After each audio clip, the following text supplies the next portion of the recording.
Hello, hello. Welcome in and welcome back. Welcome back to Everyday with Jay, also known as Cooterville.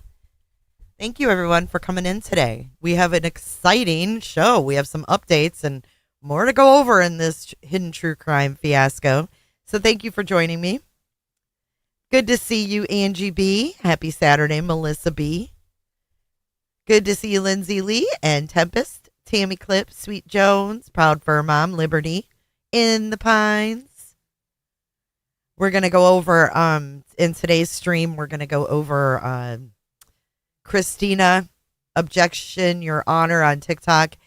And we are also going to go over an interview, or I guess a panel. I don't know if it's necessarily an interview, more like a panel with Grayson on Web Sleuths last night with Tricia.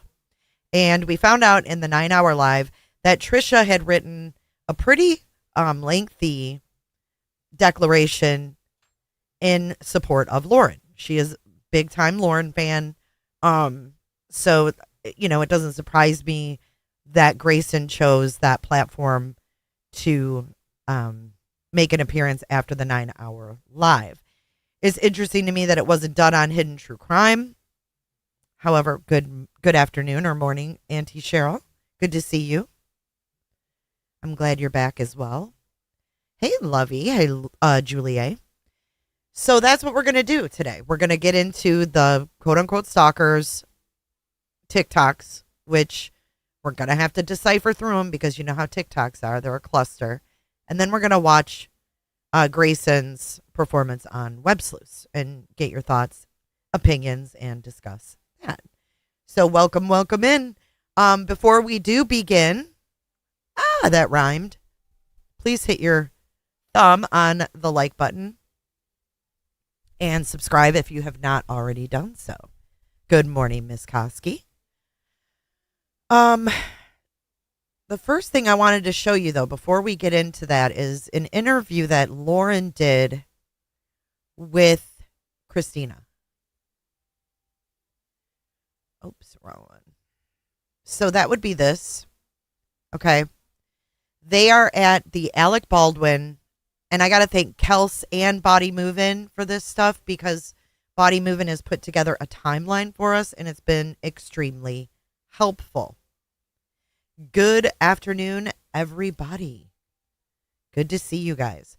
Okay, so this would have been 1 year ago, as you can see, live with Lauren. Day one of the Alec Baldwin Rust trial. And this was streamed 1 year ago on Hidden True Crime. So we're going to get a look at Christina and Lauren before the fallout. So let's get into this. This is probably pretty short, but let's go. One of the many reasons people are coming. Christina, do you wanna do an interview? Do you want to do an interview? What? I'm just here for you. I'm just here for you. This is also Christina. Christina and I were at the Daybell trial together, and so you were here. I'm here for her. Just moral support. Moral support. Just kidding. Here to also see it too. You want to see, support. yeah. And you're let's interested. See. Yeah, let's see. I mean, I feel like you should show our conversation last night about how I feel. I did. Yeah. So, well, that's a great example. I will share a little bit, but I won't share. You can share how I feel. Okay. So, well, do you want to share how you feel? I was like, why don't you Here's share? the deal. Why do I? If you're Yes, this is Christina. This is the quote unquote stalker. Okay. And this is Lauren. and they're at the Alec Baldwin Rust trial together a year ago. You're here. I went to CrimeCon, basically for you because you couldn't go. Just kidding. That But Oh, and we heard in the 9-hour live how absolutely salty, in my opinion, Lauren was about this girl getting her CrimeCon ticket because Lauren couldn't attend the year before. So then this year, right, this girl gets booted from CrimeCon. So this is like a tit for tat fucking immature mindset on both sides, in my opinion. And the only difference is Lauren is supposed to be a professional. She's supposed to let this shit roll off her back. And she's quite a bit older. So, in my opinion, Lauren, grow up. Stop talking about this girl. Christina, grow up and stop talking about Lauren. But we're here for the fucking shit show in between because they're not going to listen. They're going to keep going at each other. Because Grayson did it on Web Sleuth. So this is not over. So, all right, let's finish watching. But I won't share. Okay. So, well, do you want to share how you feel? I was like, why don't you Here's share? the deal. Why do I? If you're here, I went to CrimeCon, basically for you because you couldn't go. Just kidding. But that is true. Actually, my ticket that's actually someone gifted me went to Christina. was gifted to me. Because I couldn't end up going to CrimeCon. You didn't even buy it? You gave her a free ticket and you're still salty over it? Wow, she didn't even pay for the damn thing. Because I wanted to stay for the full Chad Daybell trial and the sentencing, which happened during CrimeCon. So Christina, who I met at a hidden gem, who I met at the Chad Daybell trial. So, okay, so Christina started out as a fan. This is all coming together now. Christina started out as she a fan. She was a hidden gem. Now, if you don't know what a hidden gem is, I'll fill you in. A hidden gem is one of their YouTube members. They call them hidden gems. Over here, we have dubbed them the family jewels. So feel free to use either term that you would like to, but I guess Christina started out as one of the family jewels. Hey, St. Elmo's, welcome back in. Welcome back, everybody. Hello, Ms. Margaret in Scotland. Happy Saturday to you. Trial went in my place. All right. Okay. I'm on live right now explaining why you need to come because you're my opposite. Explaining why. Okay. There's a possibility. I put my voice Here's and the memo deal. on record yesterday while some people were debating about this trial. At A lot of strong CrimeCon, emotions. At CrimeCon, there was a Rust panel, and we have another friend back here who does not agree with this opinion. He explained how with the old-fashioned guns, if you had your finger on the trigger and you pulled the hammer back, it didn't allow the switch to go in, and letting go of the hammer would make it shoot. When I explained that to my father, who is into guns, he said, oh, think about the old-fashioned movies, how they would just pull the hammer and it would just keep shooting the gun. So essentially, that made me ponder whether or not he did. Pull the or did trigger. not. Whether Pull or the not trigger. Alec, Yes. whether or not Alec Baldwin pulled the trigger, which is a What is going on? big part of this case. Oh, 1 second. Stay with me, guys. Someone with the media is here. And so, you know what? I'm going to take off because I got to go talk to... Well, hold on. Yes, I might need to go soon. Nope, I'm good. Okay. One of the public information officers that helps the media just arrived, and I perhaps wanted to pull her aside. So that's what's going on. A lot's going on this morning, but I did just want to go live. One of the big issues of this case, of course, is that Alec Baldwin claims he did not pull the trigger. So Christina, the person that disagreed with her was Lindsay, but Christina stated that she thinks that might be possible. The FBI did do an examination on the gun that Alec Baldwin used, and they said it was in working condition. The gun, interestingly enough, I learned from Matt Johnson with Court TV, and I'll be pulling the report so I can share more. It is actually one of the defense's biggest arguments, has been destroyed. That was part. The feds hit it with a mallet Johnson, I at agree the with very that. end of their investigation into this. Okay, I think that's it for Christina. But that's Christina and Lauren. prior to this Right. fallout. So that's just one of the many reasons people are coming. Christina, do you wanna do an interview? Do you want to do an interview? What? I'm just here for you. Oh. I'm just here for you. This is also Christina. Christina and I were at the Daybell trial together, Yeah. and so you were here. I'm here for her. Just moral support. Moral support. Just kidding. Here No, to also see it too. You And want to moral see? support. Yeah, and you're Let's interested. see. Yeah, Yeah. let's see. So there you go. It's very fucking weird. She started out as a follower on the channel, became whatever she became. I don't even know. She became like her contractor for art, I guess, is what she calls it. So there you go with that. No, I'm going to keep that up, actually. Hold on. We're going to go to TikTok now. And just, for the whole picture, I think we should watch her TikToks from oldest to newest. So we're going to start with the first one. And this one, they all have this stupid music, but it says, "I'm bored, tell me the red flag in a friendship you ignored until it slapped you in the face. No, they didn't text me back energy. I mean, red flag on fire, gut screaming, and you still stayed friends until you couldn't.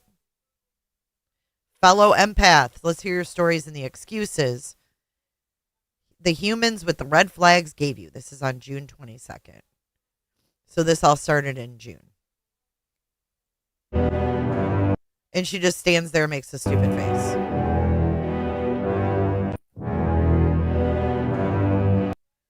Stupid. I mean, I don't like TikTok. I don't express myself on TikTok, so I don't really understand the expression on TikTok, but it's really fucking petty. Okay? She never mentions Lauren in any of these. She says ex-friend, red flag friend, things like that.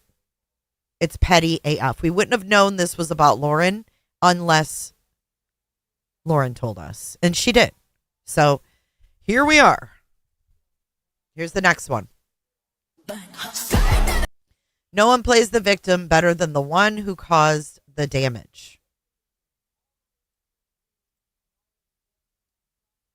I mean, it's literally songs and like quotes on the screen. Never mentioned her name. No. She says, "I stayed quiet because losing that friendship felt like dodging a bullet.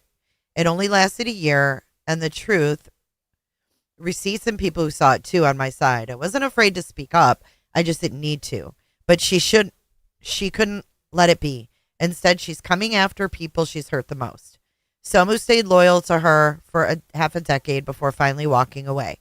Not just the friends who left with me, but the ones who saw it even earlier. This isn't drama, it's a pattern.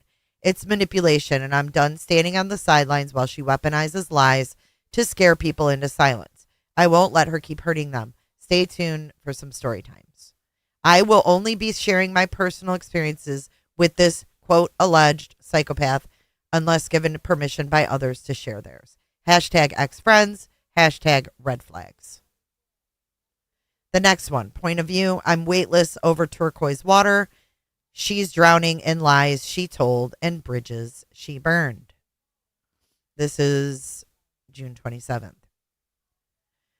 "Red flags I should have ignored in a year-long friendship." This is June 27th. "Her in-laws cut her off in the first month of my friendship with her." Oh. Red flag, she says. "Her best friends cut her off the second month of my friendship with her." She wanted to get pregnant with her comatose brother's sperm. She'd lie even when the truth could have been easier.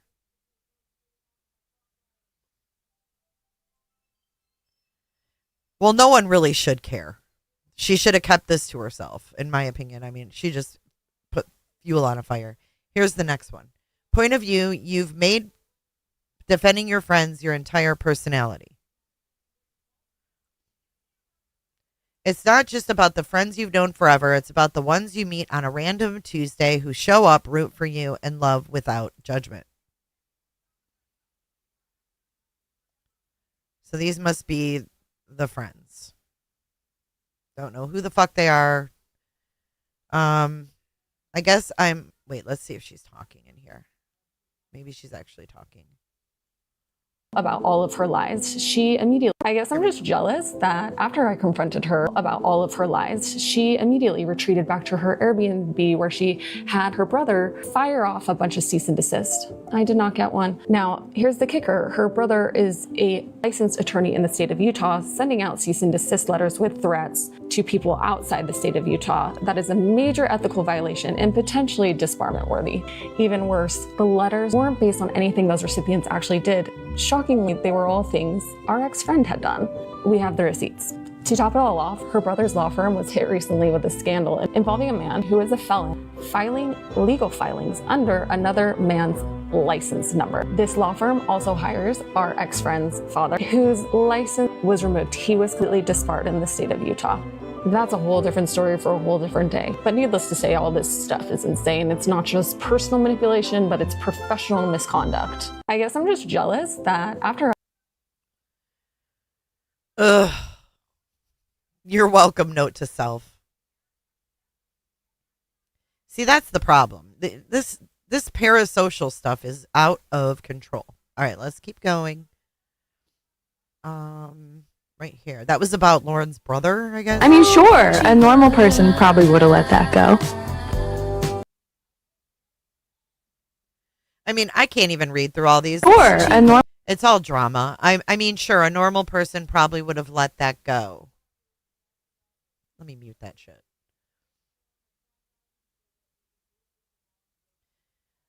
See all this shit? Tried to get me to feel sorry for her after making multiple people cry. Rewrote shared memories to make herself look like a victim. Spread lies about a good friend of mine. Telling others she was a bully.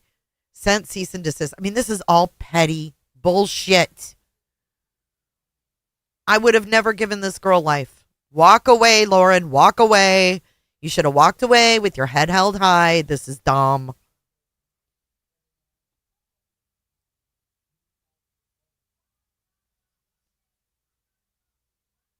I mean, who's going to sit there and read all that? Do TikTok people really read all that shit? I don't know. I don't communicate on TikTok, I guess. Here's another one. Hold on, let me unmute.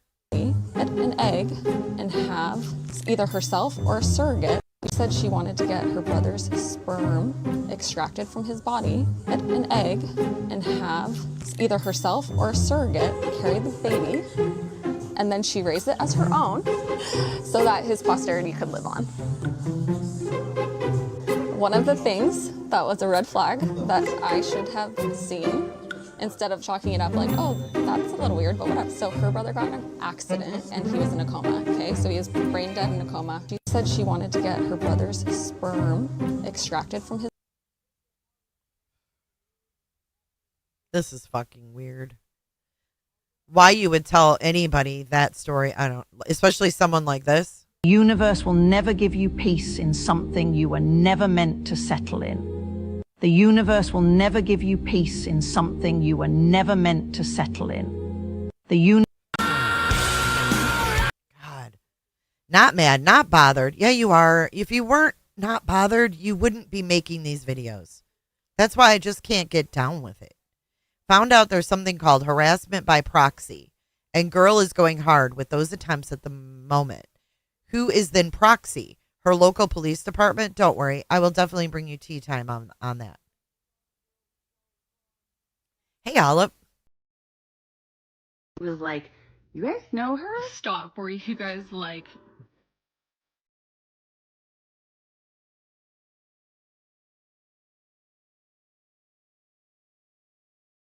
She said she believes Jesus was actually a narcissist. Like, I guess my question for Christina is, why do you fucking care so much?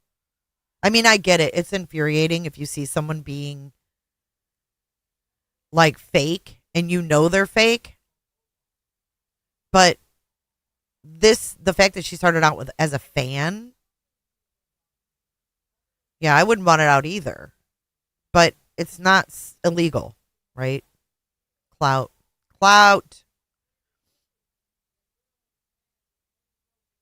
Little guy who's I mean, obviously you don't know the case law off the top of your head. I have an officer calling me. Spouting something is the law. And I want to know what, like, so I can wait a second for sure. I know, but what's the case law? I want the case law, please. And then you said you don't screenshot them, but then all of a sudden No, you're saying no. but I kind of want to now. Like, if she's kind of harassing me, so I feel like I kind of want to. But, like, what's the law? I mean, just the music in the background makes it sound like a whole joke. Well, if you need to, then file a report down there if you get harassed. I know, but what's the Nevada law? What? I was just doing some searching. Here's the thing. I'm a patrol officer. I'm not going to I don't want to say I'm a best detective or anything, right? So I can do my due diligence and do some searching as well. So I didn't copy everything because there's so many laws that we just don't know about. No, I can respect that. I can respect that. Sometimes we need to, but, we need to do a little bit of extra searching and things like that. So, but I feel like to have a police officer telling me that, like, because to have a police officer telling me it's against the law to do that. I actually have several examples of her sending so many screenshots to me from other people. So, well, then that would. Person would be the victim. Yes, so I could also inform that person that she would be the victim of this. And you have to remember that in this phone call, all right, I have the police report. I've shown it. This is the police report in the time when Lauren said her iCloud, her email, that all this shit was hacked. And then Lauren retracted that upon further clarification with the officer. So there's like fucking games on both sides. No, she does not tag her or use her name at all. Not at all. From what I can see. Unless they were edited. I don't know how TikTok works. I don't know. But I'm not seeing it. So, but my question is, like, I mean, obviously you don't know the case law off the top of your head. I have an officer calling me. Spouting something is the law. And I want to know what, like, so I can wait a second for sure. Like, I know, like, I'm giving you grace here. Like, I get it. You don't have all the, like, I can't even remember my kids' names in a row at sometimes. Like, I can't even imagine remembering all the laws. So I can wait a second for sure, but I definitely am curious.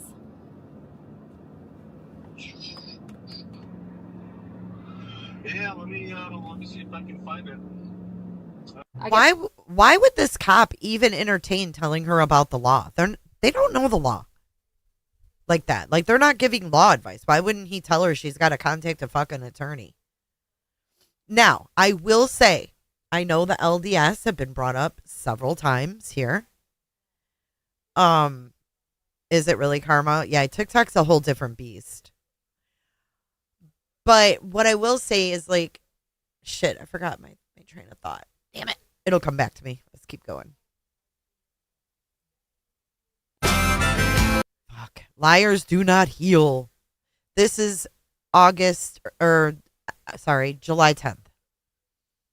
I had suspicions for months, but it took me way too long to realize that almost everything this ex-friend told me was... Oh my God, she's got a mini mic. She's got a mini mic. She looks like Alanis Morissette. Oh, the LDS. Yes, thank you. Okay, so it comes out about Grayson and the dentist, right? So the dentist, I still don't know whose wife is the dentist, but I find it extremely odd that in the Web Sleuths interview with Grayson, she's from Cali. And she gets worked up at one point in the interview, and I think she actually doxes her last name. But her dentist is in Cali. And the dentist's wife is one of these girls? How in the actual fuck did that happen? Who's Lori? Lori the attorney? Is the dentist?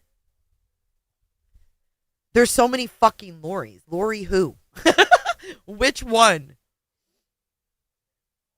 Susan, welcome to Cooterville. Come on in and close your legs. Oh, let's have Chris say it. We haven't had Chris welcome anybody in a while. So, Chris, can you take over? Y'all welcome to Cooterville. Come on in and remember, close your legs. The dentist. Who is Lori, the wife of the dentist? Amber. For real, Gina.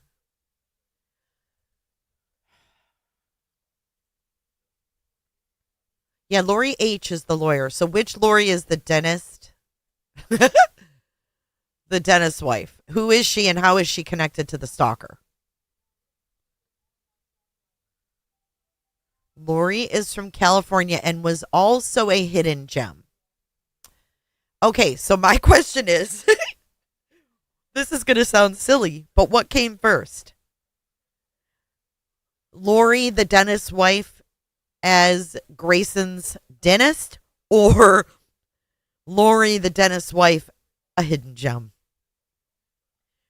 Was she already seeing this dentist before she became a hidden gem? This is a fucking weird situation.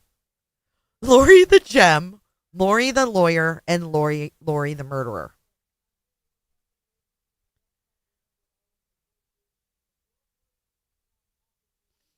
Hey, sis. Lauren got her teeth fixed in the past years, so she may have been recommended by one. Laura. But now we got a Laura. Lori. Lauren. The fuck is going on here? Gem is truly outrageous.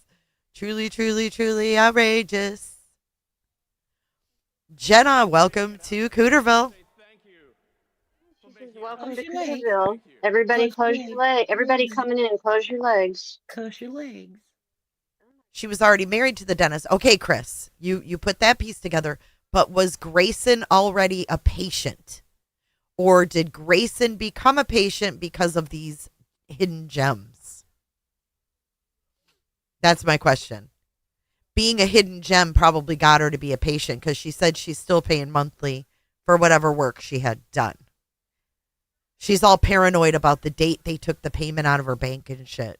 She still owes the dentist money for the for the work she had done, y'all. I know too much about Grayson. Right, but my three sons, was she a patient of the dentist before or after she was a fucking hidden gem?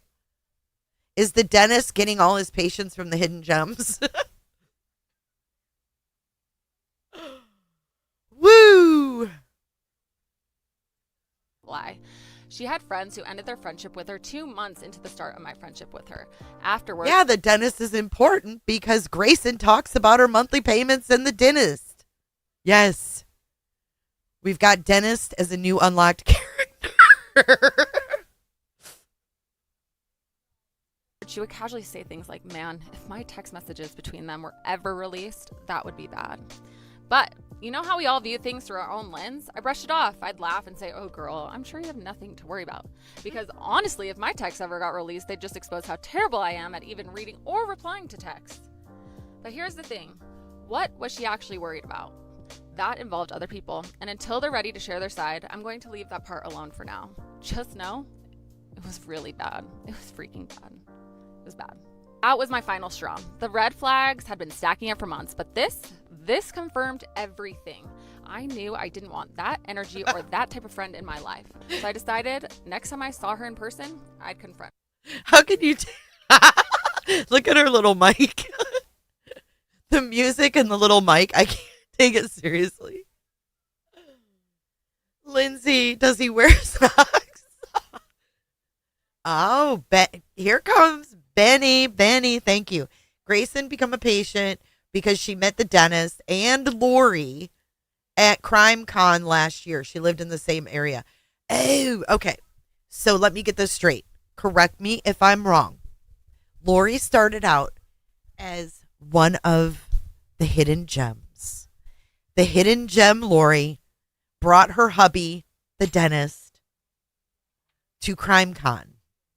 And somewhere in the mix, they got on the talk of getting work done. And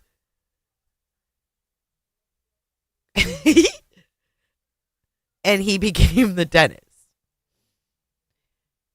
But I thought she lived in Nevada. Thank you, Pines. It would be so cool if the dentist would do a gem dental implants, wouldn't it? God, maybe that's an option. Crouching dentist hidden gem. Hey, Lisa. Oh, just because this girl's annoying or loves herself a lot doesn't make Lauren like just in an RO. This is so laughable that I can't even believe she'd go that route. This is redonkulous. And that's my opinion, and I am entitled to it. Yeah, that's what I was saying. Young Black, I'm like, if they knew each other before, this fucking web is very small. Okay, let's keep going. And when that moment finally came, what happened next? I've truly never experienced anything like it. I had suspicions for months, but it took me way too long to realize that almost everything this ex-friend told me was a lie. She had friends who ended their friendship with her 2 months into the start of my friendship with her. Afterwards, she would casually say things like, "Man, if my text messages between them were ever released, that would be bad." Cares? I gave her a hug and I said, I now know why you were so worried about the text messages between you and your ex-friends. They are way worse than anything I could This is part 2. have ever imagined. I was rooting for you and you were talking about me. Now, I thought she'd be so shocked that I read the horrible, awful, manipulative, crazy things that she did. It would be a... This is July 12th. And I think this is when she found out that Lauren called her annoying. So she got her little mic. She was butthurt because she was called annoying. Mic drop moment, and we wouldn't have to talk about it. She would go on her way, I'd go on my way. The end. No, I underestimated her. She wanted to talk about it. She wanted to have a chat. I was a little bit bummed that my narrative and her story wasn't creative like some of the other things that she had just come up with out of thin air. But she wanted to talk about it, and that's a story. Wait, this girl's mom is a hidden gem too? Right. I mean, it looks like I'm sorry.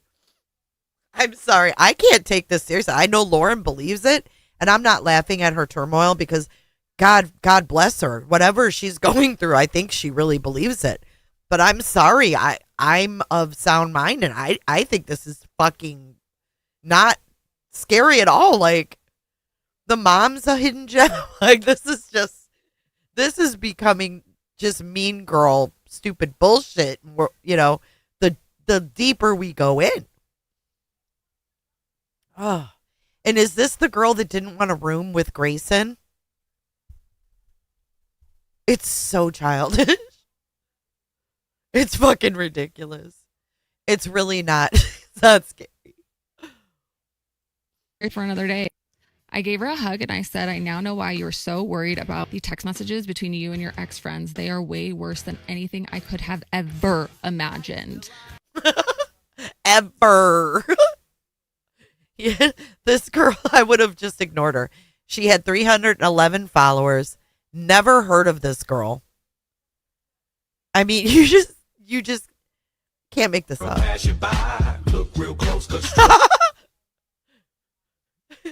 Shake that ass. This is the song she chose for this one. She says, I can't wait for her to dig her hole any deeper. Someone sent me a screenshot that my ex-friend is about to attempt some damage control, and I'm giddy. I can't wait to see how she tries to spin this. This is July 12th.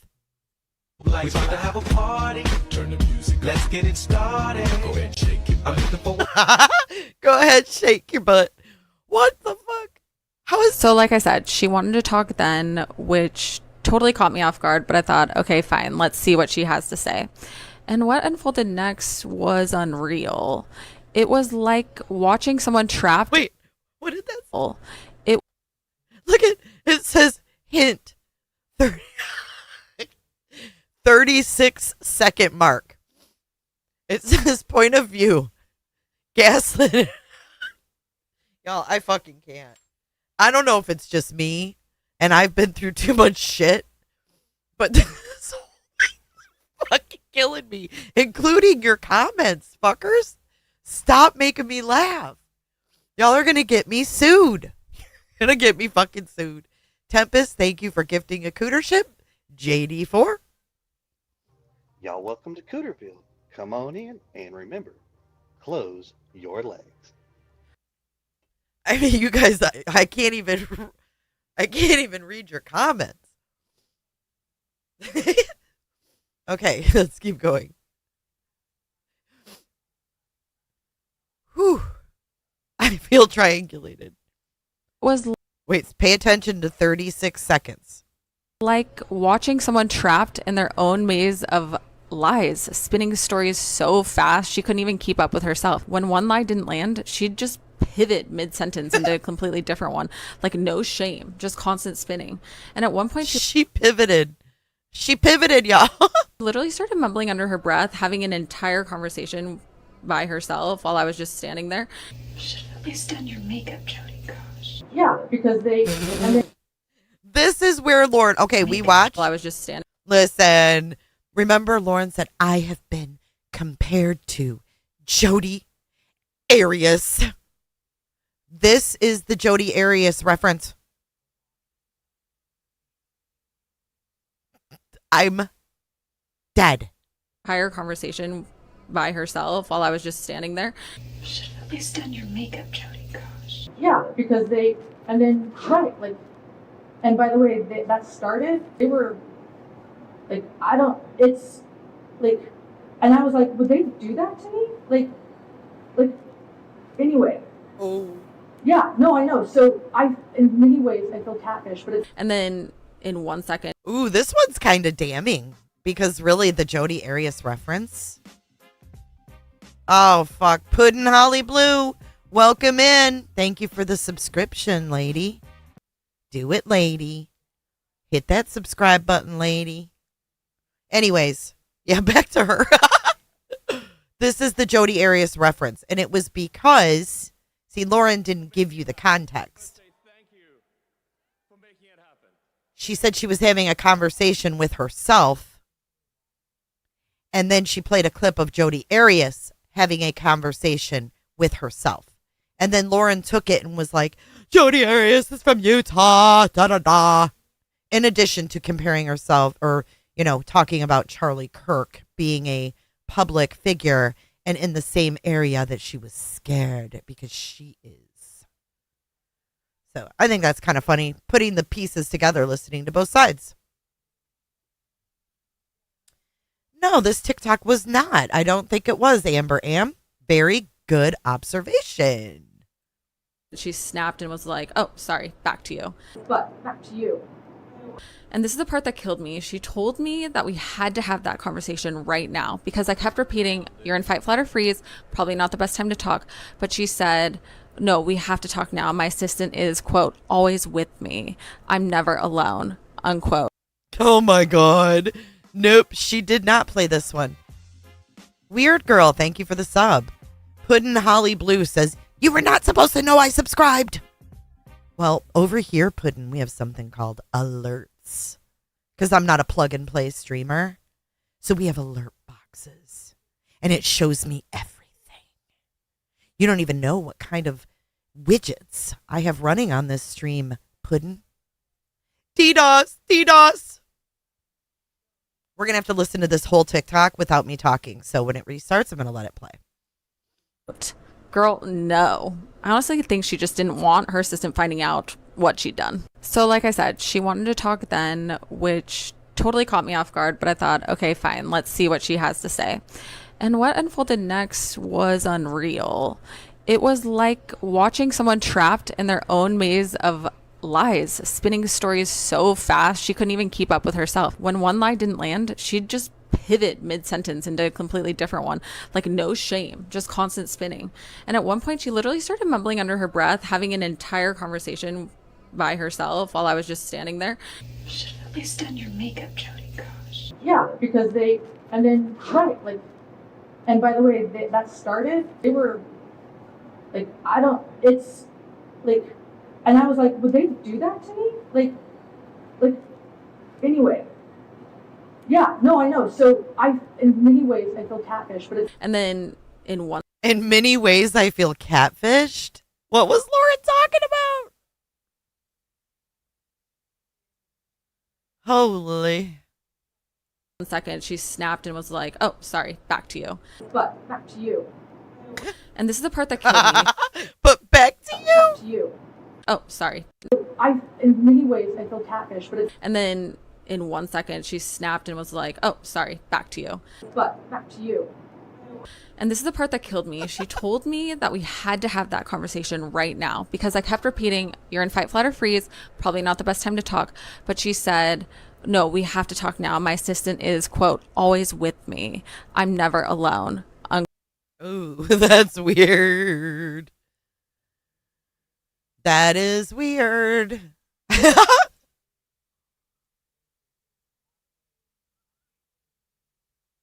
But back to you. Oh, shit. But this did not end up in the 9-hour live. No, it did not. Quote, "Girl, no." I honestly think she just didn't want her assistant finding out what she'd done. So, like, I mean, that kind of makes sense.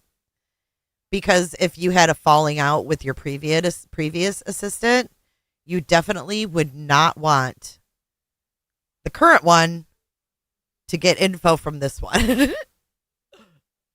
Okay, let's keep going. But at the end of the day, they have to decide who they want to be. And this one decided to be a jackass. But at the end of the day, who is that? They have to decide who they want to be. And this. Who is that? Who are these people? Who is that? Is that Lauren with the puffy sleeves? Is this recent? Someone said, "Who is that?" She didn't answer.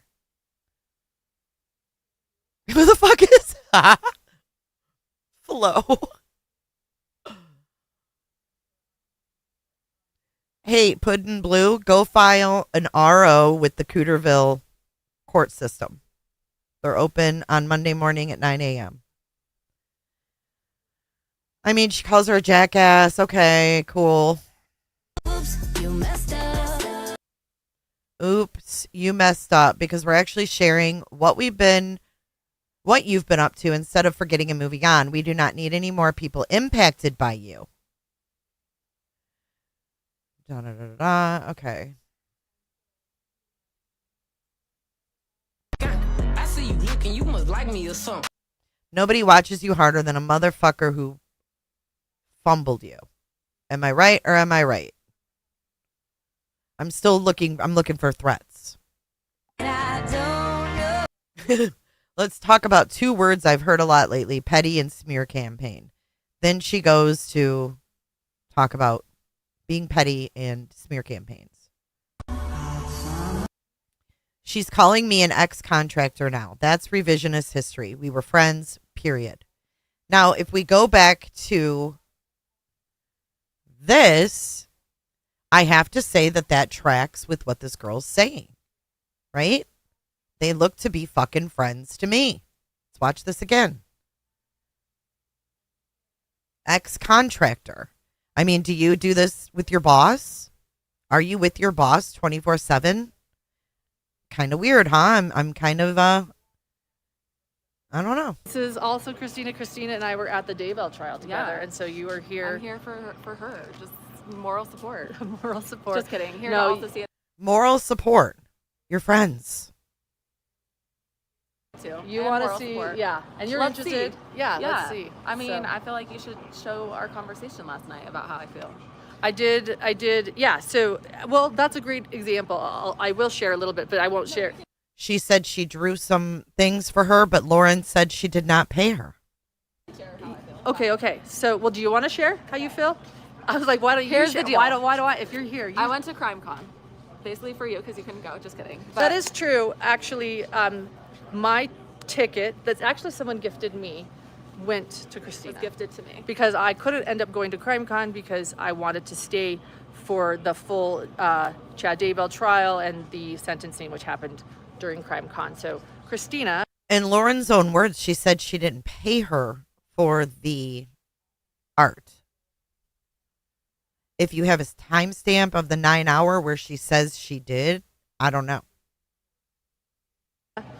Who I met at a hidden gem, who I met at the Chad Daybell trial, went in my place.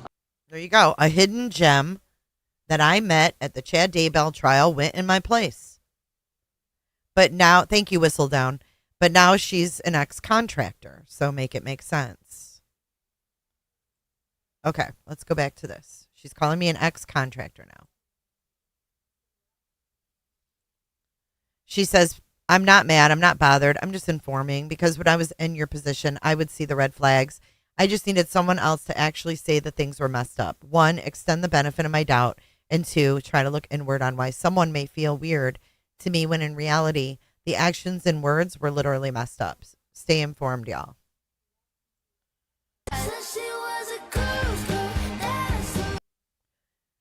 She said she was a girl's girl. She said she'd have my back. And you remember that Lauren said, I love you in the text. I'll always have your back.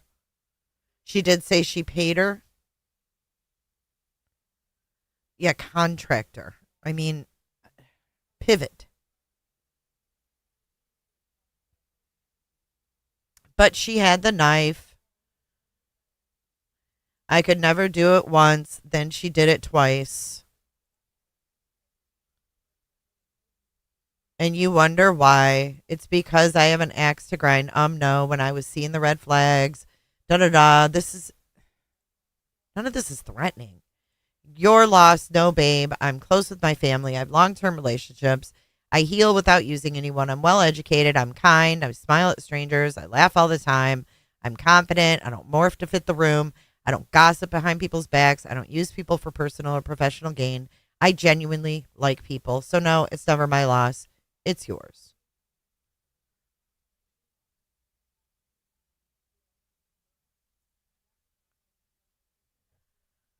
Oh my God. Keep the friendships that feel like peace. The ones who feel like human medicine, the battery fillers, where you can say anything and never feel judged. No jealousy, no weird vibes, just girls who want to see you win. So grateful for this best friend of mine. These are TikTok dances. These are TikTok dances. In leggings and crop tops, TikTok dances. Lauren, you're in your 40s. You're a mother. Raise your son and quit fucking with this shit.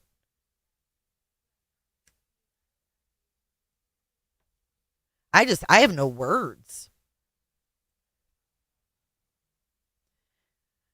Does anyone else have a worstie? Somebody like you, don't like, I don't hate them. Wait, hold on. Maybe this is something we can play. You know, like somebody like you don't like. I don't hate. No, it's a fucking song. Like I don't want anything like bad to happen. Like they not my op. I just do not like this like at all. Like I've tried, but you're the worst. You're the worst. Like I can't. There's no other way of explaining it. Okay, we're not even to August yet. This is in July. They're too damn old. Lauren's too damn old for this shit. Okay, Ring of Fire is playing. 727. A piece of advice. Never refriend a person who tried to destroy your character, your integrity, or your relationships with others. A snake only sheds its skin to be a bigger snake. If others fall victim and walk away from you because of that, let them. Sooner or later, the snake will bite them too. Wah, wah, wah.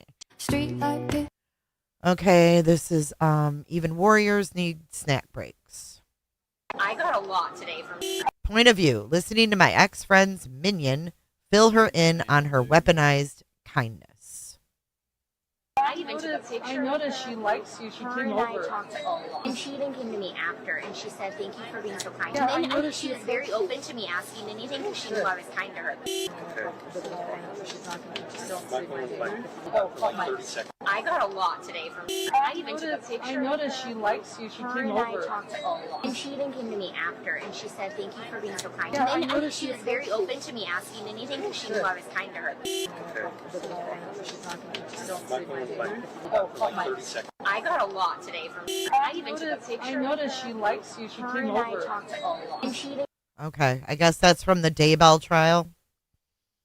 Of course you hate her. She's the keeper of the screenshots, the receipts, the inconvenient truths that would burn your false kingdom to the fucking ground. Of course you hate her. This is what Lauren was talking about in the 9-hour live about her kingdom being burned to the ground. This is what all the 9 hours were about. She's the keeper of the screenshots, the receipts, the inconvenient truths that would burn your false kingdom to the fucking ground. Of course you hate her. Are you fucking kidding me? Yes, we're going to watch that next, Bobby. Stay tuned. Oh my gosh. Let me show you something. My ex-friend. Two-faced. Oh my gosh. Let me show you something. My ex-friend. Two-faced. Oh. That's actually kind of fucking funny. It's stupid. It's dumb. She says, this might be my best find yet. My ex-friend uses as almost street cred are her husband's credentials. She claims that he is a criminal psychologist, a forensic psychologist, and a clinical psychologist. He has a psychology license. I found that that's a fact. She also claims he's been an adjunct professor at UNLV since 2007. Because this involves other people and I'm trying to figure out what's fact versus fiction, I decided to call up UNLV and see if Dr. So-and-so has been an adjunct professor since 2007.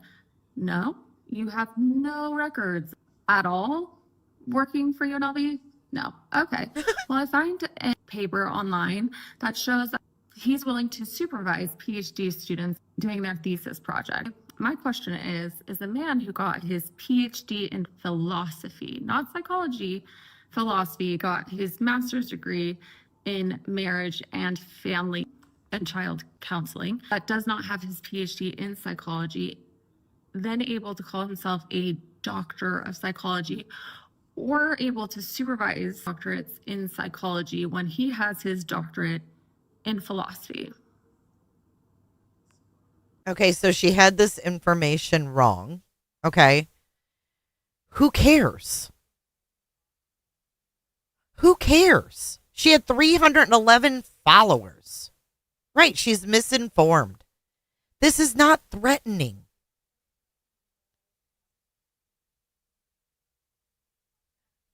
They're right. It's a right. I'm telling you. Lauren is obviously getting in front of something bigger than this.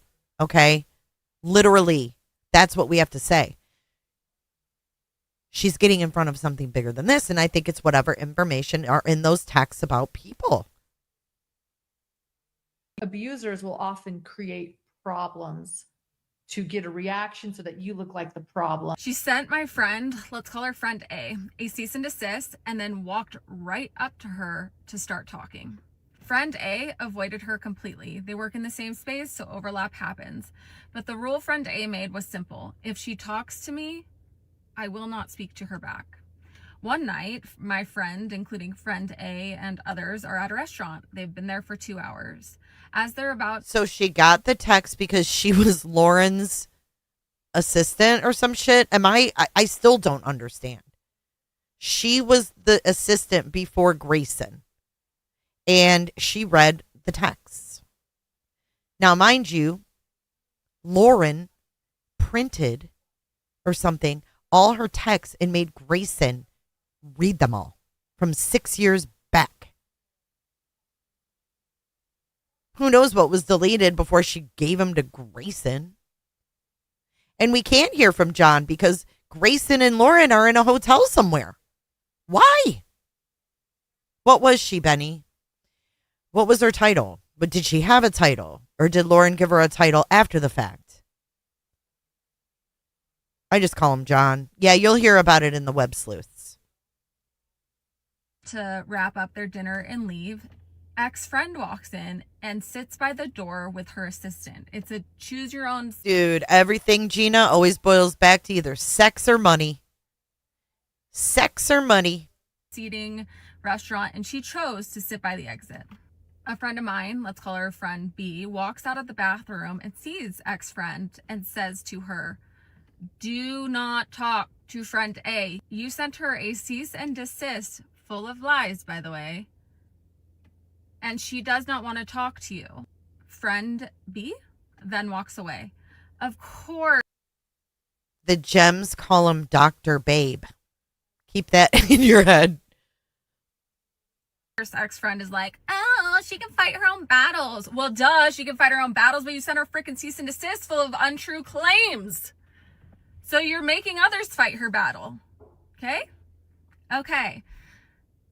Hours later, my ex-friend goes to the police claiming my friends were stalking her, even though my friends had been at that restaurant first. For multiple hours had been at that restaurant first. It's like calling 911 on someone for being in the same room you just walked into. See how petty both sides are? Oh, God, Benny. I know it. I know it. That's how unhinged this ex-friend is. Unhinged. What did Grit say? I know that, abusers will often create problems to get a reaction so that you look like the problem or that they look like the solution. Yes. So that is a really interesting. Abusers will often create problems to get a reaction so that you look like the problem. She sent my friend, let's call her friend A cease and desist, and then walked right up to her to start talking. Friend A avoided her completely. They work in the same space, so overlap happens. But the rule friend A made was simple. If she talks to me, I will not speak to her back. One night, my friend, including friend A and others, are at a restaurant. They've been there for 2 hours.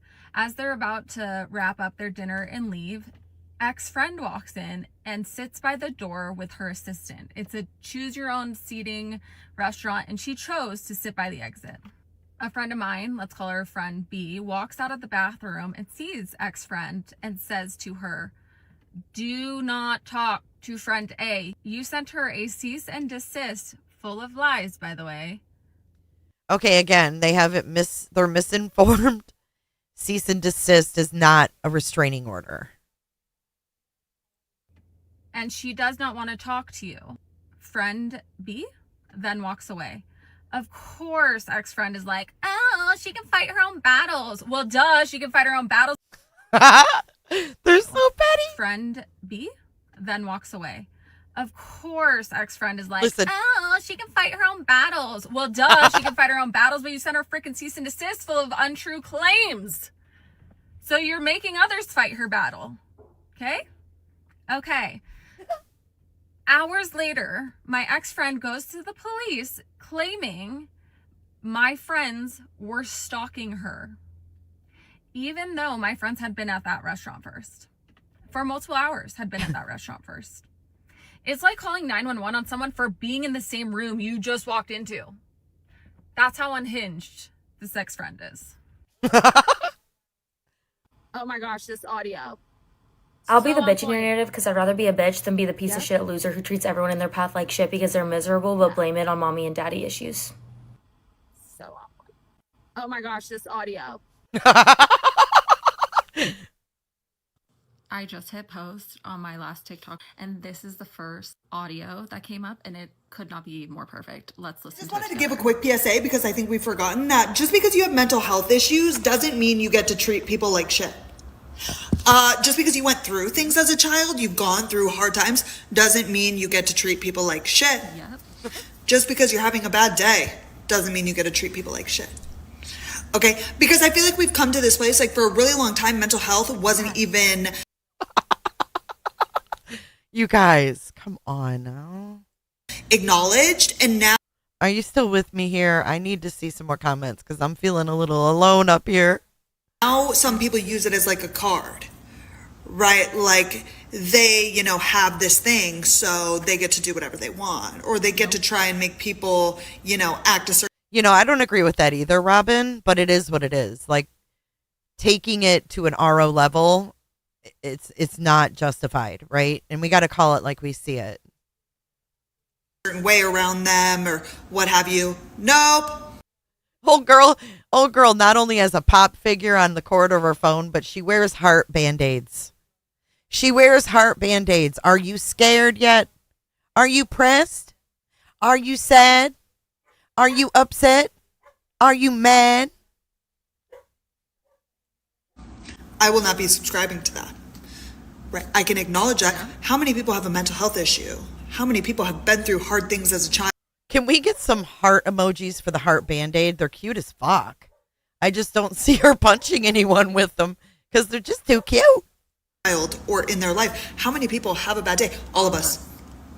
And there are so many of us that don't treat people like shit. That are nice. Yep.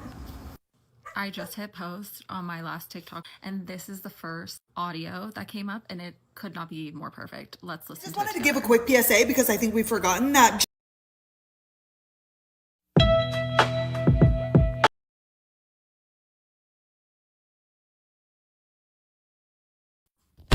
I got my first hater.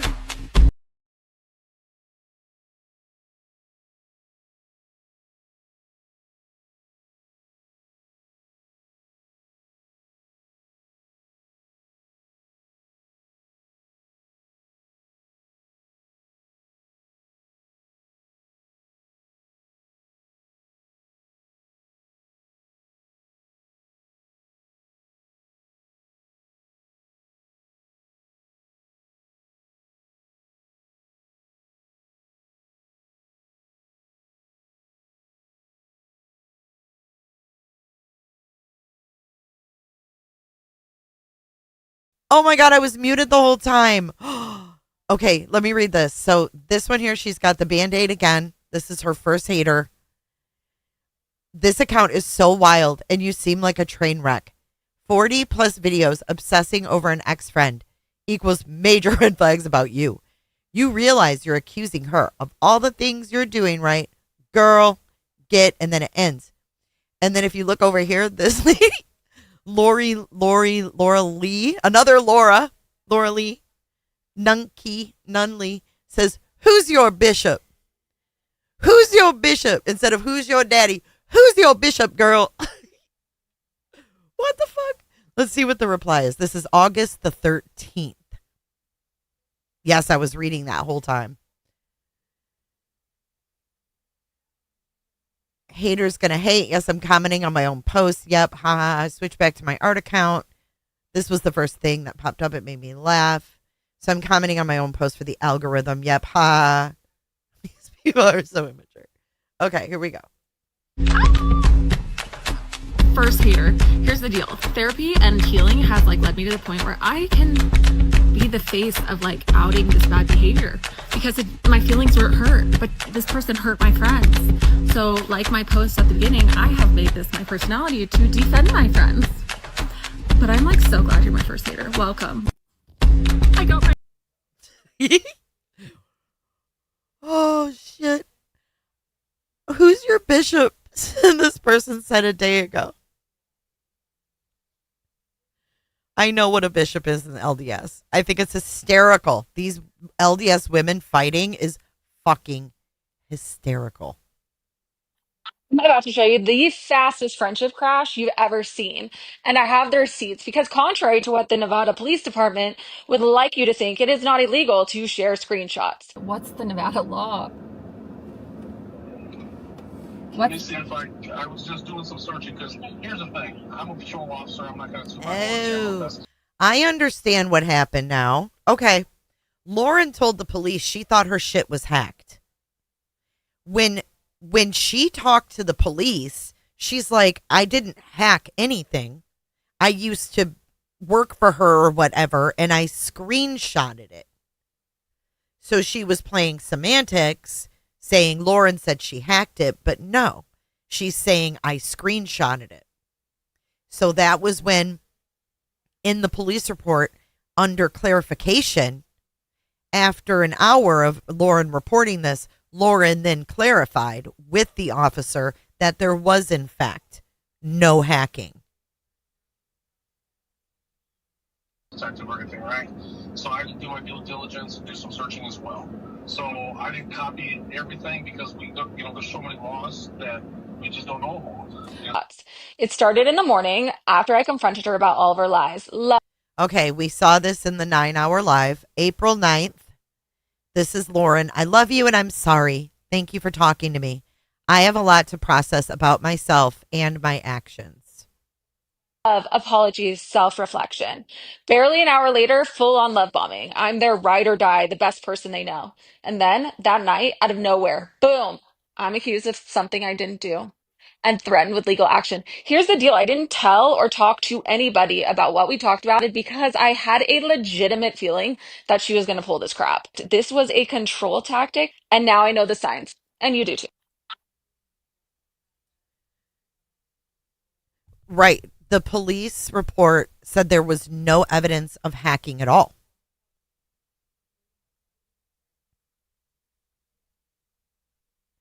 Yeah, but I don't think she got the RO due to hacking.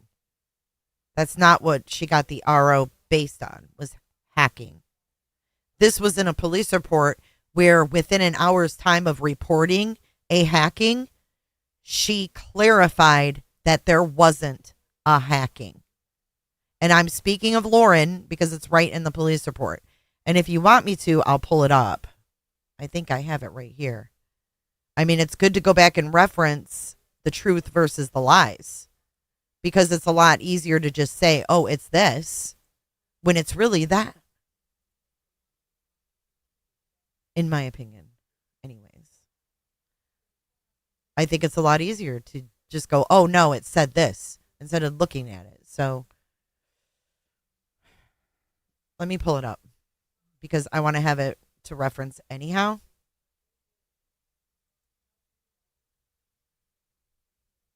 Because that's how I roll. Where is it? Not that one. Here it is. Okay, so let me get rid of the chat. Put this over here. So you can see the date on this is in July. But if you go down to the original, it's kind of backwards. This is where she says, further clarification, no emails hacked or shared, no iCloud hacked, text messages saved via screenshot between victim and suspect during employment of suspect. So right there, you have at 6:12 p.m. Why is this not letting me highlight? Hold on. You have at 6:14 right here. See that?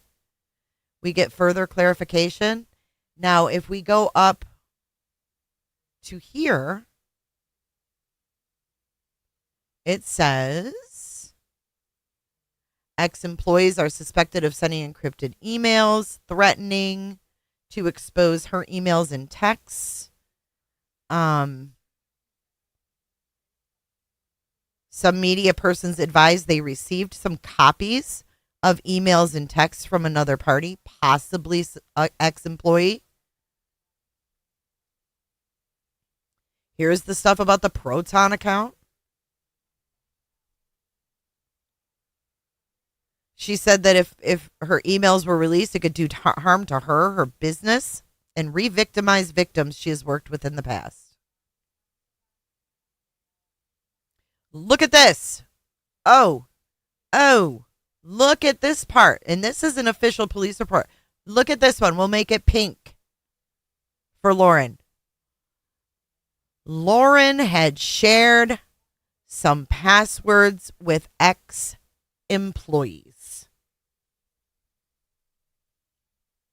How can you prove that Christina did this if you shared your passwords with other people?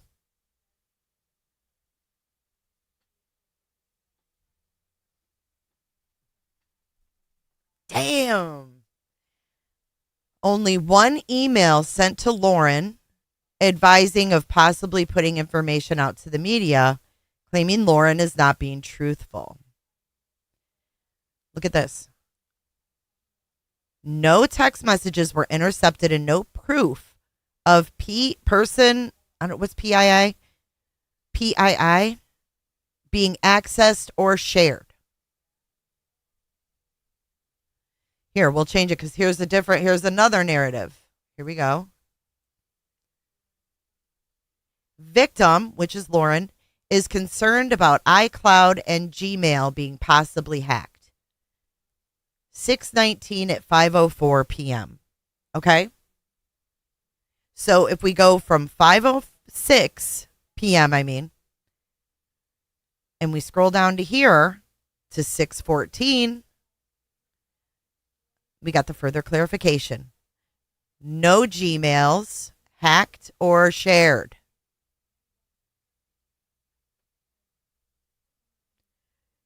No iCloud hacked. Saved via screenshot between victim and suspect during employment of suspect.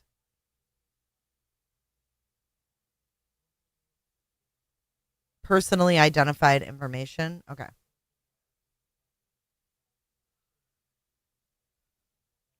This is Lauren. Right here. This is the victim right here. See this? They called at 4:39 p.m. Miss Grayson and Lauren on June the 19th. And if we go back to this girl's first TikTok, what's the date on it? Look at the reporting party. Look who had to call it in.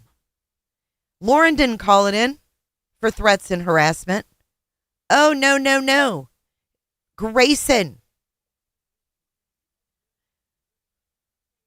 PRS boss is an influencer and thinks they are being extorted online by ex-employees. They reported it for extortion. Holy shit. And then he says right here, no request was made for money and no timeline made of when information may be released. And then he says down here, I did not find extortion. So Grayson made the original call for Lauren on being extorted online. I can't. This is fucking crazy, yo.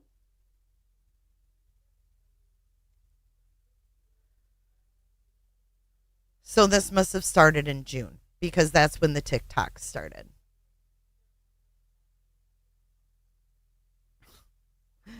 So they were being extorted. Then it went to hacking, right? Look at hacked. And then down here, oh no, we weren't hacked. It was just screenshots.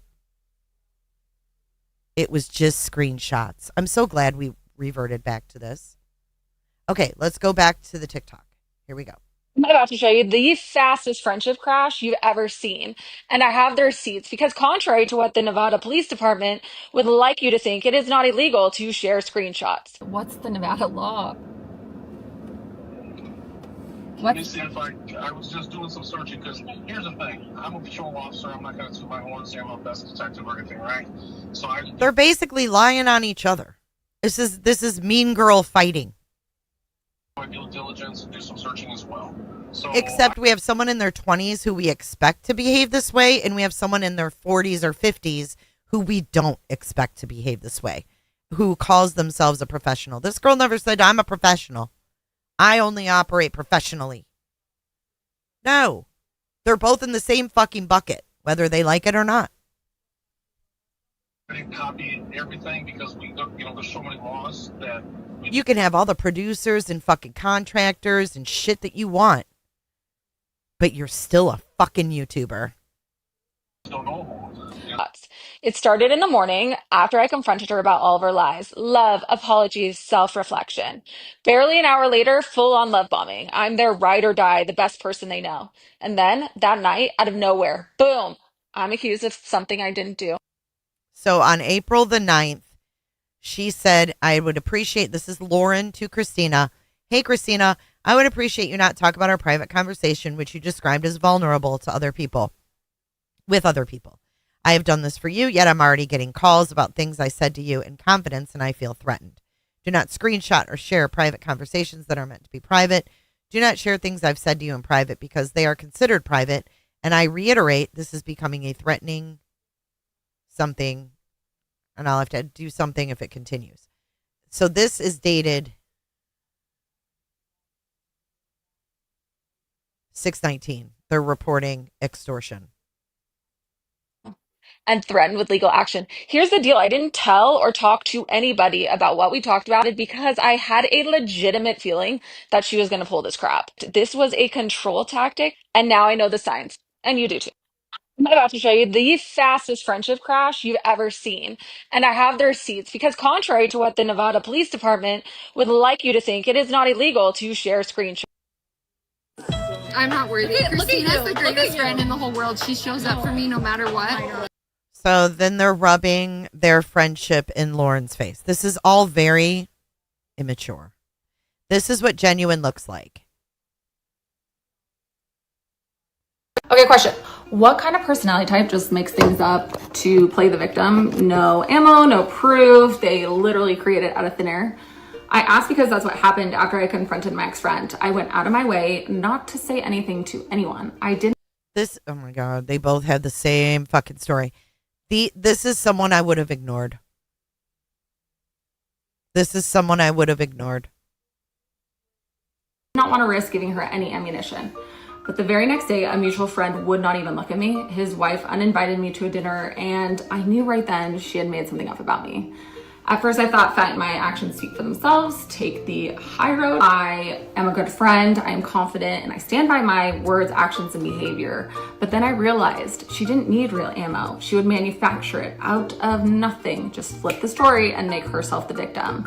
Let's be clear, I'm not claiming I'm a victim. I'm sharing this to say that's when I decided to start sharing this here, not because I have anything to prove, but because toxic behavior like that is real. And if you ignore the red flags, they'll smack you in the face like they did. How many people would have actually watched these? Even if we did know who she was, how many people would have actually watched these that actually watched Lauren and cared? You got to learn to fucking ignore shit. Dude, Gwen, I know. Dude, Gwen, she called 911 for a police escort from that restaurant to the car. 911. So seriously, what personality type does that? I'm curious. I'm not diagnosing. Let's just have a discussion. What? I think she can't ignore it because she said some really fuck shit, or she had an affair and it's in those texts. It's got to be what's in those texts. Something is in those texts. This is blown way too out of proportion. Right. We would have never known who she was. Is it? Okay, question. The last video I asked, like, what kind of personality disorder does XYZ? Okay, go back and watch that if you need to. But it made me remember that shortly after I confronted this friend, I had to check in with my therapist back in 2021. I had postpartum depression. I had a great therapist. I like check in with her a few times a year just because mental health is important, guys. Anyway, it was so funny because I decided to bring up this crazy story because sometimes I think it's more entertaining than reality TV, especially since this is like real life. It's fact. Like these. Okay, so I will admit this is more entertaining than reality TV. Put a 1 in chat if you honestly find this more entertaining than reality TV. Things happened. Anyway, I was telling my therapist about how this friend, every time that she would get mad at someone or jealous, looking back, a lot of jealousy, or someone would rub her the wrong way, she would throw out, they're histrionic personality disorder. And their histrionic personality disorder, for sure, they have histrionic personality disorder. My therapist was caught off guard by that because she has been a therapist for, I think, upwards of 30 years. And when she had a client And I believe this because Lauren's book is about healing. She wrote a book about healing. And I mean, quite frankly, I wouldn't recommend it to my friends because it doesn't seem like she's even got her shit together. You know what I mean?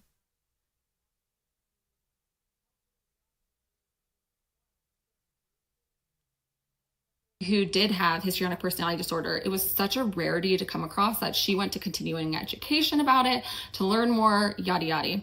So this ex-friend. And the other thing that we found out yesterday is that there is a Lauren YouTube channel with a few hundred subscribers about life coaching. Life coaching. Coach your own life before you coach others. Saying that and claiming that to many people over time was a red flag. Now, this is not her ideas. This is me thinking in my head. Things that she claimed and cease and desist she sent others was actually her actions. And come to find out, a lot of things that she's claimed other people did was actually her who did it. Anyway, it made me think maybe she's the one with histrionic personality disorder. Now, unlike my other videos, this is me speculating. Let's make that very clear. This is not driven in any sort of fact or diagnosis other than, I mean, I have receipts of her calling other people histrionic. I'm not even comprehending this. These buzzwords. That's what someone told me last night, Pines. I don't know. I haven't seen it myself, but someone told me it was hers. So I guess I can't say that for fact. Someone in chat said it was. Phoebe, the moral of the story for this girl is don't threaten to release text messages. Just do it. I want the tea on why her in-laws don't talk to her and the gold digging. Trisha.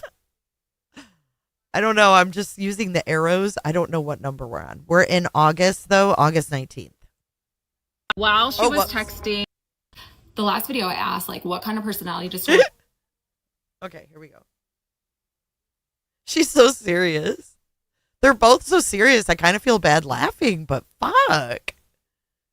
People in her life. So many. And honestly, her loss is my gain. I have come to get to know some of these people, a lot of these people, and they are amazing individuals. No wonder why she was jealous of them. No wonder why she wanted to take advantage of them. They literally are amazing people with a variety of different skills, and a lot of them rooted for her. A lot of them wanted her to grow in her business. A lot of them came to her because she seemed like a trustworthy person to clarify maybe information that was being spread about their families or stuff like that. They literally were, it makes me so sad. It makes me so sad. And so that's, I mean, the least I can do is just bring the behavior, bring awareness to this behavior. I mean, I don't even want to take this girl down. That's why I'm not even mentioning her name. I just want to bring awareness to it. A lot of good people have been hurt, and they deserve to have either deserve to have their stories told, or they deserve to know that someone is in their corner.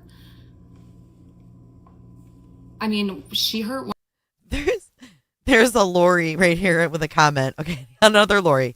If you feel this way about your ex-friend, you should let her go and let go. Don't waste your time being in a toxic state of mind. Walk away. Best advice from Lori with no picture.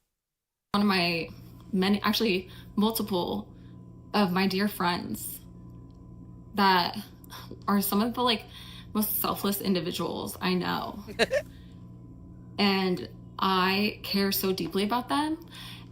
And through this process, I've gotten to know so many other kind, loving, talented people. Rochelle, this is the quote unquote stalker. People.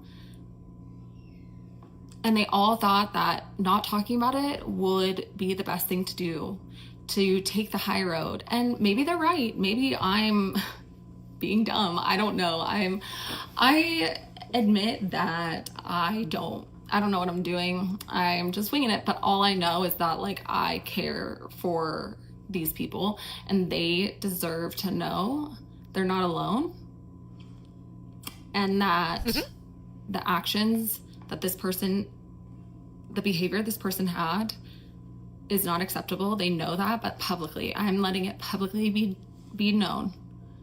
They can't treat people like crap. You can't. Actions have consequences, and the consequence right now is I will talk about her behavior. I will talk about it.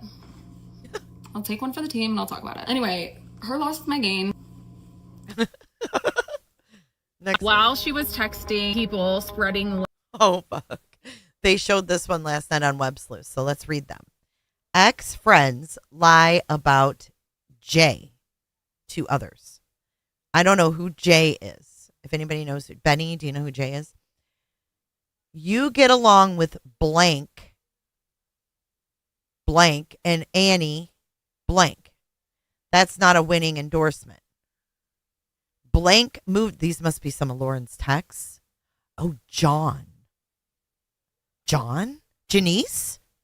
It's not John. It's Janice. Janice, right? Janice. Okay, thank you, Benny. Janice. With 2 E's. These names. Kresha. The way Tricia says Kresha. Thank you, Kresha. Yeah, it's Annie Cushing. You can actually see through it. Let me make it bigger.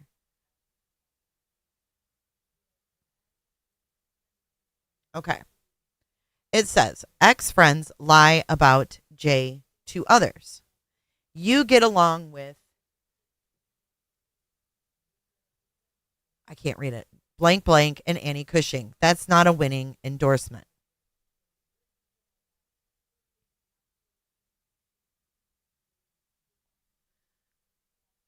Blank moved there briefly, then learned people in Rexburg weren't kind.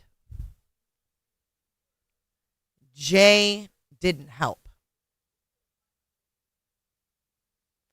Everyone in court acts like we are all in this together for justice and is super kind to one another.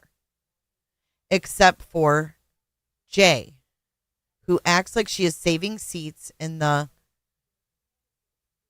something for the cool girls. Why do I suspect blank is a swinger? Because I do. At least she's dabbled. Maybe dabbling. Oh, shit.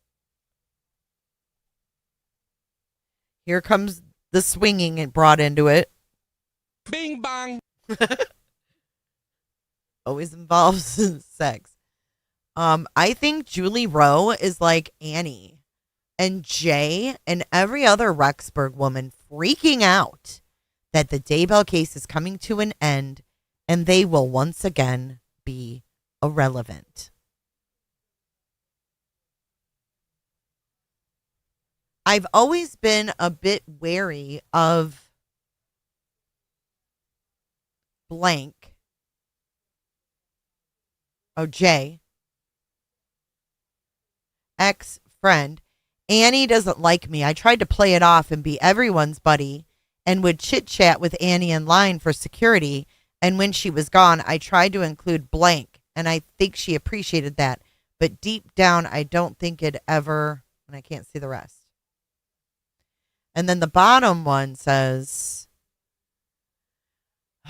blank at trial, and at one point we were going to hang out, but drinking with blank's aunt or Jay. Sorry, Jay. Eyes about friend Jay. She's also texting friend Jay, pretending like she doesn't hate her. How much longer are you in town? I'm leaving tonight. So she's texting Jay while she's talking shit about Jay. Okay. I get it. So this is an example of Lauren talking shit about Jay and then being friendly to Jay, right? She's trying to show a pattern. So it says, how much longer are you in town? Lauren to Jay. I'm leaving tonight, but we should do dinner before blank is over. I know we have friends on the other ends of the aisle when it comes to the politics of this case, but I've always liked you, and I think when it comes down to it, we all just want fucking justice. Anyway, if you're down to hang out, I'd love to sometime. I should have probably invited you over when I interviewed blank, blank, blank friend. It was a wild ride. So this is Lauren to Janice, when Lauren was just previously saying all these things. I've always been a bit wary of Janice. Janice acts like she's saving seats for the cool girls. You get along with blank Janice and Annie Cushing. That's not a winning endorsement. So it shows her fakeness. It shows she was being fake. Wow. Kind of like the love bomb. So we see a pattern. Okay. We saw the love bomb to the stalker. And now we see this fakeness. Friend Jay is also texting friend Jay, pretending like hey, nonsense. She doesn't hate her living guts. So fascinating. Have a good day. Don't be a dick. While she was texting people spreading lies about friend Jay, is also texting friend Jay, pretending like she doesn't hate her living guts. So fascinating. Have a good day. Don't be a dick. While she was texting people. Do we think it's weird when a YouTube channel claims that they have a work history of XYZ, but there's like no way to really verify that? They don't have a LinkedIn. Neither person has a LinkedIn. And I think LinkedIn is important because they can connect the person with the former employer or where they worked. And it just... Benny, is Janice a relative, a gem? Where'd she come from? Did they all meet at the Daybell trial? verifies that what they're saying is legit. But I could be reading into it. Am I reading into this? Do we think it's weird when a YouTube channel claims that they have a work history of XYZ, but there's like no way to really... And I agree with this. If you have credentials you're spewing, you should fucking have them available to be fact checked. I don't like that. I don't trust YouTubers. There's a lot out there that lie. Janice would never be a hidden gem. So how do they know each other?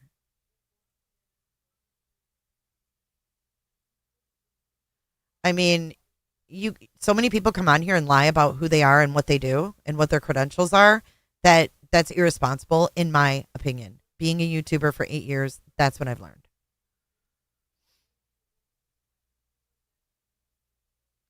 There's too many people that lie. Verify that. They don't have a LinkedIn. Neither person. Calling a college and asking if someone works there is not stalking. That's not stalking. That's called fact checking. If there's no other way to check it and you want to know, you can make a phone call to a college and ask if someone works there. That's not stalking.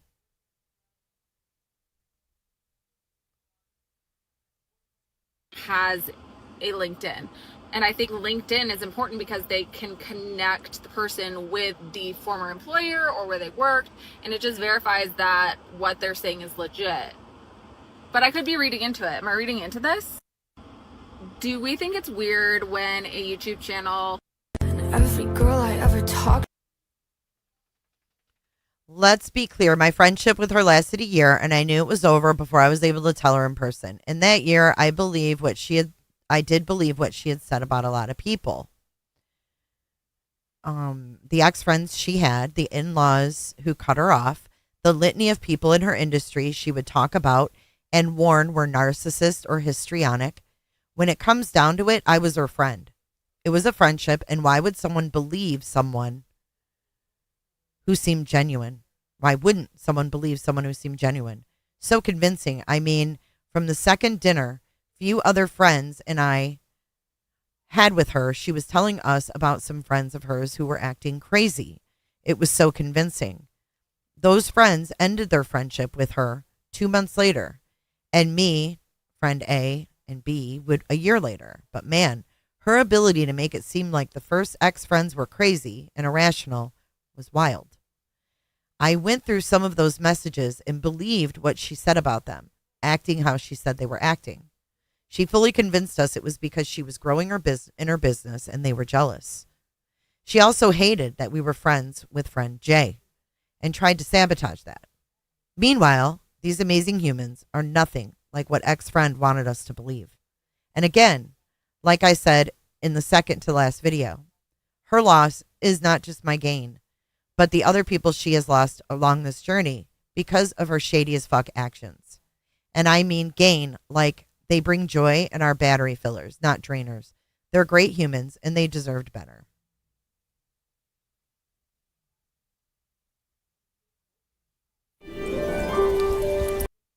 Then she then she has this out of my control, in my control. You're running late, you're fumbling your keys, you spill your drink all over you, and before you know it, bam, you've missed. Dude, now she's got a fuzzy little mic. Now she's got a fuzzy little mic. Your train by 5 seconds. Annoying, right? But what if that 5 seconds completely changed the entire trajectory of your life? This is what's called the sliding doors theory.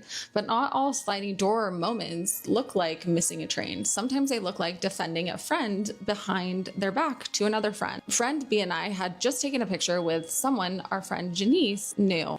Totally normal, nothing dramatic. Well, we come back and our ex-friend literally goes off on Janice. The level of hatred spewing out of her mouth was intense. It wasn't even a choice. Friend A, B, and I just defend Janice.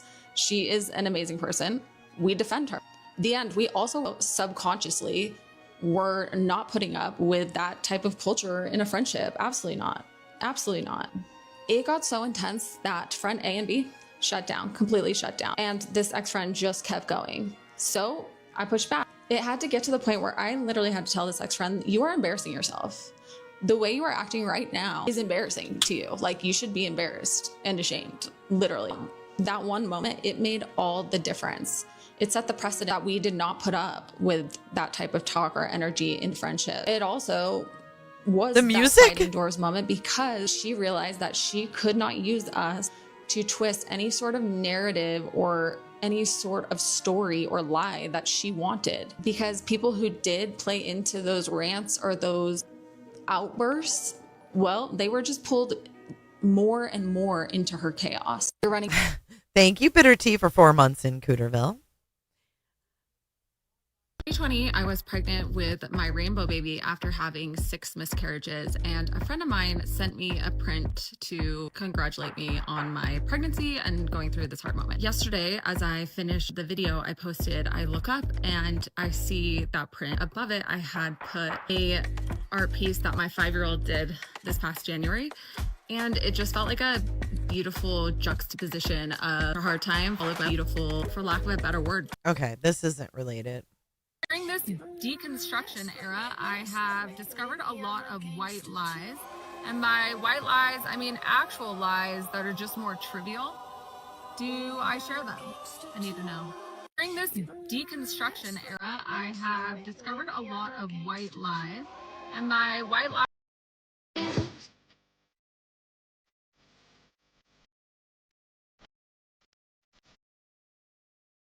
And don't come over here lying on me, because I'm going to tell what you said, Ronnie, Bobby, Ricky, and Mike said. Don't lie on me. That is my biggest pet peeve. Do not lie on me. And don't come over here lying on me, because I'm going to tell what you said, Ronnie, Bobby, Ricky, and Mike said. Don't lie on me. That is my biggest pet peeve. Do not lie on me. Okay, I think this one was in the 9-hour live. I don't know why. It just says, I got the receipts. I don't know how many there are. We're going back. This is September 5th. So we're getting closer to modern day. Nobody likes me, everybody hates me, they want me to go eat some worms. Oh, this one was this was the threat. Okay, this is another threat. Pay attention, people. Town, dude. This was one of the threats for the RO. Yeah, the Ronnie, Bobby, Ricky, and Mike. That one was in the evidence for the RO.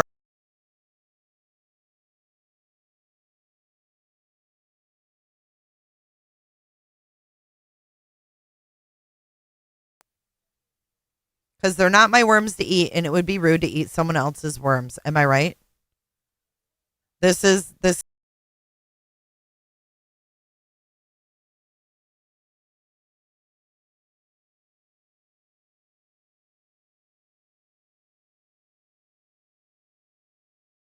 This was in the RO. Okay. Thank you, Patty, for your super chat. Thank you so much. Focus on what it means to be. Okay, she's at the Charlie Kirk Memorial, which we remember Lauren brought up in the 9 Hour Live as well, and kind of said, you know what she said. It's been a while since I posted a little photo dump. That's nothing. Who would have known the things we would go through when becoming BFFs back in April of 2024? I'm grateful for you, whoever these people are. I don't know who that is. Lindsay? Oh, that's Lindsay. Oh, this is Lindsay. Is this Lindsay, Benny?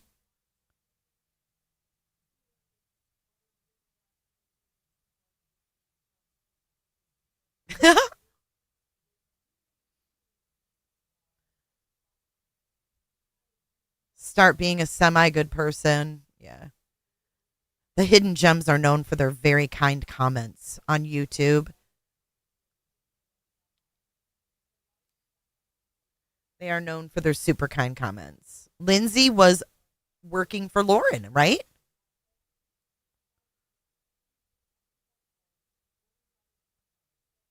Who's Lindsay again?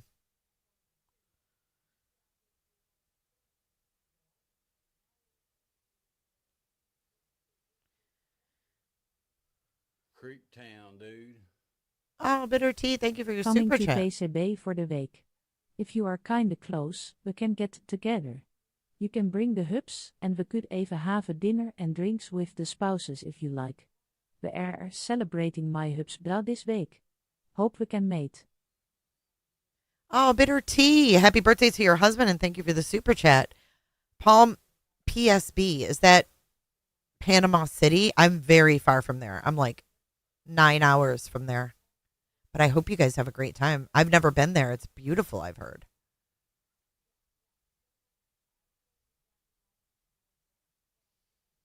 Okay, Lindsay was working for Lauren until Lauren said she saw red flags. Oh, she's the one that took the notes in Delphi. Okay, she took the notes in Delphi when Lauren had to go home trick-or-treating. I remember now. Okay, I'm getting it. I'm getting it straight.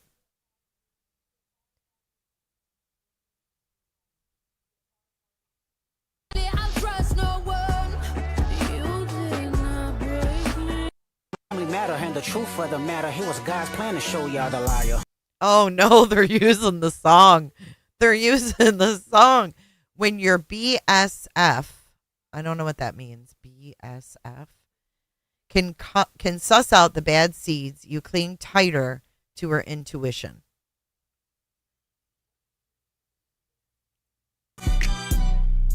Matter and the truth of the matter, it was God's plan to show y'all the liar. Matter They not like us. I cannot. These girls are really pretty though. God. My generation, we were not that pretty. the truth of the matter, it was God's plan to show. It's not gossip. It's not drama. It's not petty. It's a smear campaign. It was so small, I almost gaslit myself into not noticing it. I had just heard her share something online that had actually been my experience, but she told it as if it were her own. It wasn't something I needed credit for, and honestly, it wasn't even that big of a deal. But later, when it was just the two of us in the car, she told the exact same story to her husband, still making it sound like it was her experience. Something in that moment felt off. My body reacted before my mind could catch up. A twist in my stomach, a sense of dissonance I couldn't quite name. It wasn't about ownership. It was the unease of watching somebody subtly rewrite reality. That moment lingered. I replayed it in my mind, wondering if I was reading it right, if I was not extending enough benefit of the doubt. But the more I thought about it, the more clear it became. It wasn't some unhealed part of me being triggered. It was objectively messed up. I wish I could say that was the moment everything clicked, but it wasn't. It was just the first crack in the facade. From there, things began to slowly crumble, and in that crumble, I continued to look inward, trying to heal, trying to give grace, trying to take responsibility for my own feelings. But looking back, I see it now. I swung so far toward introspection that I'd forgotten. Dude, if this is her yard and shit, look how fucking beautiful it is where she lives. And this is for those who asked, that is for the wind. It's a wind muffle thing, which I have a fan on. I probably need to put mine on. Hold on. You might hear some little noises. I don't know what she's wearing, to be honest. But look at her scenery. Woo, beautiful. I've never been to Utah. Discernment is not judgment. I didn't know you could become too healed, so focused on self-work and compassion that you overlook the red flag staring right at your face. Now I know when your body whispers that something is off, listen. That's not gossip, that's not judgment, that's wisdom and discernment. It was so small, I almost gaslit myself into not noticing it. I had just heard her share something online that had actually been my experience, but she told it as if it were her own.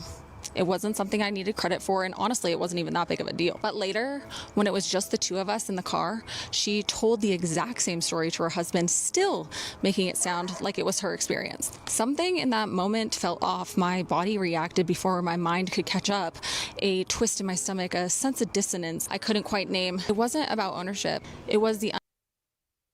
Did we already play this? I don't even know. I think we've heard enough of that one. Somebody's gonna give you a lesson, leaving somebody's gonna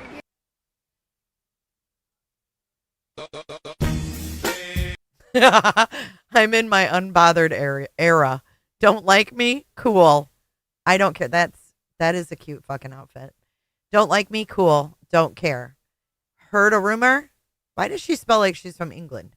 Hear it as many times as you like. Want to walk out of my life? I'll hold the door, baby. Hey, we gon' rock it till the wheels fall off. Hey, we gon' rock it till the wheels fall off. These are funny as fuck.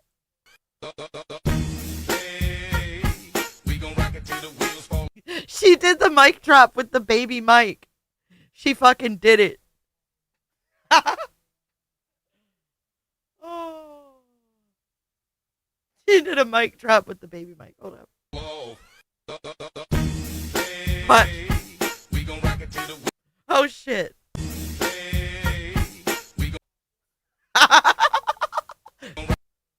There she goes. There, and it's pink. It's fucking pink. You look up TikTok in the dictionary and this comes up. I fucking love it. I would if this girl was harassing me, I would laugh my ass off. But if she had texts of when I talk shit about people or knew that I had done something I shouldn't have done, then I might not let it go because I'd be scared. It's cute. It is cute.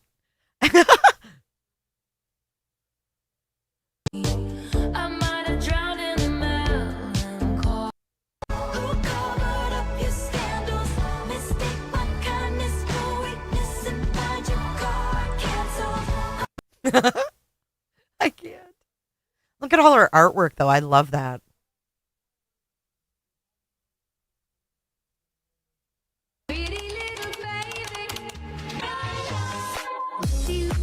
How did you know she was in Europe? Because she told me she was going to Europe. Here's today's date, October 7th. I am wearing this Lonely Ghost Sketch Bros collab sweatshirt, and I am going to make a prediction. I'm not going to post my prediction now, but I'm going to record it now. So if this prediction happens, then I'll post it and I'll show that I made this prediction today. And my prediction is, here's today's date, October 7th. I am wearing this. Did you today? see this? I hope you get to wear stripes or orange soon. 2 days ago. Lena, look how old you are, Lena. You ought to be ashamed of yourself saying that. She's from Norwegia. She's got a lady threat saying she hopes she goes to jail from Norwegia. Some old ass lady. The Mean Girls music. Boom, boom, boom. Boom, boom, boom. Hello, Miss LA. Be careful on the road. It's raining in Oklahoma. I hope I brighten your day a little bit. Let's see what this is. Oh boy.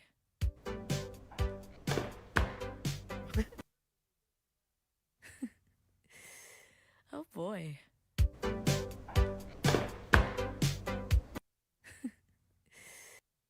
I mean, obviously you don't know the case law off the top of your head. I have an officer calling me. Now we're at October the 10th. Stalking something is the law. And I want to know what, like, so I can wait a second for sure. I know, but what's the Did I say that wrong again, Mike? Fuck. case law? I want the case law, please. And then you said you don't screenshot them, but then all of a sudden No, you're saying no. but I kind of want to now. Like, if she's kind of harassing me, so I feel like I kind of want to. But like, what's the law? Well, if you need to, then file a report down there if you get harassed. I know, but what's the Nevada law? What? You said, like, I was just doing some searching. Here's the thing. I'm a patrol officer. I'm not going to my own say I'm a best detective or anything, right? So I can do my due diligence and do some searching as well. So I didn't copy everything because we don't, there's so many laws that we just don't know about. No, I can respect that. I can respect that. Ooh, let's do a poll. But we need to do a little bit of extra searching and things like that. So, but I feel like to have a police officer telling me that, like, because that now, I mean, because to have a police officer telling me it's against the law to do that. Mike, I got corrected on that before. I said Norwegia, and I forgot. I actually have several examples of her sending so many screenshots to me from other people. So, well, then that person would be the victim. Yes, so I could also inform that person that that she would be the victim of this. Yeah. So, but my question is, I mean, obviously you don't know the case law off the top of your head. I have an officer calling me. Stalking something is the law. And I want to know what, like, so I can wait a second for sure. I know, but what's the case law? I want the case law. It's not gossip if you're telling the truth about your own lived experience. It's not gossip if you're speaking up to protect others, to reclaim your voice, or to process something you were dragged into against your will. When someone lies, manipulates, or causes harm and then tries to silence people with fear, legal threats, or social pressure, that's not drama. That's abuse of power. And speaking about it is not only allowed, it's necessary. Gossip is rooted in malice and speculation. Truth-telling is rooted in clarity and courage. What? Who said that? Is it you? I don't know. It's not gossip if you're telling the truth about your own lived experience. It's not gossip if you're speaking up to... In the summertime, driving.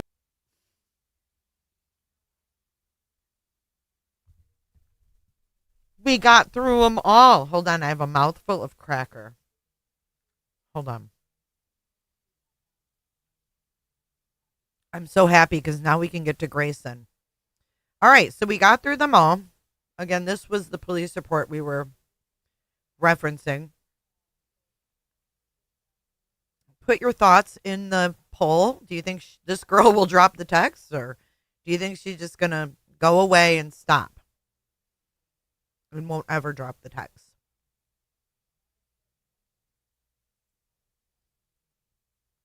I mean, unless she deleted a whole bunch of shit. Hey, everyone. Moving right along. Unless she deleted a bunch of shit. I don't know, but we saw the same thing. We saw the same thing in the 9-hour thing.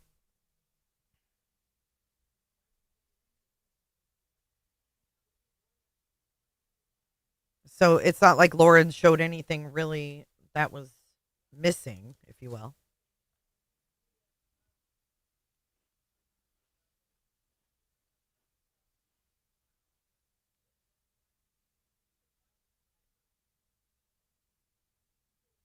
Huh? Then who's Bex?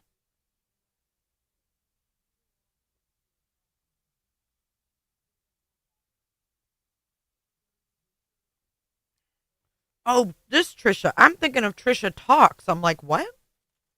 Oh, I know. She put those things in instead of the paneling. Top right corner, is that a human head in a jar? What? What?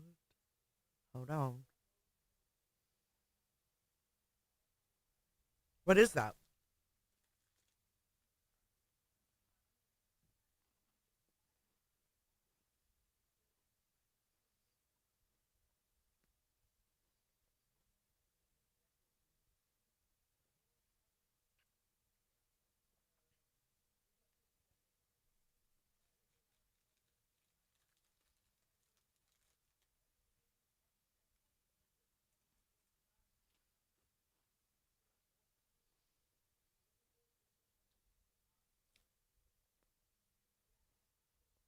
Frogs. Oh, in the background? Okay, sorry. I was just eating my crackers before we get into this. She's very nicky nacky. Is that booze?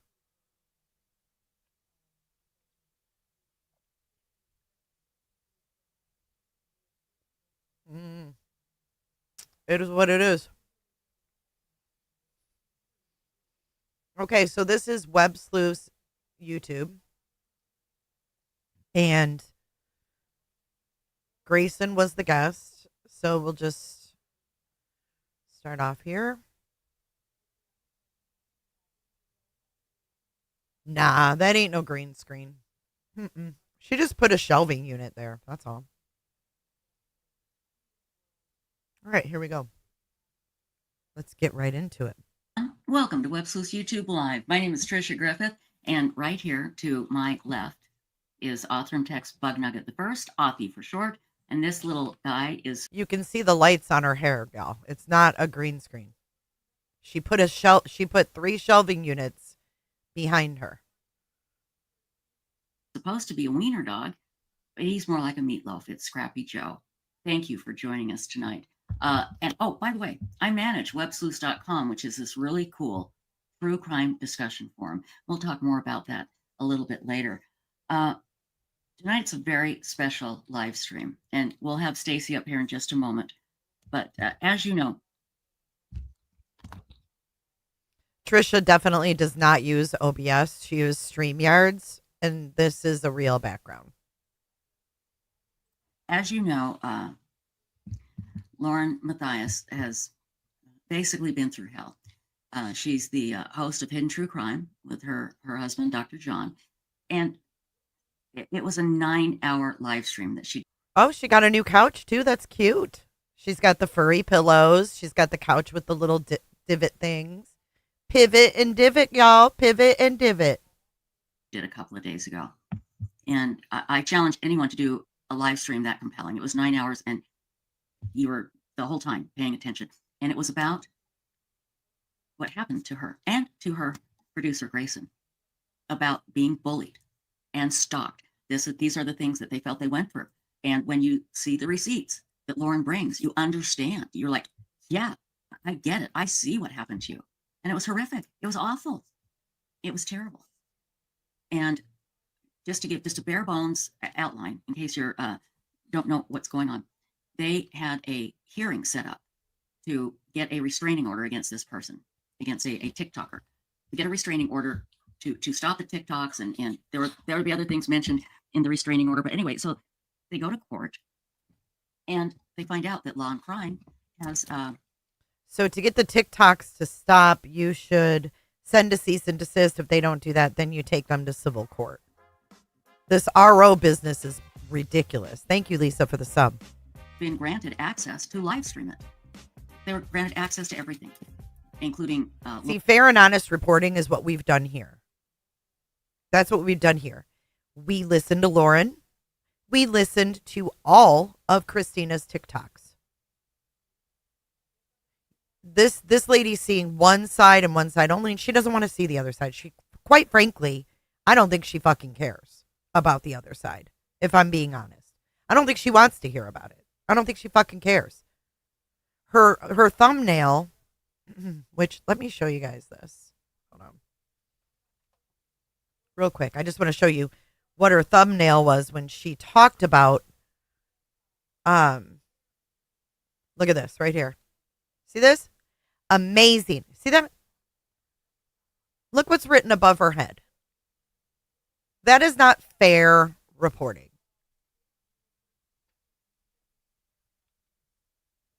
She don't know. She don't know what happened.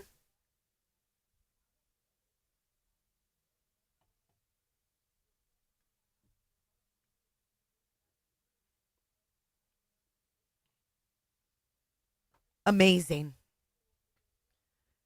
And then she picked the most bougie photo she could find.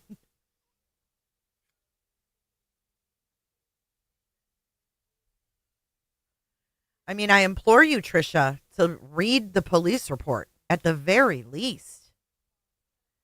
At the very least, this 50-year-old woman is looking like a petty 20-year-old. At the least. Lauren's family's history, information about her son, information about Dr. John. And she said, I'm not doing that. I am not doing that.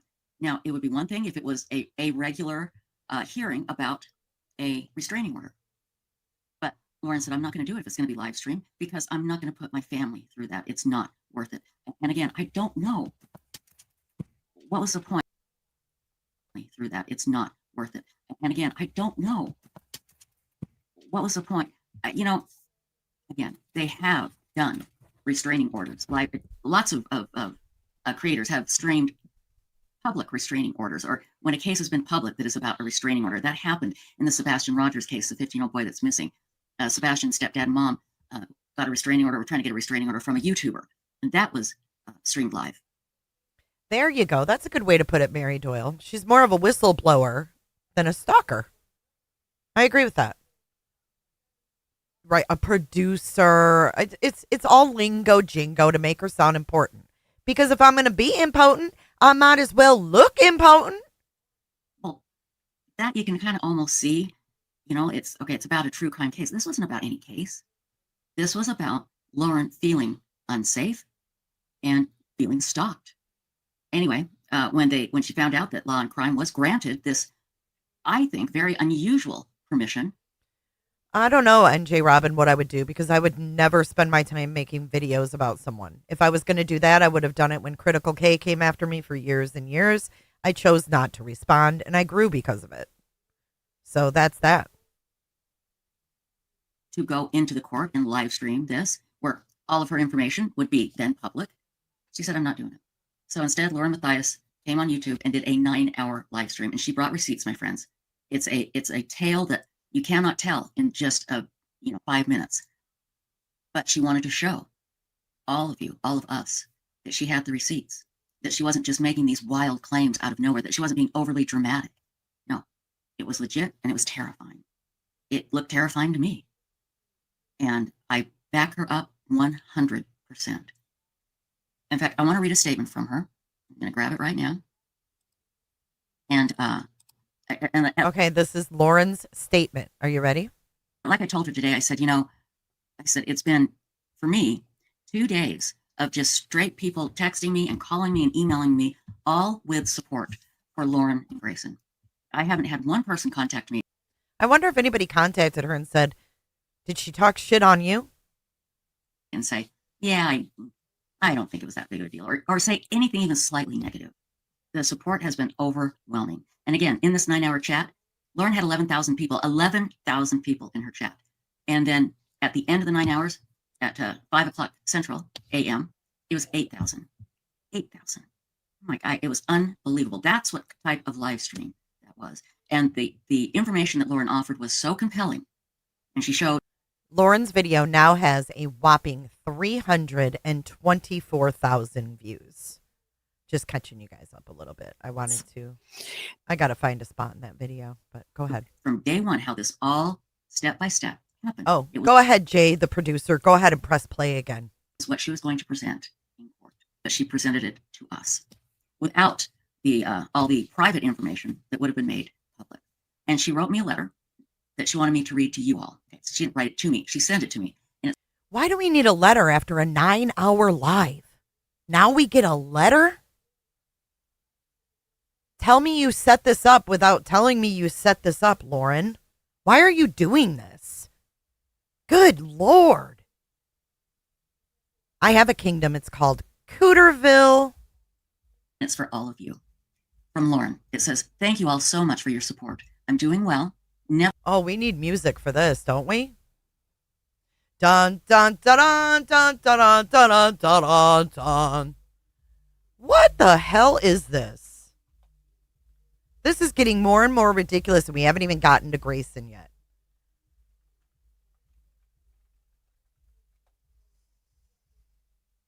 Is this it? All hail the chief? Listen.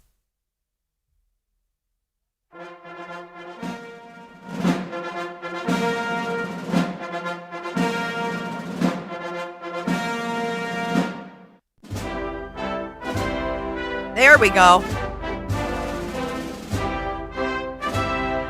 There we go. Okay, that's what we need. That will set the tone perfectly. This is what you do when you do fair use. All of you. From Lauren, it says, "Thank you all so much for your support. I'm doing well. Never in my life did I imagine I'd be capable of a 9-hour live stream. But that night, it was equal parts necessity, adrenaline, and a mother's instinct to protect her family. After that all-nighter event, and having to share something I never wanted to make public, my body finally needed a rest. These past few days, I've been spending quiet time with my mom, lying by her bedside as she continues her hospice journey. But I promise I'm okay. A special thank you to our hidden gem, Julie, who sent me the most beautiful flowers. My mom and I have both been enjoying them so much. And thank you to Bloom and Bramble, owned by Aunt Vicky, for creating such a thoughtful bouquet. Your kindness truly means the world. To everyone who sent warm wishes, texts, and prayers, I feel your love. We just needed a few days to breathe, but we'll be back soon. Trisha, thank you for your friendship, your goodness. I'm gonna bawl." And she goes on to say nice things about. Why am I crying? Good Lord. You know, I picked the wrong. Why are you crying? Time to quit doing drugs. I swear to God. Thank you, Lauren. Thank you. I want to show you the picture of these flowers. They're beautiful. Here we go. Here are the flowers. Let me grab them real quickly. Look at these beautiful flowers. Oh my gosh, they are gorgeous. And it's a plant too. And I love that. Right? Manipulation. Do. Can we get Rod Stewart up in here instead of infatuation? Manipulation.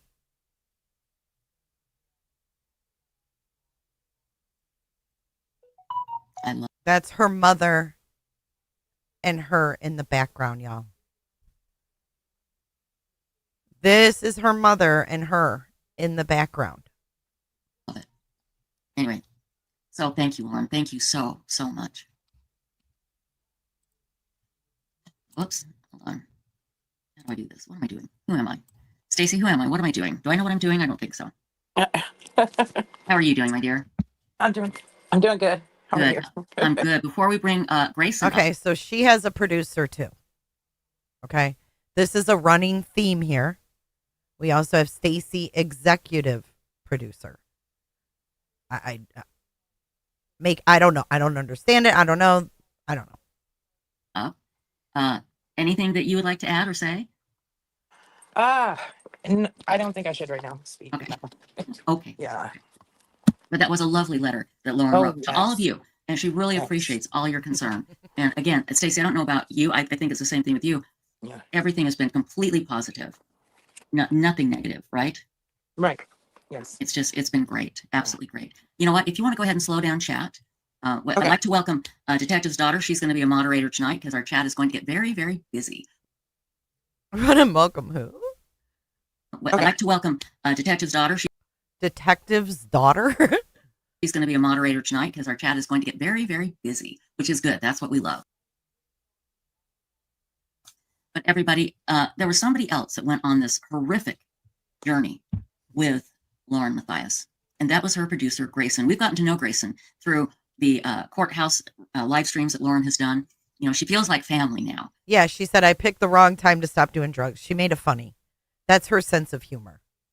And she was right there with Lauren all the time. I mean, this tore Grayson apart too. She's very close to Lauren, John, and their son. And to have to watch people you love go through. Well, you know what? Creators need to get smarter than that than JR, because that kind of sub count can also be bought. So you don't know. So don't be blinded by sub numbers. That's dumb. That's the biggest mistake creators can make. Blinded by the numbers. Because they can be bought online. Through that. She went through it with them. And it affected her and it changed her. And I'm so honored to say that that Grayson is coming on our live stream to talk about her journey and what happened. Ooh, and to let's speak look at the chat. The truth, to let everybody know. Because this, I'm sure, won't be the first time that somebody, a creator, has to go through this. It won't be the last, but I think we can all learn something. Everybody, please welcome Grayson. How are you doing, my dear? I'm good. It's been... Good. Okay, I think what we need to do is I think we need to do this right.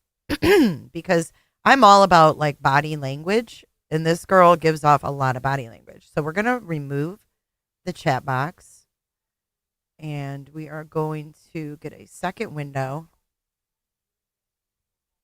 And we're going to make it so y'all can see the chatties, the chatty chatters right here.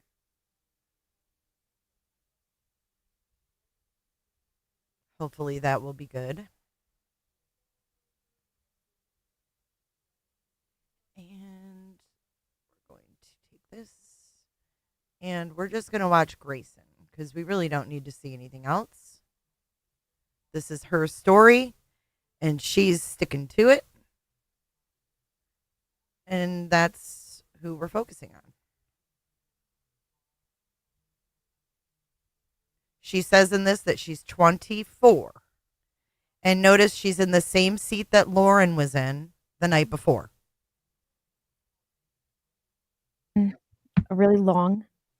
been a long 6 months. And that's how long this has been going on, is 6 months, right? Yeah, it kind of started in April. And it's kind of just, it really started really awfully in June. And it's been kind of just accelerating since then. It's gotten really scary. Before I say much, I do want to say that I don't speak for Lauren. I don't speak for Hidden True Crime. Right. I'm here on my own accord. This is me. This is my opinions. Just like the stalkers, attorneys want to claim free speech when there's in fact a lot of things going on there that aren't free speech, aren't protected. This I'm is going to your use my free First speech. Amendment right tonight to talk about what I've been through, what I've witnessed Lauren go through. Again, I'm not speaking. I for her, I'm have speaking her. as- Listen, sorry. I have her on 1.25. Would you guys like her on normal, or do you want her on 1.25? Here's normal. Her employee, but also as her friend who has seen this go down. Exactly. And No, actually, B. Tim, that's the thing that I'm puzzled about. Okay. So she's sitting in the same seat that Lauren was last night, right? But they also said that they're in a hotel. 1.25? Okay. They also say that they're in a hotel. And in this, Grayson says she has not left the hotel in days. Grayson, throughout the evening, I'll be sure and remind people that these are your thoughts, your observations, your feelings, what you have been through. Yeah. And you're not speaking for anybody but yourself. Yeah. I just, for those.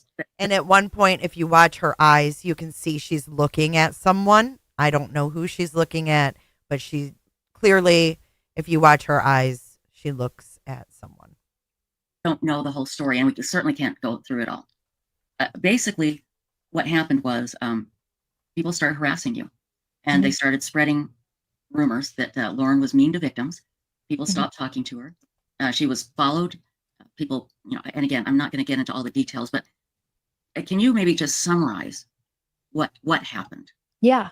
So I believe I've had to get really familiar with dates here. I believe it was April 9th Lauren was confronted in the courtroom or courthouse by the stalker, who let her know that her private messages were being released and they were horrible. Lauren called her annoying. Lauren apologized. I wouldn't There's the beginning of it, right? She called her annoying. say that I know everything that happened in that conversation. I wasn't there for that. But Lauren came up. She looked really upset. And she kind of texted me a little bit about what was going on and was like, don't do anything. Everyone's looking at me. There was a group of women there that day. We went in. No, her cheeks aren't flushed. You'll see when she turns to the side that her skin is glassy and she has blush on similar to Lauren's. Okay. This is a very disturbing situation to me. Fuck, how do I screenshot on Windows? Does anybody know? I want to just show you something. Because when she does turn to the side, you can see she's done up. I'll work on it. We'll keep listening. Into the courtroom, we were proceeding as normal, and she was like, I gotta go, I can't do this. And we got in the elevator, and I remember seeing her break down in the elevator in a way I'd never seen her break down before. Like, it was surreal. And I called Susan Hendricks. Oh, so that's why the stalker took the video in the elevator. Because Lauren said she had a breakdown in the elevator. Got it. She's 24. She's a good friend of ours. And I said, Susan, I need you to come to our house right now. I need support. Lauren needs support. Like, I need somebody there who can also help her. So we went back to our house, and then that kind of catapulted. It kind of just ramped up after that. In June, I was told people wanted Lauren's head on a platter, or were calling for her head on a platter. And then the TikTok account started shortly after that. I actually found it because it just came up on my For You page. And I was like, this is weird. I clicked it. And I was like, oh, Lauren, you've... Listen. And that they want my head on a people I care about.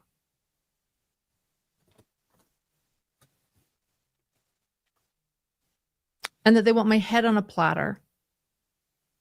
And that they have private texts of mine and I should be ready for something to go big. They're going to blow this shit up. Head on a platter. I was so afraid. I didn't know what was happening. And I called people. No one would call me. No one would tell me what was going on. Just a whisper campaign. People that I thought were my friends, fellow journalists I thought were my buddies. No one decided maybe we should call Lauren and find out what's going on. And so with those threats and with that imminent threat, I called my local police department, or Grayson called the local police department. I can't remember. Oh, you can't remember. It was Grayson. We seen it. We seen the police report. Grayson called and reported extortion. Online extortion.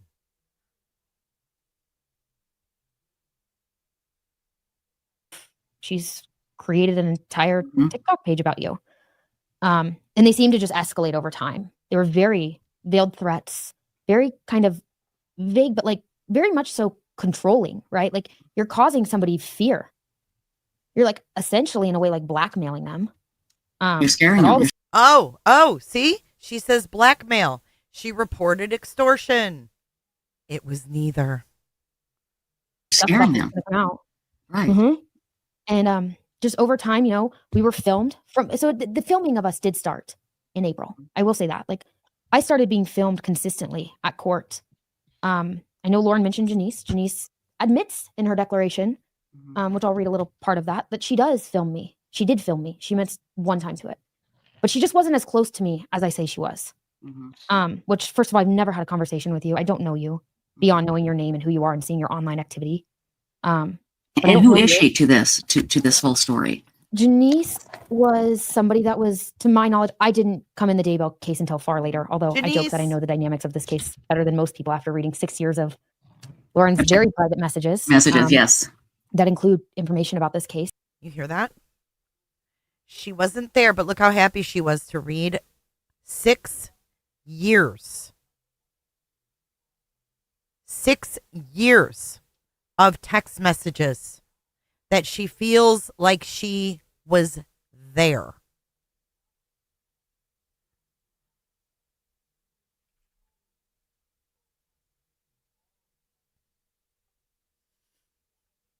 This is weird. I'm in the Daybell case until far later, although I joke that I know the dynamics of this case better than most people after reading 6 years of Lauren's very private messages. Yes. That include information about this case, both on record and off record, unfortunately. And Janice, I guess, was somebody who was in the Facebook groups, and she has a follower and followed the case and followed Lauren, a lot of so many people do, right? Okay, got it. Yeah, and she's kind of known for her memes and her things that she likes to post online, which oftentimes ridicule victims. A lot of you guys saw the Colby Ryan mug, which Colby Ryan did an incredible members only live, which I actually just want to point out. He did an incredible members only live. I believe it was yesterday, and you guys can all go watch it. But he talks about how this group of women surrounding the stalker have been doing this for years and torturing, terrorizing the victims. I know there's a lot of love for Colby, and I don't have anything but, empathy for him.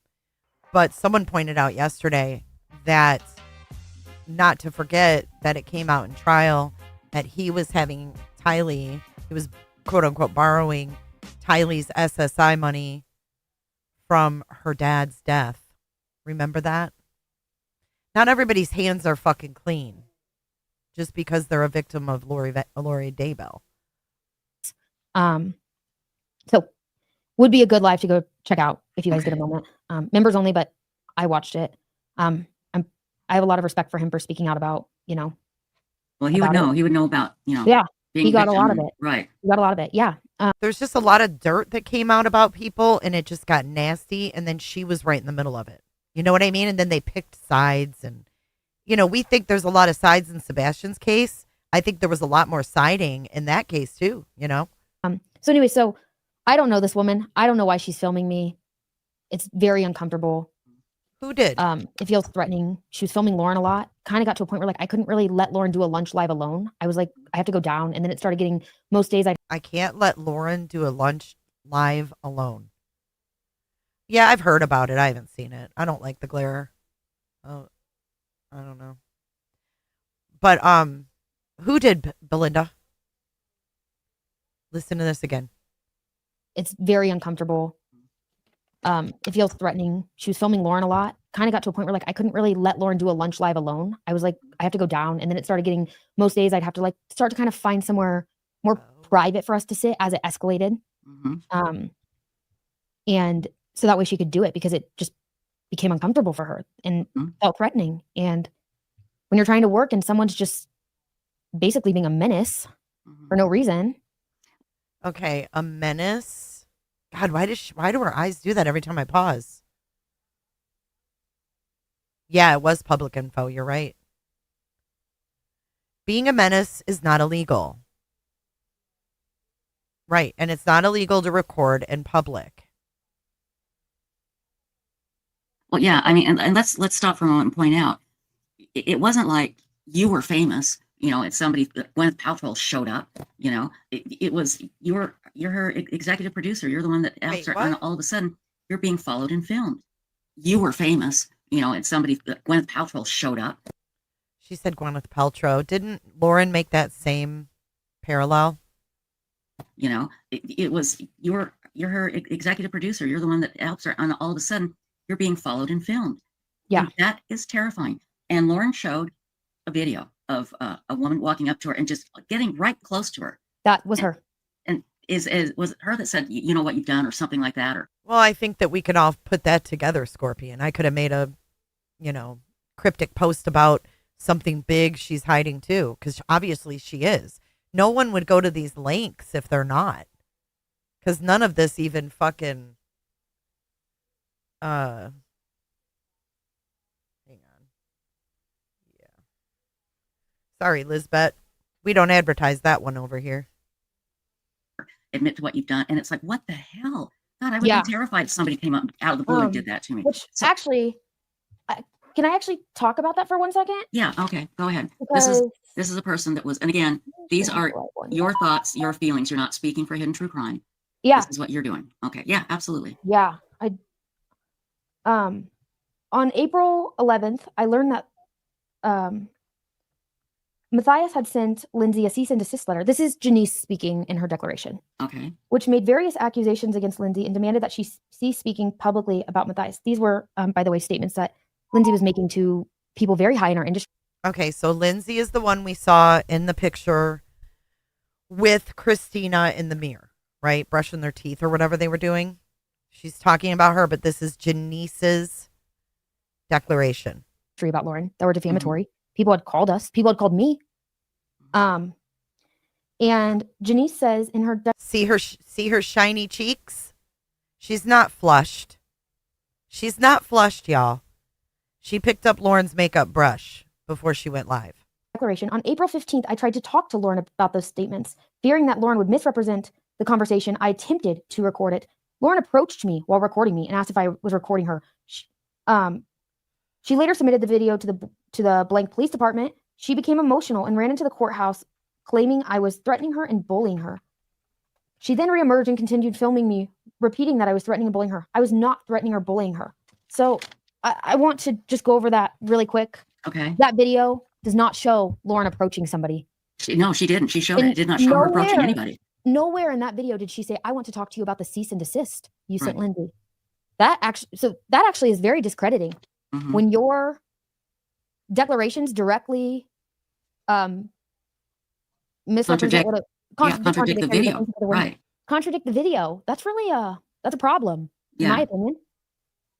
That's a big problem because the evidence is right there, and you can go back and watch it on Lauren's live stream.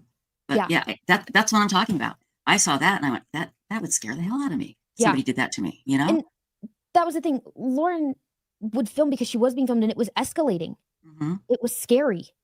So of course she turned on her camera walking into the courthouse. Oh my God. It's rules for me, but not for thee. Rules for thee, but not for me. And it was escalating. It was scary. So of course she turned on her camera walking into the courthouse when this woman is standing there for no apparent reason and looks like she's recording. Like, of course she is. Like, wouldn't you? No. I would have put my head up high and I would have walked past her video or her phone or whatever the fuck she was doing and walked in the courtroom and did my fucking job. Everybody outside the fucking Daybell courthouse had their goddamn phones recording. Tell me she was the only one recording. Shut the fuck up. Right. Oh, exactly. No, absolutely. I understand why she did it completely. And again, I wasn't there for that. I believe I caught the end of her talking to the bailiffs because I couldn't find her and I went and looked for her because by this point I was getting a little bit worried. Okay, so this is when Lauren went and had the bailiff intervene, but said that the bailiff had to intervene.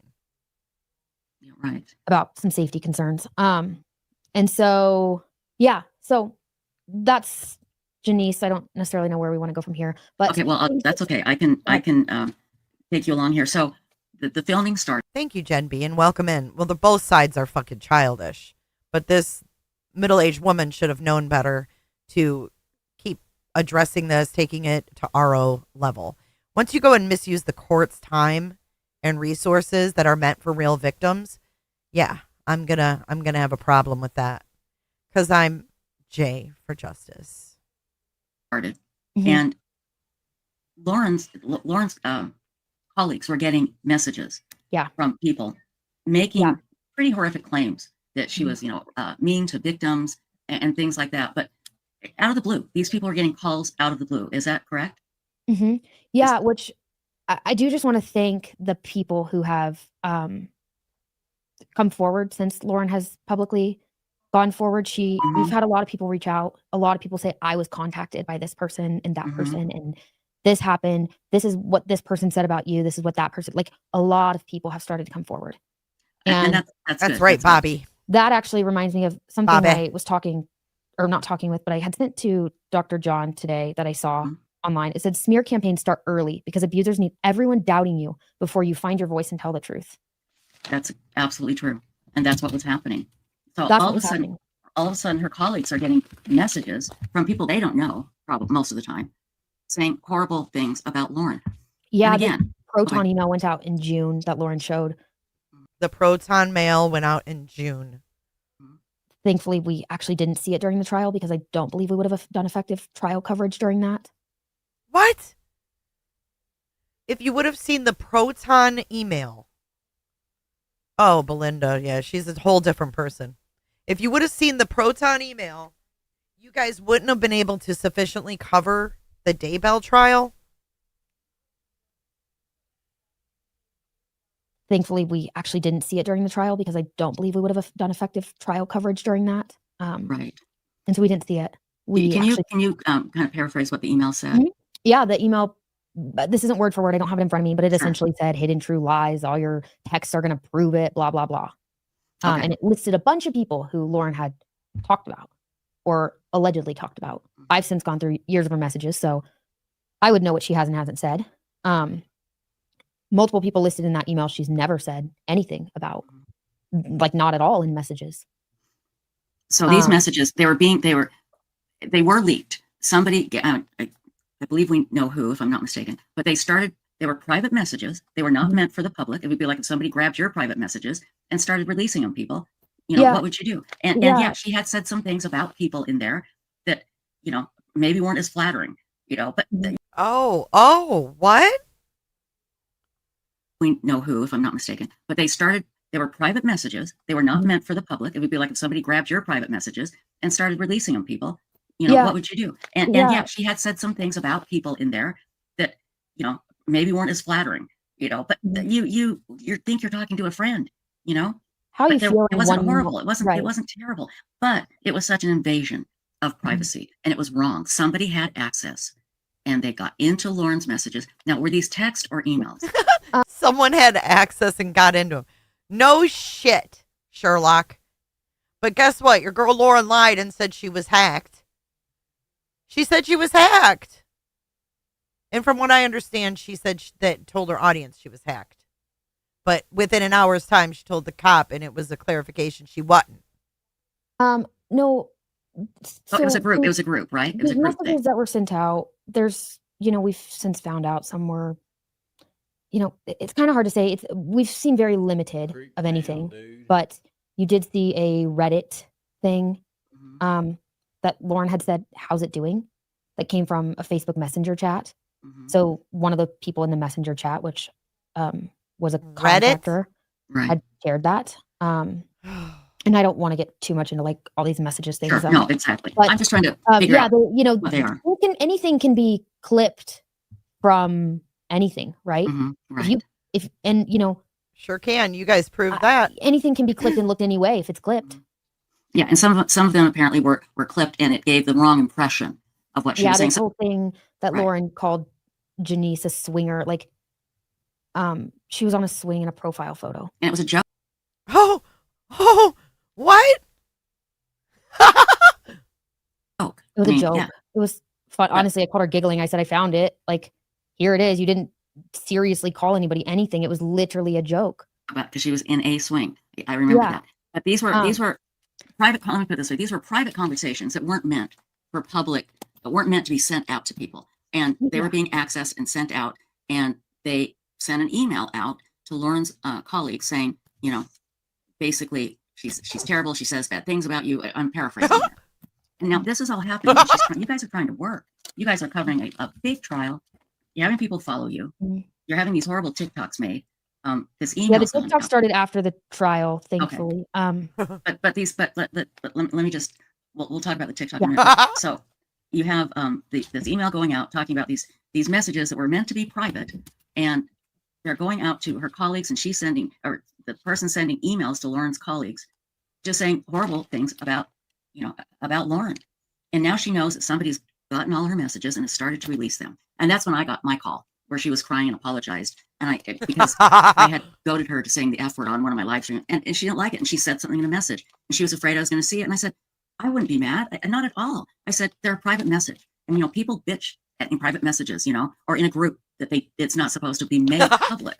And I said, I shouldn't have goaded you. I said, I should be the one apologizing.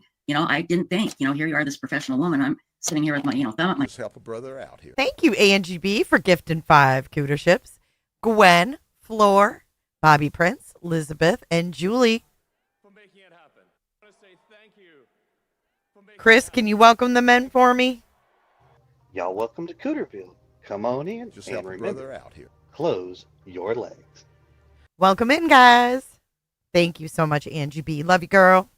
My nose going, oh yeah, just say the F word, and she didn't want to do it. Anyway, she called and she was so apologetic. But I want everybody to take a step back a moment and think. You've, been in hundreds of these chats, text messages, emails, whatever. And somebody has now accessed everything like that you've done. And they've started to. Yeah, claim to. And has started to release them or claim that this is something that you wrote to your professional colleagues. My God. And the fact that you guys were able to do as well as you did with this going on is pretty much a testament to how your work ethic is. Thank you. Yeah. So this happened. So and I do want to talk about that real quick. This Sure. whole idea of, Lauren's published 100 videos since this started. This is her job. All of you have to get up and go to work every day. You have to provide for your family. This is my job. Right. This is how I make a living. Mm-hmm. I am a producer. Yes. No matter what's going on, I show up. It's really hard, right? There have been talks about not doing many trials anymore because of how hard this has been and how scary. But this is my job at the end of the day. So I don't get to just not do my job. But you don't want to go see your family? Right, Electro. A producer, I don't know, I guess she hits the live button on StreamYard and pins comments. There you go. Yeah, they're in a hotel. They already said that. She'll say it too. And again, it's a testament to how professional you guys are. Right. But yeah, I have seen a psychiatrist and gotten on medication because I can't function without it because of how horrific this is. Can you believe this? Lauren put that in her fucking lawsuit too. So now she has to publicly talk about this. She's 24. And again, it's a testament to how professional you guys are. Right. But yeah, I have seen a psychiatrist and gotten on medication because I can't function without it because of how horrific this is. I have, had to seek mental health help, and I don't know that I want to get too much into that because it's really personal, but I will say that this has been the worst 4 to 6 months of my entire life. Why the fuck are you still there?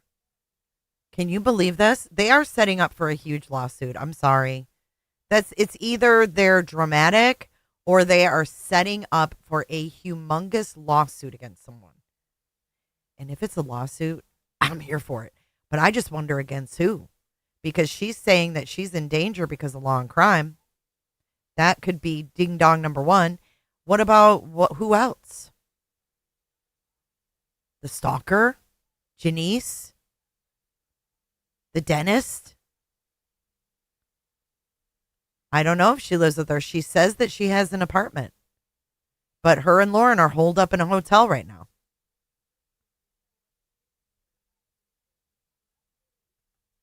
Okay, watch again. Medication because I can't function without it because of how horrific this is. I have, had to seek mental health help, and I don't know that I want to get too much into that because it's really personal, but I will say that this has been the worst 4 to 6 months of my entire life. And it's because this group had formed this, they just started basically attacking you guys. And you're trying to do your job. And all of this is happening. You guys, I really want you to take a step back, take a deep breath, and think about if that happened to you, how you would try and deal with it. Well, honesty is always the best policy, okay? If you fucked up, owning it is the first thing to try to gain respect and trust back from those you fucked over. This is fucking being a good person 101, which neither fucking one of these women know anything about, in my opinion. This pisses me off. Oh, what's she supposed to do? Oh, let's go for a civil RO because our fucking text messages might get out. Fuck off. Fuck off. Own your shit. Stop it. And Grayson, I know this has affected you horribly. I know that. we talked while this is going on, and everybody, I can attest to the fact that Grayson has changed because of this. And, what? These people don't know her. You know, she's loved by her family. She's loved by her friends. For some reason, y'all felt the need to tear her and Lauren down. And I don't To tear her and Lauren down. What? understand it, but I'll get off my high horse here, but let's continue. No, So, and on that note, I think everybody should know how wonderful Trisha is. I called Trisha maybe June or July. Yeah. I didn't know you. I mean, I knew of you, but I didn't know. So Lauren gave you Trisha's number in June or July to what? Further convince you that she didn't do anything wrong? Wow. The manipulation with this one is deep. She gave this girl Trisha's number. Because think about it. June was when the fucking shit started. Remember the TikTok started in June? Uh-huh. So she said, call Trisha. She'll vouch for me. She'll tell you what kind of person I am. let's continue. No, So- and on that note, I think everybody should know how wonderful Trisha is. I called Trisha maybe June or July. I didn't know you. I mean, I knew of you, but I didn't know you. And I had nobody to turn to. My friends in my daily life, they're not in true crime. They don't understand this industry. Right. My family's not in this industry. They don't understand it. Like, you know, my dad's like, what's law and crime? Like, Then you explain it to him, honey.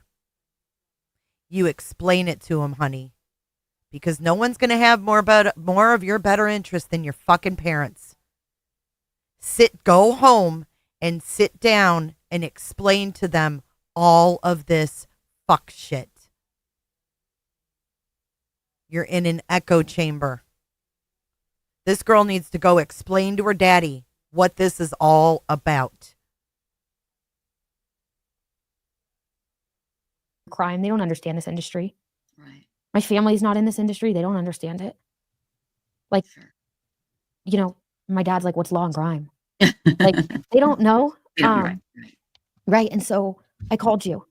And I think I remember our first conversation was probably 2 hours. At least. I remember yeah. I was supposed to meet Lauren and John and their family for something. And I'm texting Lauren being like, This is more than a professional relationship. I was supposed to meet Lauren, John, and their family for something. She's fucking isolated. She says in this, she hasn't left this room in fucking days. What? This is not just a professional relationship. That's lies. That was fucking construed. right. And so I called you. And I think I remember our first conversation was probably 2 hours. At least. I remember yeah. I was supposed to meet Lauren and John and their family for something. And I'm texting Lauren being like, I'm here, but I'm in the car and I'm talking to Trisha. And I don't know if I can come in, but thank you. Yeah, Your I'm friendship happy. And how much you were there for me really meant a lot. I remember I would call you almost every day and you would text me and say, I can call you after my show. Are you okay? Every day? Every day?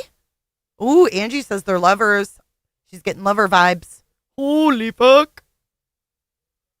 What's going on? Help me. Okay. And you would listen and have empathy. And I was also at the same time trying to help Lauren through this. Right. So not only am I dealing with my own emotions and how difficult this is for me, but I'm also seeing Lauren's life be destroyed in front of me. And there's nothing I can do to stop it at this point. Well, girl, hold on. Hold on. This is not your responsibility. What's going on here?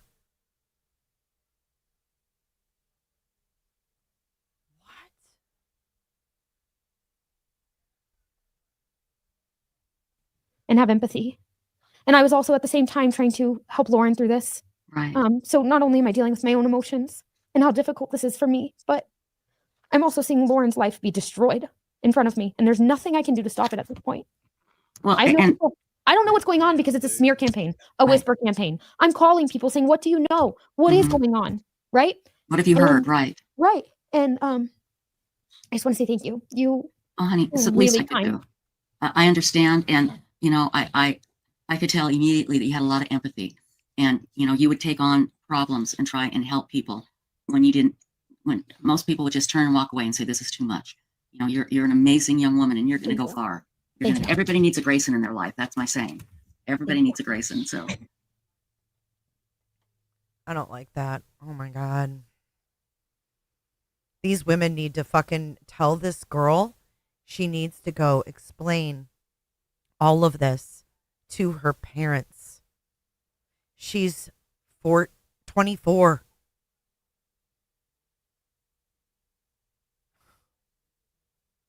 What the fuck? When most people would just turn and walk away and say, this is too much. You know, you're an amazing young woman, and you're A young woman who should never be taking this on. going to go far. Everybody needs a Grayson in their life. That's my saying. Everybody needs a Grayson. So no, they don't. Anything I can do to help, I will. But Thank you. So should we, do you want to jump ahead to when the TikTok started, or where would you like to go? Okay. Yeah. So just the TikTok started. It was incessant. Mm-hmm. I think this girl was raised Mormon and probably very sheltered crimes. But these grown women should know better, and they should be telling her to confide in her fucking family. Her dad says, what's law and crime? He needs to know. People were sending it to me. They were finding it. You know, it's oh yeah, it's uncomfortable. Do right? not seek out anyone in this video or their family members either. It's not our place. We are here observing. Think of Mystery Science Theater 3000. We're in the little fucking theater. Our little heads are just watching. Don't get involved. Don't try to get involved. Let them work this fuck shit out in their own ways. Okay?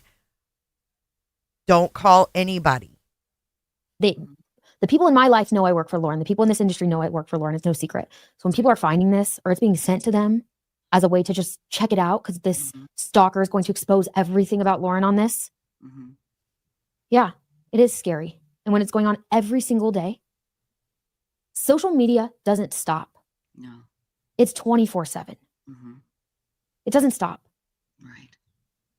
And so, yeah, it became a lot. It escalated. It was really hard. It still is really hard. I'm not going to be naive to the fact that it's just going to stop because we finally told people about it. Right. Which, again, we didn't go public with this for months. We tried to handle this in silence and alone. Yes, and nobody would have known. Nobody would have known. I mean, at some point, people might have, because, you know, Law and Crime was going to stream this. Well, yeah, right. But if she would have never filed this stupid RO, nobody would have known. Yeah, you know, nobody would have known. We wanted this to be private. My friends didn't even know about this until a few weeks ago, for the most part. Oh, wow. Because you hear this? She is isolated. Shame on you, Lauren. Shame on you. This girl isn't even telling her friends. She's isolated.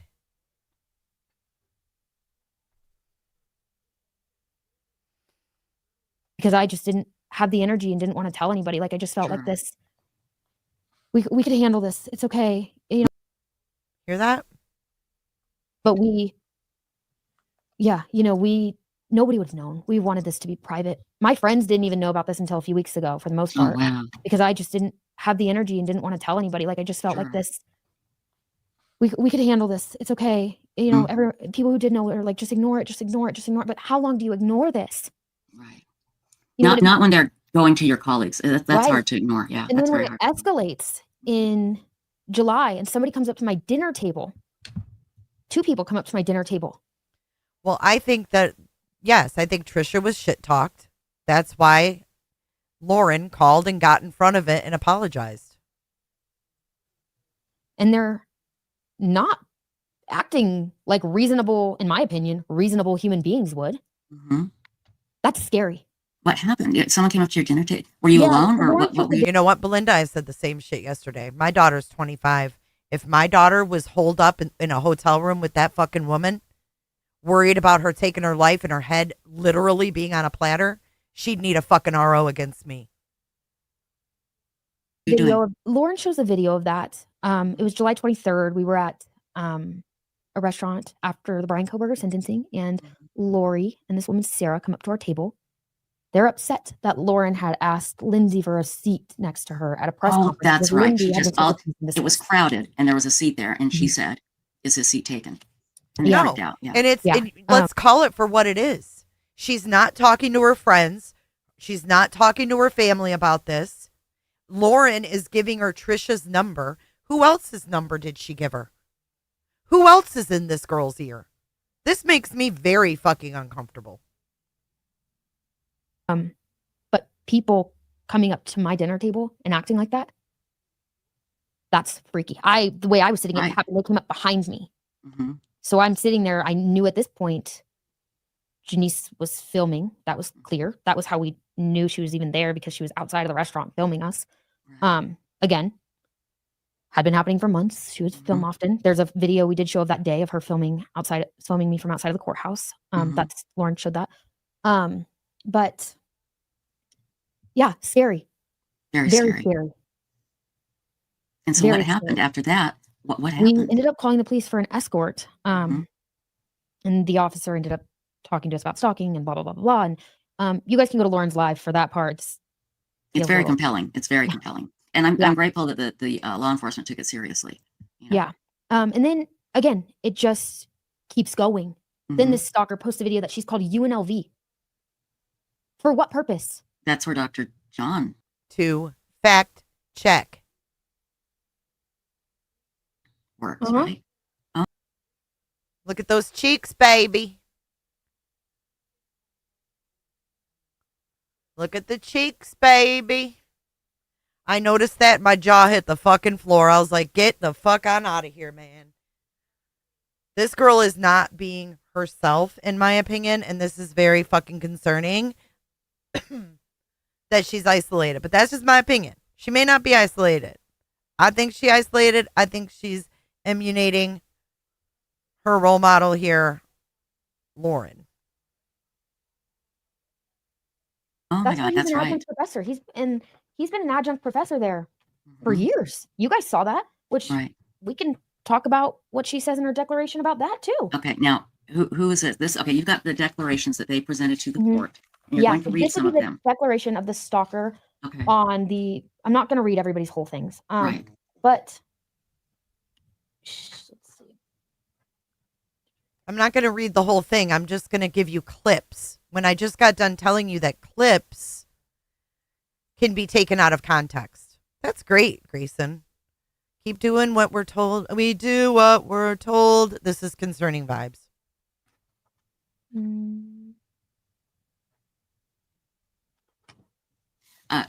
I want to answer that. While you're looking for this, I want to put this up here.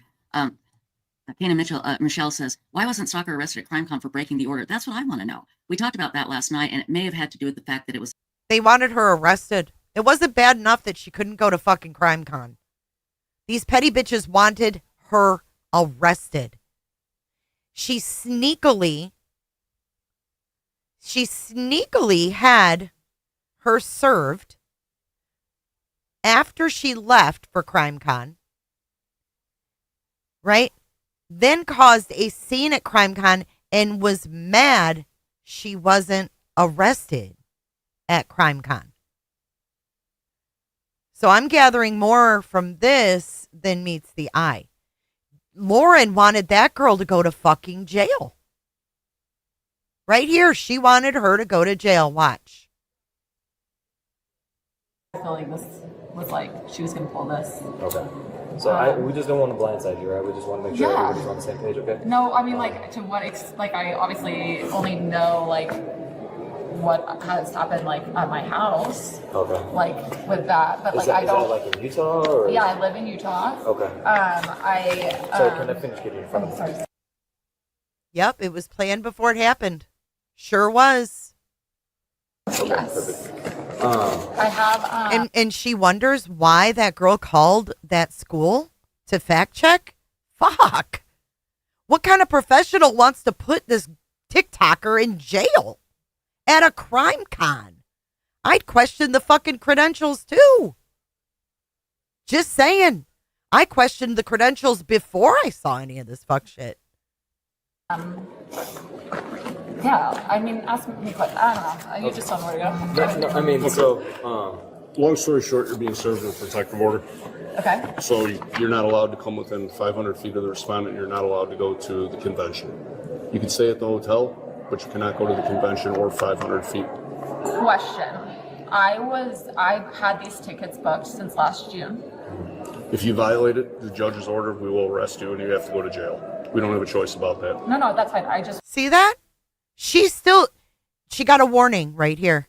She was just served. Her husband sent her pictures of it, but she's mad that she didn't go to jail. I'm just asking questions. I know you're doing your job. 100%. I'm not crying because, it's just a lot. I paraphrase. Okay, so I understand you're doing your job. Can I ask questions? Yes. About it? There's a copy Welcome in, Nikki. of it for you. I already have. I have a picture my husband sent me yesterday. We'll leave you with a physical copy. Yeah, just because we have to give, the physical copy to you, that way you have for your records, and then we have to give one to our record department as well. Okay, so that being said, we'll now go back to our regularly scheduled programming. I'm going to throw in these clips as we can, as we go, because I think that it's fair to revert back. So here we go. Oops, wrong one. It's a Utah order. I want to put this up here. Kana Michelle says, why wasn't Stalker arrested at CrimeCon for breaking the order? That's what I want to know. We talked about that last night, and it may have had to do with the fact that it was a Utah order and this was in Colorado. But I don't understand why, when this was over and they were back in Utah, why they weren't taken in front of the judge and charged. I don't know. I don't understand. That is a big question, Kana. That's a big question. So, and we'll talk about that for a little bit here in a moment. Yeah. But, you might have to keep talking for a second. I have it somewhere. I just need to find it. But it is very important. Take your time, because we got lots of people here. I want to read what people are saying. Trace on the case. It's so good to see you here, my dear. It says, Lauren is just human like we all are. She's not perfect. You like how she said that a few times. We've got lots of people here. Lots of views. But she's really good with her interviews of victims and supporting victims and families. And that's what matters in this field. Absolutely. And Lauren and Grayson were doing their jobs when this started happening. And as Lauren was talking about in her live stream, she kept saying, why? I haven't done anything. And she hadn't done anything. That's what we couldn't figure out. And again, everybody, if you're just joining us, this is Grayson. Grayson is Lauren Mathias's producer, who has been with her through this whole ordeal. And again, what we are talking about here tonight, these are Grayson's feelings and her talking about her experiences while witnessing all of this. Okay, she doesn't speak for Lauren. These are her personal feelings. Do it for me one more time. I'm telling you, most of them are, but I'm not. But I'll tell you, Grayson comes with the receipts. There's no question about that whatsoever. I love seeing them use the white card and get jammed up. I love it. This is such overprivilege. You're so right. Do it for me one more time. Welcome in. I'm glad you're here. I hope you'll stay and contribute. You are so right. Did you find it? No, but I'll find it. Okay, you're fine. Take your time. Because I got 8 gazillion things here that we can talk about. And Susan Stricker said, the fact that UNLV would give out any info is disturbing. I don't know how much info they gave out, but the person admitted to doing it. And remember what was it Megan last night, Stacey, that talked about how this woman thought he had a PhD in philosophy, that she didn't understand what PhD meant. Yeah. Yes, it was Megan.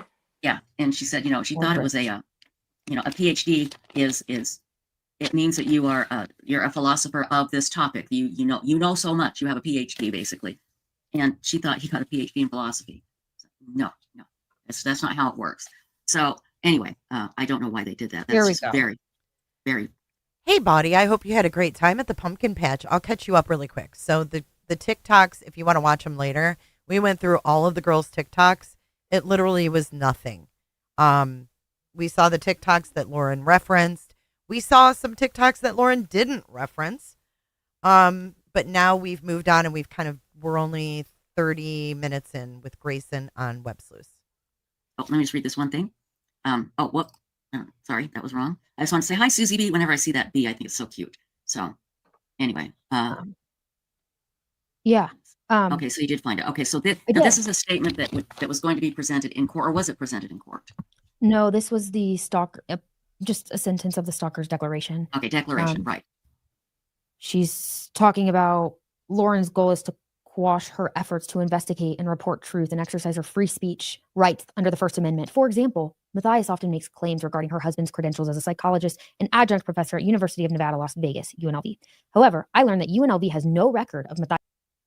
So she was sent here to defend Dr. John. And I learned this morning, and since I'm not, I'm not a hidden gem, I learned this morning that the hidden gems call Lauren's husband Dr.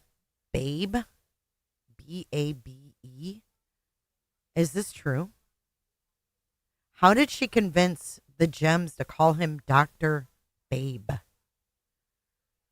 And why? Does anybody have the backstory? Matthias' husband serving as an adjunct professor, which Matthias appears to acknowledge in her declaration she did not.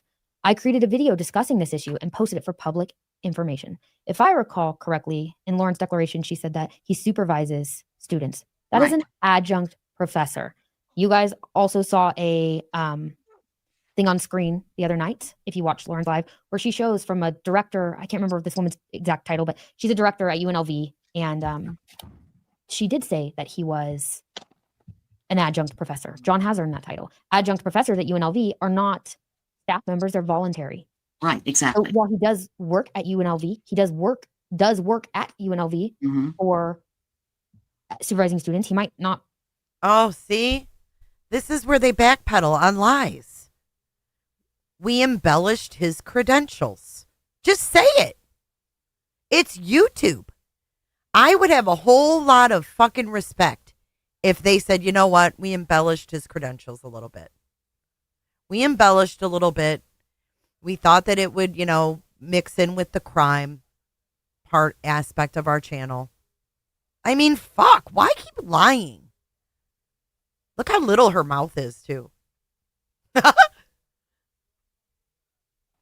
An adjunct professor. John has earned that title. Adjunct professors at UNLV are not staff members, they're voluntary.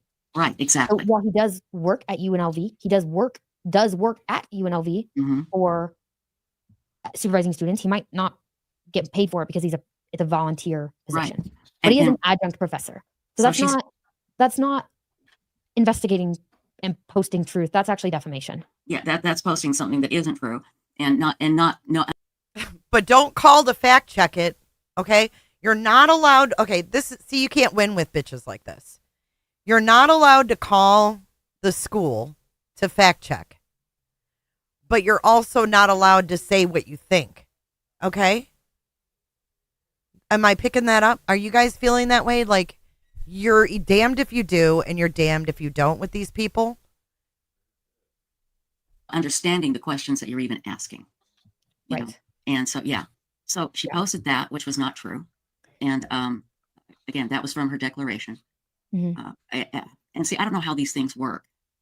Do you get to respond to that or? I'm not like super familiar with like the whole court process, but I'm pretty sure Trisha knows, and I wish you guys could see her and her dog. It's kind of funny, but it's distracting.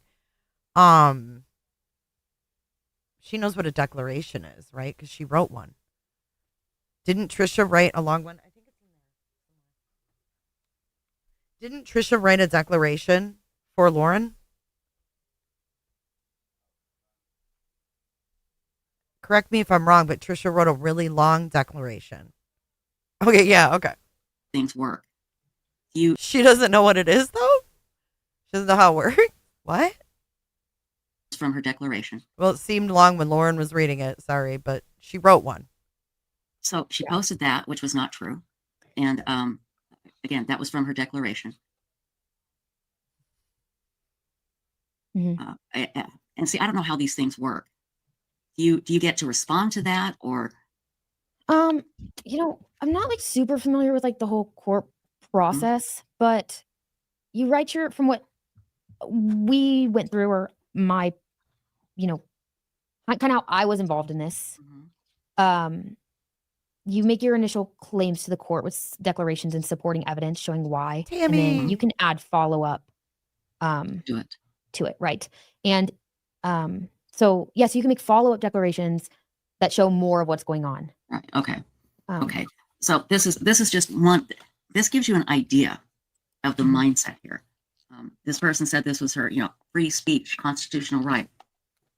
Free speech doesn't give you the right to post misinformation, to say. Oh, she did, Tabby. Oh, wow.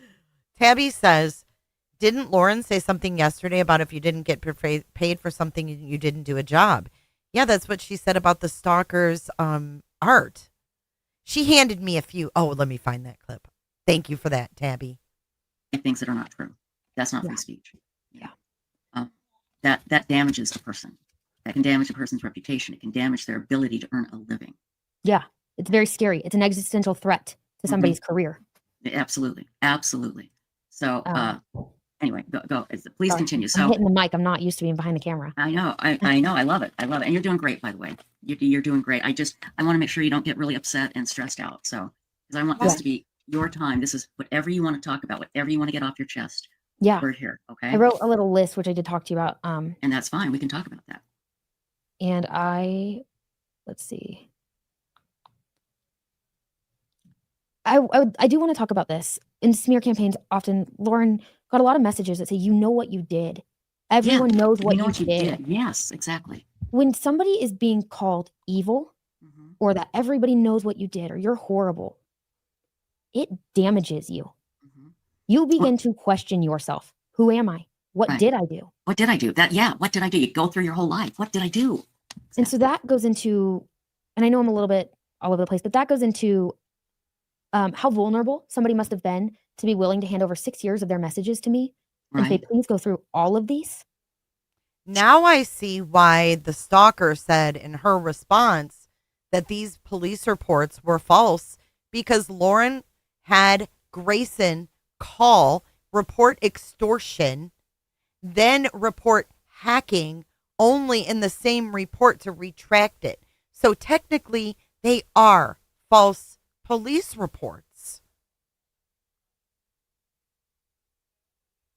Lauren did that, gave those you message, and that's pretty amazing. I did. That really I spent a lot of nights going through every single written correspondence she's had with anyone for 6 years. What did you find? What did you come away with? What did you think? I told Lauren if there was anything of concern, and she went to those people and made apologies. Whether or not they received anything, she made apologies. But I also found that Lauren's a lot funnier than I actually knew. She has a sense of humor. She's human, like all of us. What she might have felt in 1 minute might not be what she feels in the next. But who would want to give over 6 years of their messages to anybody to read? I wouldn't. I wouldn't. I'm the first one to say, not mine. Yeah, exactly. Please don't. Not because it's horrible, but it's just personal. But also, think of this. Do any of you in this chat remember what you said 5 years ago to this day on a chat? No. Do you have any idea what your conversation was about? So when somebody's basically threatening you that they have that all your messages are being released, you literally are like, what could I have said in 5 or 6 years? What did I say? That's very scary. You don't know. And then when now everybody's telling you you're horrible and that you're bad, you might start to believe it about yourself. Sure. And it was really hard to see that with Lauren. I saw her self-esteem go down. I saw her become a different person. I think we're all changed from this. I'd be lying if I said I think our lives are just going to go back to normal and we're just going to be the same people we once were. I don't think any of us ever will be. No, your DNA has changed because of this. I guarantee it. Very it's sad. changed. It's sad. Your DNA has changed. Don't ever suggest that this girl go home. I mean, she's being put on medication for this situation, and her dad doesn't even know what law and crime is. Stop it. I want to say thank you for making it happen. Thank you. Well, maybe that's why she doesn't want to sue that woman in civil court, because the text messages 5 years ago would be discoverable. So you make up a frivolo instead. He can't believe people not calling this out. I can't believe it either, B-Tim. B-Tim, thank you so much for the generous super chat. I will read your comment if no one understood the accent. Well, maybe that's why she doesn't want to sue that woman in civil court, because the text messages 5 years ago would be discoverable. So you make up a frivolous RO instead. I can't believe people are not calling this out. Discovery. So let's take a listen. We're going to go back over to the 9-hour live real quick. This is in reference to the previous comment that was pinned. And that comment was, Tabby, didn't Lauren say something yesterday about if you don't get paid for something, then you didn't do a job? Take a listen. Interfered with her work. But the stalker and Lindsay and others also work in the true crime space and have been regular attendees of the trials. She does not work at trials in the courtroom. She does not. Of the trials. She does not work at trials in the courtroom. She does not. She has drawn things and given them to me for free.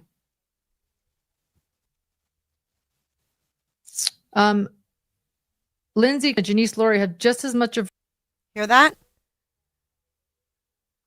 Isn't that what Dr. John does? She has drawn things and given them to me for free. For making it happen. I want to say thank you for making it happen. Thank you, Vivian P. Hey, Jay, still watching. Love ya. Just can't stand anything with Bish BJ. I'm heavy into Idaho 4. Change your mind yet? LOL. Hey, Vivian. Nope, my mind's not changed. Brian Koberger is where he belongs. Period. Good to see you, girl. And I understand about the BJ stuff 100%. Yeah. So this is going on. I'm sorry, please continue. So let's go back to the adjunct professor. But on a chat. No. Do you have any idea what your conversation was about? So, to me, and say, please go through all of these. She did. Lauren did that. Gave those you message, and that's pretty amazing. You know, I did. That really I spent a lot of nights going through every single written correspondence she's had with anyone for 6 years. What did you find? What did you come away with? What did you think? So by Lauren's standards, he doesn't work there. I told Lauren if there was anything of concern, and she went to those people and made apologies. Whether or not they received anything, she made apologies. But I also found that Lauren's a lot funnier than I actually knew. She's a lot funnier than I actually knew. So you've worked for her. You're with her day in and day out, and you never knew she had a sense of humor. That says a lot about how Lauren treats her. That's my opinion. Kalina, you have such a beautiful name.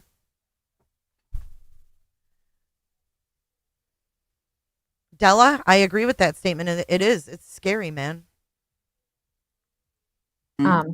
She has a sense of humor. She's human, like all of us.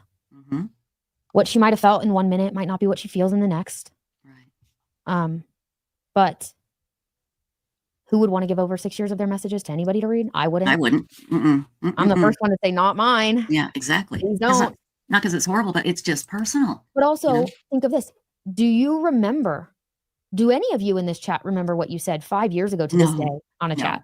No. Do you have any idea what your conversation was about? So when somebody's basically threatening you that they have that all your messages are being released, you literally are like, what could I have said in 5 or 6 years? What did I say? That's very scary. You don't know. And then when everybody's telling you you're horrible and that you're bad. Oh, yeah. She's funnier than I thought she was. She's going to say, I was joking. You might start to believe it about yourself. What you're seeing, folks, is damage control. And it was really hard to see that with Lauren. I saw her self-esteem go down. I saw her become a different person. I think we're all changed from this. I'd be lying if I said I think our lives are just going to go back to normal and we're just going to be the same people we once were. I don't think any of us ever will be. No, your DNA has changed because of this. I guarantee it. Very It's sad. changed. It's sad. Yeah. So this is going on. I'm sorry. Please continue. I didn't mean to interrupt. Go ahead. Yeah. No, that's what I wanted to say. You can segue into something else if you want to. Well, I was just going to say this is going on. This is somewhat of an organized effort. Segue. Again, why? I'm going to bring Stacy in. Stacy, we've talked a lot about this. And one of the things that Lauren said was that when this person found out that through these messages that Lauren had called her annoying, and that's maybe what started it or was part of it. And you come back and you always correct me when I bring that up, and I want you to correct me now. What do you think this was? No, I want you to do it. It's just my opinion. It doesn't mean I'm right. Yeah, well, I don't think the text message started the situation. I think these women were jealous, and that jealous, angry, just because of the jealousy, and they used what they could find to try to take Lauren down, which would be these text messages and Right. whatever else. Yeah. Right. Oh, sorry, I grabbed the wrong one there. I was trying to grab something else. Hang on just a second. This is what I was trying to grab. So I don't think they were the cause. I think they were the weapon. Yeah, exactly. They used Oh, that that's as a very good point. yeah. I think they got jealous of Lauren's hard work and success, according to Carly. I absolutely agree. So this is going on, and the thing is, Grayson, you don't know where this is going to go. You don't know where it's going to end. You don't know how it's going to end. You know, what do you do? How do you continue on when this is coming at you? Yeah, that was the worst part. Right. That was the worst part. I had no control over the situation. Lauren had no control over the situation. We still really don't. But like, we didn't. There's a smear campaign happening.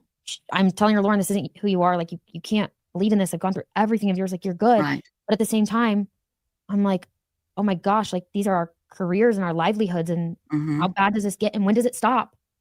At what point does it stop? When do they give up? You know. Right. What gives? And when this stalker kept going, at some point you can only gray rock this type of stuff for so long before you have to take action, because it's becoming dangerous and scary. And it's literally an existential threat. And I certainly don't mean to put words in Dr. John's mouth, but didn't Lauren read something from Dr. John about how these things can escalate? And that's what's scary. Because I want people to realize this information is going out. You know, it's going out on TikTok and going out to your colleagues, but you don't know who's getting the information. Don't you think if you're a web sleuth, you should know a little bit more about the court process? It could be somebody that you don't know, that you've never seen before, but she's actually 24, Body. We were off. She's 24 years old. In their mind, they take it and they are unbalanced, and you don't know what they're going to do. And that's what people have to realize when you say this stuff like this. Who has text messages from 6 years ago? Not me. Mine clear out in 30 days because I'm too cheap to fucking get a better phone with more storage on it. So mine automatically delete after 30 days. I don't keep 6 years of texts. That's weird. Thank you, Susan. My dad was an unpaid adjunct professor. It's a resume letter of recommendation worthy, but also a pathway to hire in at times. Dad did it after retiring. Gotcha. Thanks, Susan. And I'm not poo-pooing on that. I'm just going by Lauren's terms of what a job is, right? Working is. And she gave us her definition. Thank you, Susan. It can cause you don't know who's taking that information and what they're doing with it. Yeah. And so, this is going on. You're like, when is this going to stop? What do we do? And the term gray rock, one of my favorite terms that we learned from Lauren and Dr. John, that means basically just act like they're a gray rock. Gray rock? Act like they're a gray rock. Well, you're not doing that when you're filing frivolous ROs. They mean nothing. They're just a gray rock. And that's usually a great way to deal with situations like this. In fact, I think I told you guys, ignore it. But it was impossible to ignore when they started calling your colleagues, and started calling people you knew to try and get them to hate Lauren, to try and get them, to believe something about her that was awful and not true. Yeah. So what happened? Okay, well, tell me how you're feeling during this time. What are you doing? I'm feeling out of control. I'm feeling out of control. I'm feeling.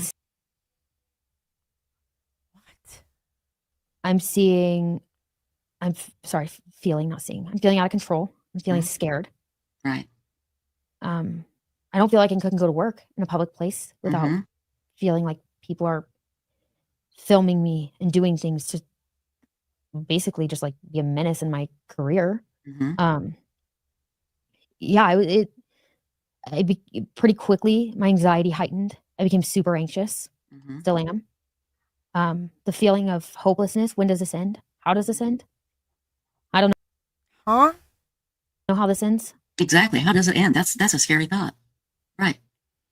You didn't know what the hell was going to happen. I want to address a comment. Can I do that real quickly? Okay. Jake B says, with respect, I see how it's upsetting and the so-called stalker seems unstable, but I don't see how the legal appropriateness of saying it might escalate someday isn't proof of. Okay, she can't even read it. Okay, Trisha, I'll read it for you. With respect, says Jake B, I see how upsetting and the so-called stalker seems unstable, but I don't see the legal appropriateness of an RO. Saying it might escalate someday isn't proof of actual stalking. Let's hear her read that again.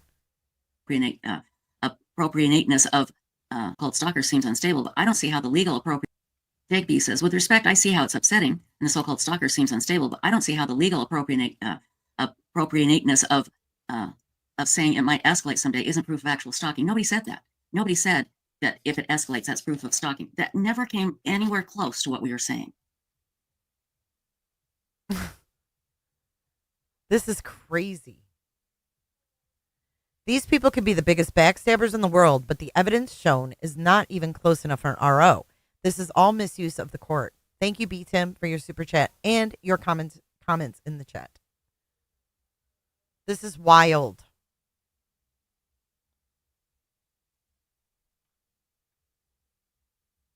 Said that if it escalates, that's proof of stalking. That never came anywhere close to what we were saying.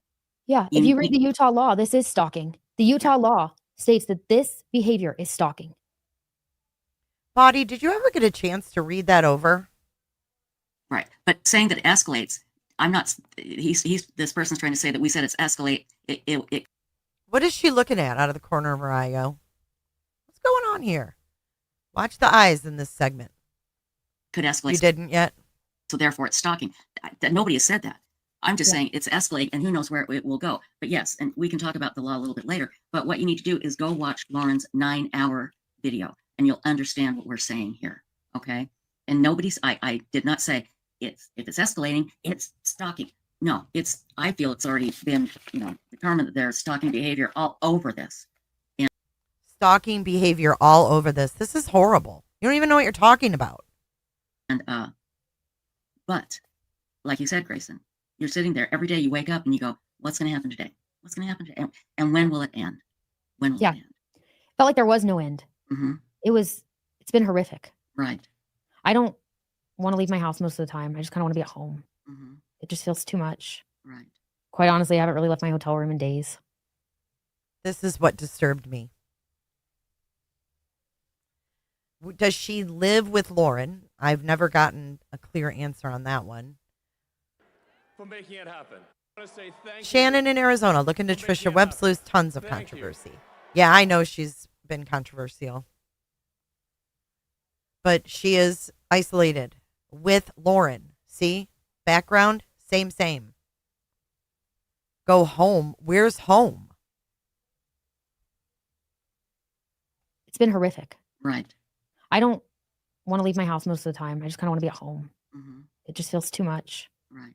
Quite honestly, I haven't really left my hotel room in days. So it's still affecting you horribly then. Yeah. It's hard, right? Feels like there's a whole new set of challenges once you go forward with this. Mm-hmm. Retaliation is a very big fear of mine. Right. Sure. But at the same time, like Lauren would say, and I would say, hands were forced. Mm-hmm. So, hands were forced. They're blaming law and crime. Right. Sure. But at the same time, like Lauren would say, and I would say, hands were forced. Mm-hmm. So, when you say hands were forced, then what happened?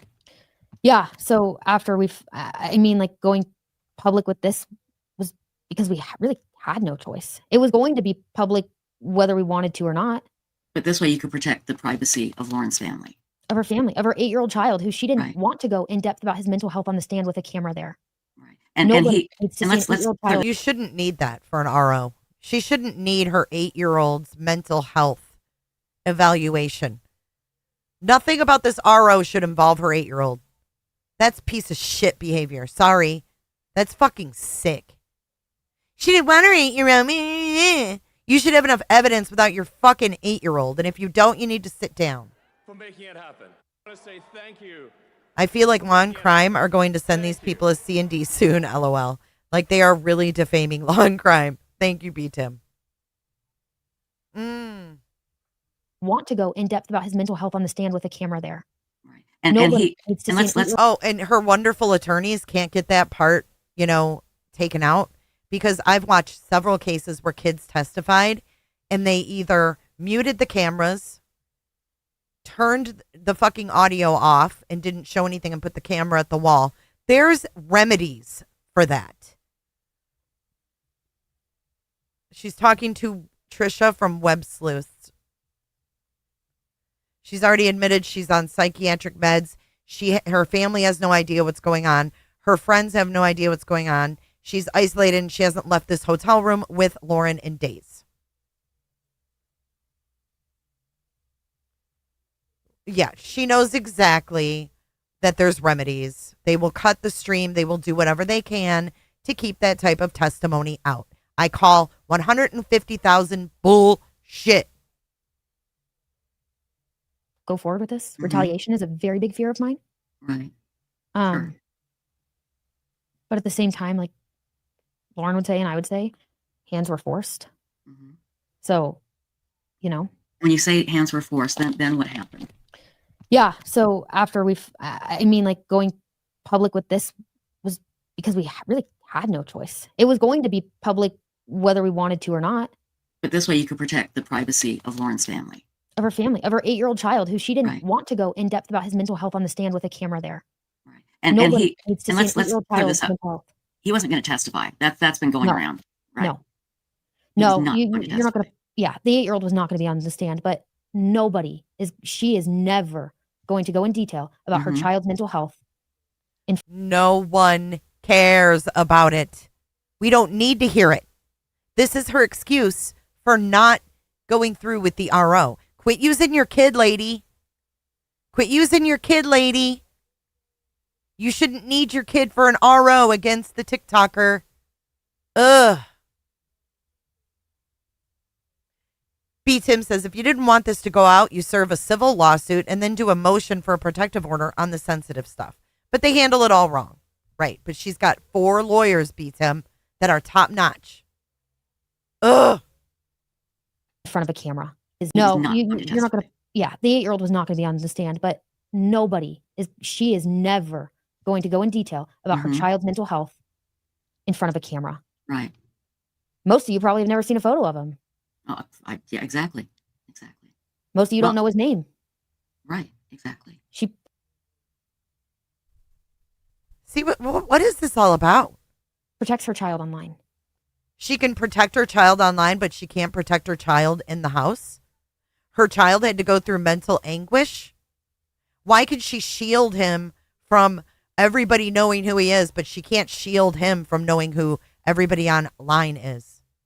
It goes both ways. And by the way, Lauren, you might want to ask your ex-ABC affiliate to take your baby announcement off their website when they announced your baby and put a picture of him, because it has all the information there. You ain't too smart. This is not rocket science. And as she should. But let's back up a little bit, okay? Now, before we do that, do you want to read your list? We talked about your list. Would you like to read that now? Or it's up to you. Yeah, I can go through a little bit of it. Okay. And tell us what this list is. Yeah, I just like. So here we go. Now we're getting a list. I mean, for real, it's there. I mean, fuck. If you could protect your child from being known by your viewers, then you should be able to protect your child from knowing what the fuck's going on with your online bullshit.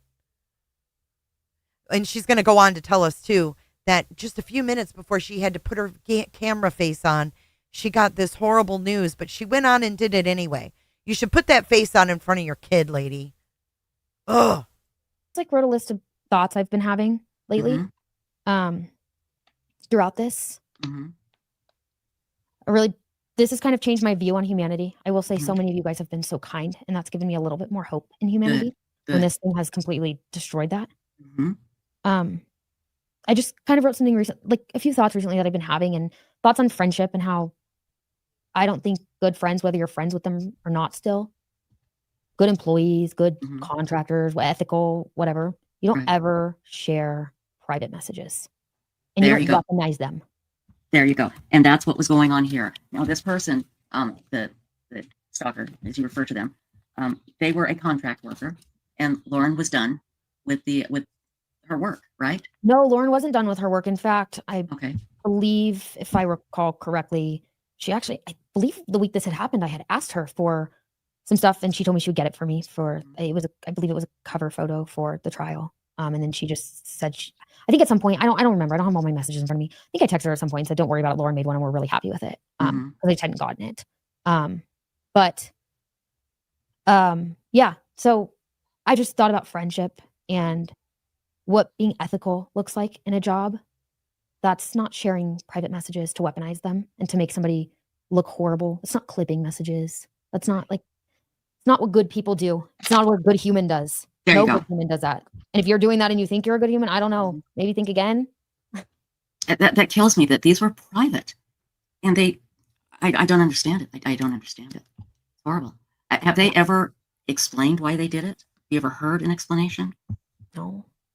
I don't think they could give one, could they? I don't know what their explanation is except for to warn people, which that's again a smear campaign. And why? Why start it now?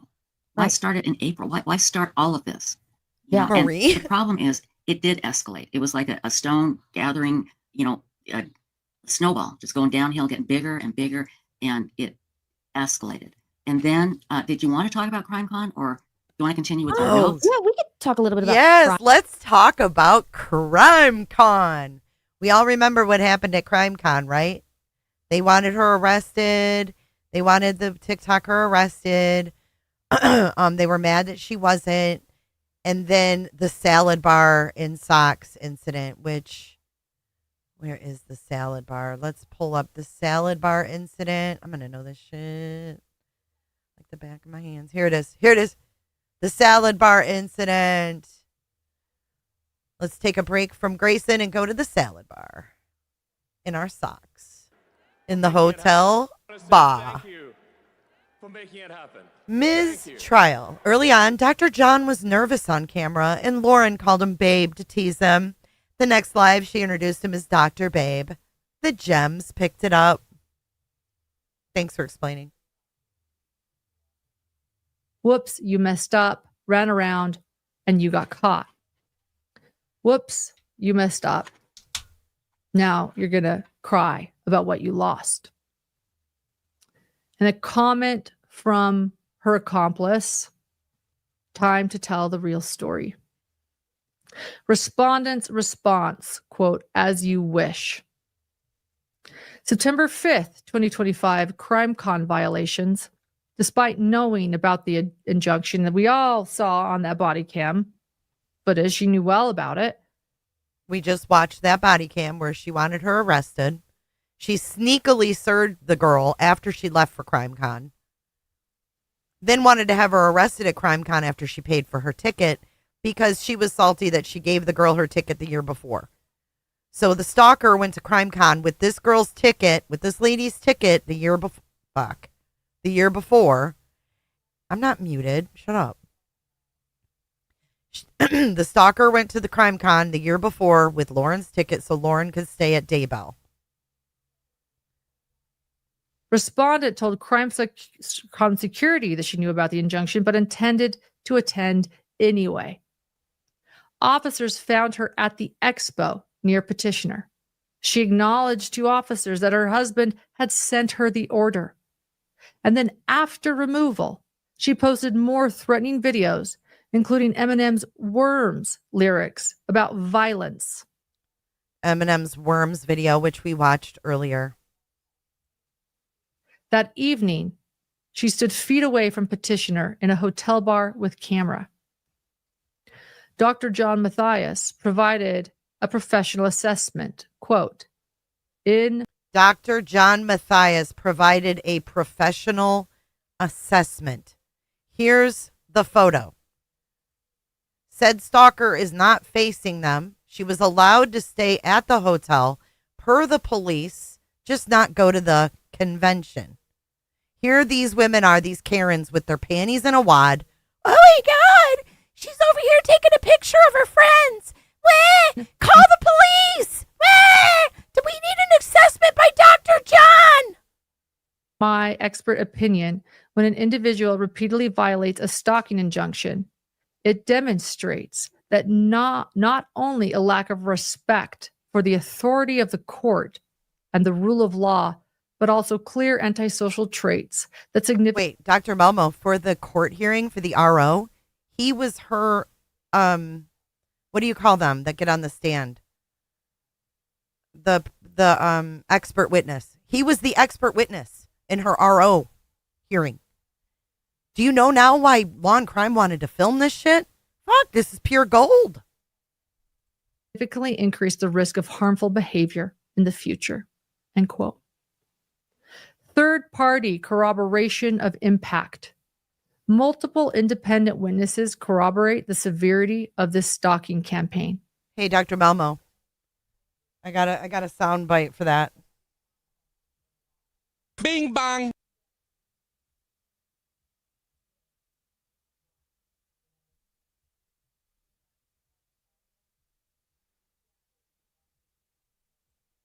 Patricia Griffith, the manager of websleuths.com.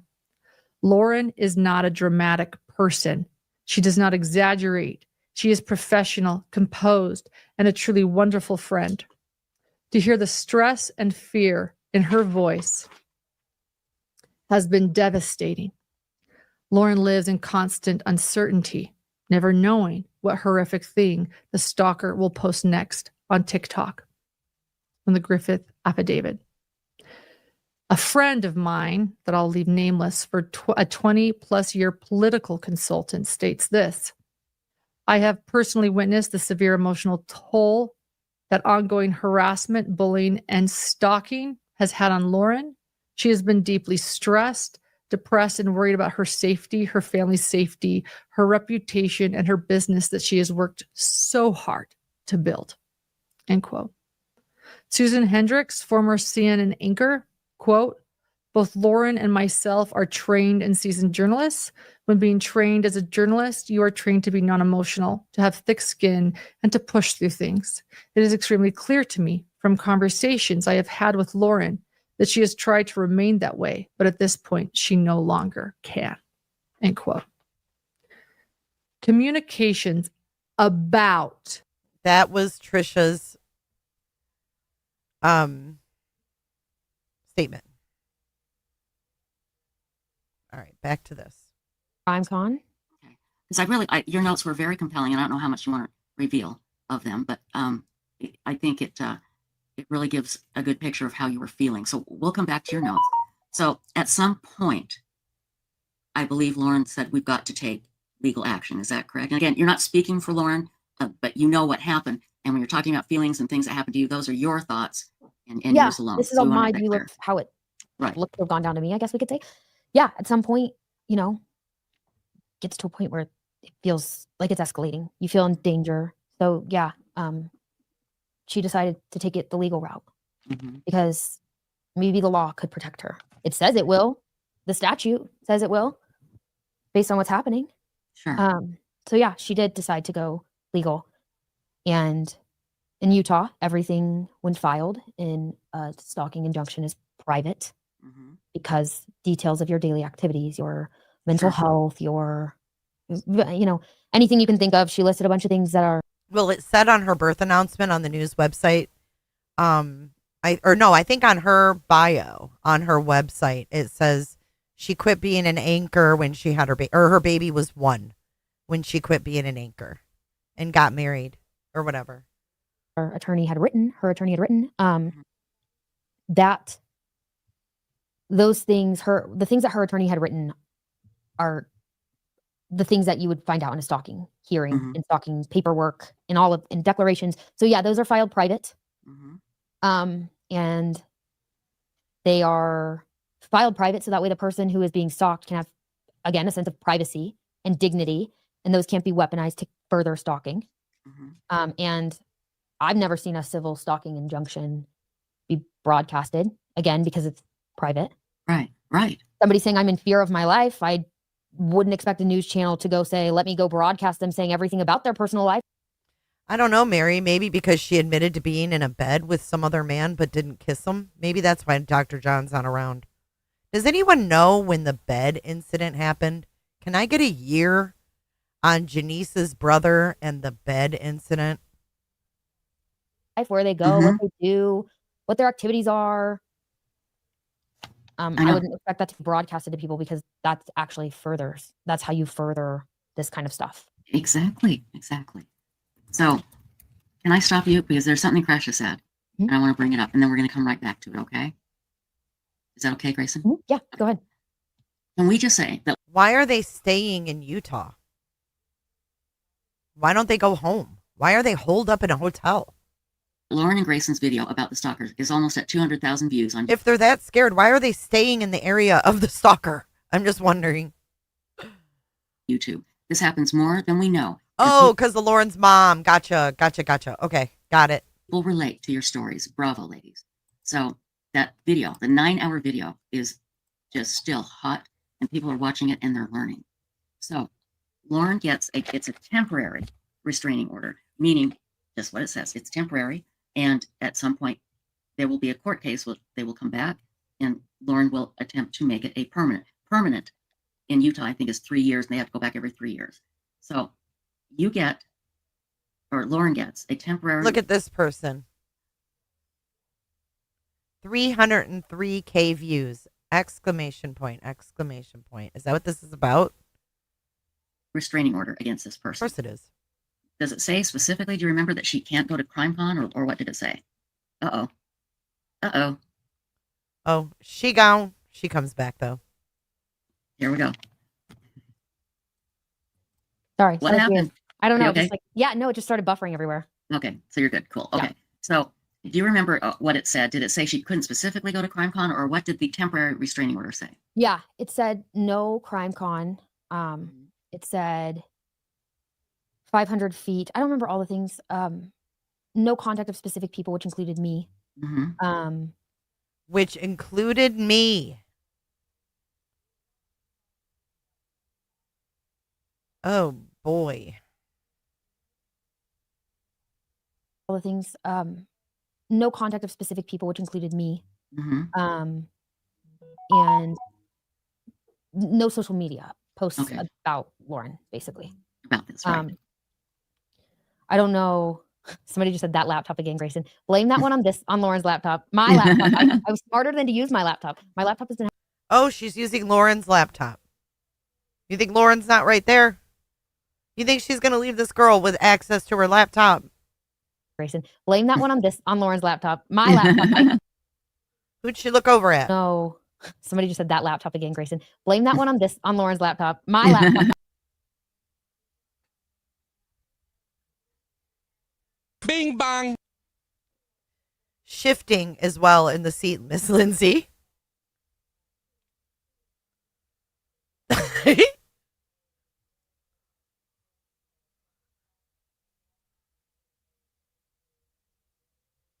6 years of text that could have been fucking already gone through and deleted. Come on.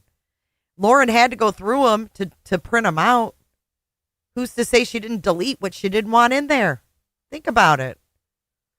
You don't just print texts out without having to pull them up. Yeah, posts about Lauren, basically. About this, right? Yep, same hotel. I don't know. Yep. Somebody just said that laptop again, Grayson. Blame that one on Lauren's laptop. My laptop. I was smarter than to use my laptop. My laptop has been having a lot of issues, and Lauren keeps saying, we need to get a new one. And I just keep saying, okay, we'll do that. And then we never do it. I understand. I do. So you go to CrimeCon. Now, I want to make sure I get this correct. She wasn't actually served in Utah, but she knew about it. She was told about it by her husband, or am I getting that wrong? Yeah, so to my understanding, when in Utah, it is considered served when a person over the age of 18 years or older, again, I'm not a lawyer, but this is what I've been explained to, over the years of 18 or older gets it at the residence. So that's what happened. Okay. And then, so technically that was considered served. And so she says on the body camera, her husband. No, she said she hasn't left the room, not that Lauren hasn't. Sent her photos of it, I believe is what she says. Right. And so you have knowledge of it at the very minimum. Sure. And then, because her husband got it, took pictures and sent it to her. She was already in Colorado, already at the hotel, already ready to go to CrimeCon. This was dirty, in my opinion. The timing is dirty. Gave it over to Aurora Police in Colorado so they could enforce it. We were, because of the confrontations that had kind of happened, we were very concerned that there was going to be something that happened at CrimeCon. Right, because you don't know. That's the thing. It's scary. Exactly. Yeah. So Aurora PD took it and they ended up serving her physically. And she went to CrimeCon anyway. She didn't. She left CrimeCon. Oh, she did? Okay. And she was. They say in the body cam that she can go to. Well, she went to CrimeCon initially, right? And that's where they serve her. Okay. And then, I mean, that's proven on body cam that she's there. Right. And then, so they serve her, and then she was told that she could like be in the bar area. She asked if she could go to the bar at night with her friends. I believe is what she said. And they said she could be there, but she couldn't be within 500 feet of us. If we were there, she needed to not be there. Right. And on Friday night was when she was in the bar when we were there. We had been there for hours. I have photos of Lauren with many hidden gems that night through the hours. I have photos of Lauren with many hidden gems throughout the hours. What the fuck? B. Tim, thanks again for the super chat. If you're dealing with text, you would want the metadata. Bing bong. They can tell you if things are deleted. I wonder why she wanted it printed and not to go to civil court. LOL. Maybe because it would be revealed. Hashtag discovery. This did not do them any favors. And then I look over and she's feet away from me in the bar when we were there. We had been there for hours. I have photos of Lauren with many hidden gems that night through the hours. And then I look over and I'm for real making shirts. On the back, they're going to say, stay back 500 motherfucking feet. They're going to say, stay back 500 feet. We need them. And on Friday night was when she was in the bar when we were there. We had been there for hours. I have photos of Lauren with many hidden gems that night through the hours. And then I look over and she's feet away from me. Yeah. And I'm like, oh my God, like that's really scary. Right. We just saw the picture. We just saw it. It wasn't scary. The girl was taking a picture of her friends. She was allowed to be in the bar. Chill the fuck out. You guys are trying to make fucking problems when there wasn't one. God damn. So I went to see if there was a officer around. There wasn't. So I called Aurora. God damn. They called Aurora PD because the girl was taking a picture by the salad bar in her fucking socks. Holy shiznuts. You've been there for hours already. How many more martinis do you need? Go to bed. Jesus. Right. So I went to see if there was a officer around. There wasn't. So I called Aurora PD and she ended up leaving. Right. So they wanted her arrested in her socks by the salad bar. Hold on one second. I need to do something here. I got to delete a comment because we can't have. Look at McSpunky. Heavenly Father would not approve of this behavior. Who the fuck is McSpunky? There we go. Okay, go ahead. Moderators, please, if there's any negative comments, ban this person. The stalker was at the bar at CrimeCon with Lori Hellis and Anjanette Levy from Law and Crime. Lori Hellis said this on her podcast. Please, okay? Yeah, go ahead. Yeah, so that was really scary. And so I want to stop. And also somebody in their socks at a bar when they have a restraining order, in my opinion. What? Can we get some socks in chat? Come on. We all love some cozy socks. I want to stop. And also somebody in their socks at a bar when they have a restraining order, in my opinion. Oh my God, you're there long enough to get comfortable to take off shoes? Oh my God, I cannot. And Jeanette was there. And Jeanette, we want to hear from you, girl. You got your own channel. Let's do it, girl. Do it, lady. Do it, Aunt Jeanette. She wanted her arrested. Whoa. And so I want to stop. And also somebody in their socks at a bar when they have a restraining order, in my opinion. Oh my God, you're there long enough to get comfortable to take off shoes? Whoa. And that's what I want to point out. You've got a restraining order against somebody, and you turn around and they're right there in the bar. That's unsettling. Especially in their fucking socks. You, come on. No matter what, forget about everything else. You have a restraining order against this person. You turn around and they're close by. Very, very unsettling. Very unsettling. So, yeah. So yeah, there was just a lot of escalation. I don't want to get too much into the court process. I'm not. There was a lot of escalation? With what? You tried to get her arrested. That's why y'all look like idiots. That's why no one wants to associate with her. She probably outed herself out by talking shit. That's probably not why they distanced themselves. And now she's probably outed that she talks shit. This is so dumb. So yeah, there was just a lot of escalation. I don't want to get too much into the court process. I'm not an attorney. I'm not Lauren's attorney. I'm not Lauren. I don't want to speak for any of them. Mm-hmm. She has a wonderful team supporting her. Yes, she's got, right. She'll do what she needs to do through them. Then why didn't they still fight the RO and get the child's information redacted from the proceeding? Come on, we're not stupid. This ain't our first fucking rodeo. So I don't want to get too much into the court process, but I will talk more on just the effects this has had and go through my list of points I wanted to talk about. Absolutely. Let's see. There was another thing I've just been thinking about is this stalker says in her declaration to the effect of Lauren couldn't have been suicidal on July 7th because she posted a video on July 6th. Oh, this is rich. Here we go. So the stalker said she couldn't have been suicidal on the 7th because she posted a video on the 6th. Listen to this. And did not seem distressed during that. Wait a minute. So this person said Lauren couldn't have been suicidal because I think she's reading the chat, isn't she? She posted a video the day before. Yeah, to the effect of. Okay. I could find the full thing, but it's chilling because I think. Oh, but Trisha doesn't delete this. Gripper socks, like from a hospital stay. Oh, so you're gonna let that fly in your chat, huh? Okay. Think about high schoolers, and I think about them going to school, and they come home, and at 10 p.m. when a child takes their life. High schoolers? Nobody at school that day knew. Right. They were doing what they were supposed to do. Sure. Exactly. So, and again, this is their job. Right. You're professional. Lauren's many great things, but she is professional, and you do what you do. Yeah, and if I'm correct, I believe that episode was edited, maybe just minimally. And who watched my lives, Classy? I'd edited it, so it was pre-recorded. Right. So I don't even know what day it was recorded. Right. It was a recorded one. Yeah. So you're the fucking producer. How do you not know? Or what are you? Isn't she a producer? What is she? Yeah, producer. But she don't know when it was recorded. You're the fucking producer. This is your job. Where's your calendar? What's going on here?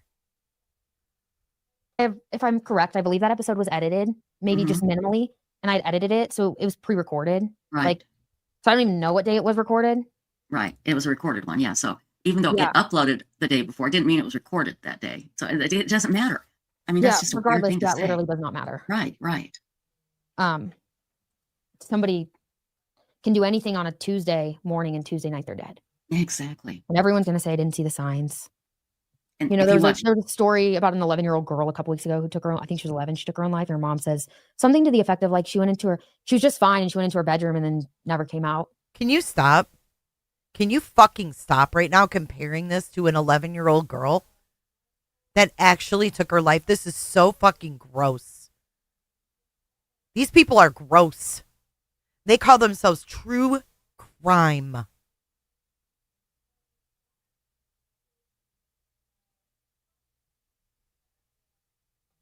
There was a story about an 11-year-old girl a couple weeks ago who took her own, I think she was 11, she took her own life. And her mom says something to the effect of like, she was just fine and she went into her bedroom and then never came out. That's an 11-year-old girl. Maybe you should go home and talk to your mom. Maybe you should go home and explain to daddy what law and crime is and what the fuck's going on here. Oh, God, that's horrible. That is horrible. What somebody does the day before does not mean that they're not having ideation, that they're not anything. There is that saying that check on your friends who seem like the happiest or whatever. Probably pretty true in my opinion. Right, exactly. That's absolutely true. And again, Lauren's professional. You're not going to see this is not going to show through in her. This is not fucking professional. Putting this young girl up to fucking do cleanup. This is sick. We've learned that she's on meds now because of Lauren.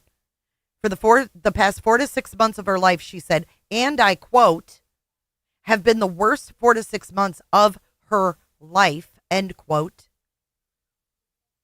Live streams or her videos. It's not going to show through. Yeah. The depression and she, in my opinion, when I talked to her, she felt it was hopeless. Like, what? Oh, but it's not going to shine through because she's a professional. First and foremost, she's a mother. She is a mother. And she should be protecting her son with that professional face that she can put on. Dude, she would have never gotten an RO, ever. And I'm not even a fucking lawyer. I don't think she would have ever gotten one. How the hell do we stop this? What do we do? And why? It's the why. It can just make you lose your mind. You don't wonder why someone doesn't like you, dude. They don't like you because they don't like you. It's none of your business why they don't like you. Be your fucking self, and the people that like you will like you. The ones that don't. I can't believe this is grown-ass fucking women. Overprivileged white women is what this is. Yeah. But you saw it firsthand. Yeah. I saw it affect Lauren firsthand. I saw it affect myself. I saw it affect their son. I saw it affect John. Yeah. It's all of us. We've all been forever changed by this. Sure. All of us. You shouldn't be seeing all of that. Why are you in their personal marriage? Why are you in their personal life if you're an employee? Look at these eyes. Lauren, tell me you're sitting off to the side without telling me you're sitting off to the side. This is wild as fuck. Firsthand. Yeah. I saw it affect Lauren firsthand. I saw it affect myself. I saw it affect their son. I saw it affect John. Yeah. It's all of us. We've all been forever changed by this. Sure. It's been awful. Oh, yeah, absolutely. In some ways, I think I'm changed for the better. I think I have more empathy for things. I think I've learned to look for evidence. Don't just believe things. Mm-hmm. Wow, you're snowballed. Because that's really easy. I mean, I'm younger. I'm Gen Z. And Gen Z really believes in cancel culture. Right. And I wouldn't say I've always or really ever believed in cancel culture, but like this has catapulted that beyond for like, I'm like, no way. Like people are canceling people for nothing. For nothing, yeah. And this was really not, again, I can't think, I wish somebody had explained it to me. What, Yeah, you know, me too. why? My text and DMs are open if you know something. Yeah. Your texts and DMs are open, but you're scared as fuck. Stop this shit. Why would that shit be? Oh, what? Like I feel like the past 2 days I've begun to piece things together. My phone's been really loud, but it's also been really heavy emotionally. I haven't really wanted to read stuff. Oh my God. You're I like it. I love it. I want some more of it. My text and DMs are open if you know something. Yeah. Like I feel like the past 2 days I've begun to piece things together. My phone's been really loud, but it's also been really heavy emotionally. I haven't really wanted to read stuff. I go online here and there, but like I don't really want to be a part of it. I just it's my life. Yes, it is. I'm living it. I don't want to see what people are saying about it online necessarily. I understand. I completely understand. So I'm imagining at this time you're feeling pretty helpless. I bet that's a big part of your feeling. Yeah. So you can't do anything to help Lauren. You can't. I can do nothing. I can support her. I can tell her she's a good person. Right. Huh? Holy fuck. We can, as we say, at Hidden True Crime, we make good art. We can keep making good art. Mm-hmm.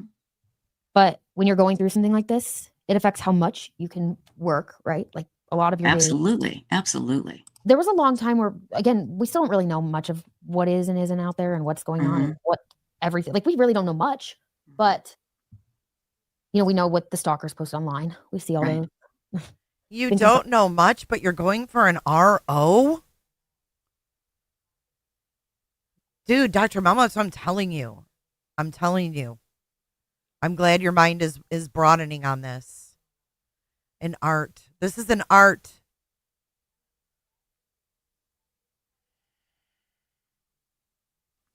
A lot of your Absolutely. Absolutely. There was a long time where, again, we still don't really know much of what is and isn't out there and what's going on and what everything, like we really don't know much. Oh, yes, she is, Dr. Momo. Her previous thumbnail has a picture of Lauren in a furry leopard print jacket, and it says amazing above it. And she talked about Lauren's 9-hour live. She 150%. They are longtime buds. Lauren called Trisha from Web Sleuths to apologize because she thought her shit talk got back to Trisha. And it may have.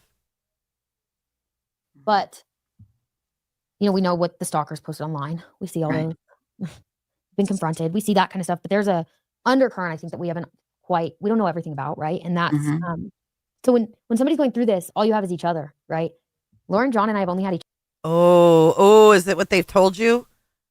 We just have each other in this. Daddy's with you the whole time.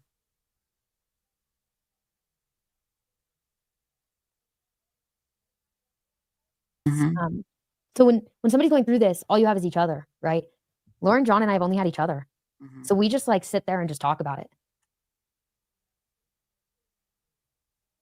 This is fucked up. She admitted earlier, I haven't spoken to my friends about this because they won't understand. I haven't spoken to my family about this because they won't understand. Now we hear this. I don't know. Trisha might be getting some red flags. Hold on. Let's give Trisha a little bit of the benefit of the doubt for 1 second. Let's take a look at Trisha. Would you guys like to keep Trisha up here? Because Trisha don't ever play poker. You do not have a good poker face. I actually have always liked and respected Trisha. Web Sleuths was one of the first true crime message boards that I ever found. So I've always respected her. I don't know what's going on here. But I wanted to show you guys her face because I think it's kind of telling. How's that? And then we can put this up here. Is that good? Right. We try to figure it out. Like, been confronted. We see that kind of stuff, but there's a undercurrent, I think, that we don't know everything about, right? And that's so when somebody's going through this, all you have is each other, right? Lauren, John, and I have only had each other. So we just like sit there and just talk about it. Right. We try to figure it out. Like, you could almost go crazy trying to figure this out. Oh, I can see that. Yeah. You think she's just totally snowed? Yeah. And so that's been really hard. It's mentally for me. I know it's, like I said, it's affected them mentally, but mentally for me, it's been so draining.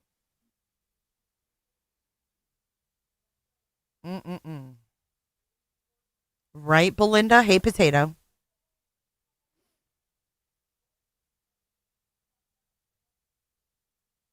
Yeah, I don't like that either. And so, like I said, he's trying to figure this out. Undercurrent, I think, that we don't know everything about, right? And that's so when somebody's going through this, all you have is each other, right? Lauren, John, and I have only had each other. So we just like sit there and just talk about it. Right. She reminds me of a Manson girl. Her eyes, the excitement, it reminds me of when the Manson girls would talk. Charlie, welcome to Cooterville. Come on in and close your legs. Thank you for your support. Watch the gleam in her eye. So when somebody's going through this, all you have is each other, right? Lauren, John, and I have only had each other. So we just like sit there. We even got the eyebrow raise. Maybe she thought she found something in their family that she didn't have in her family. You know what I mean?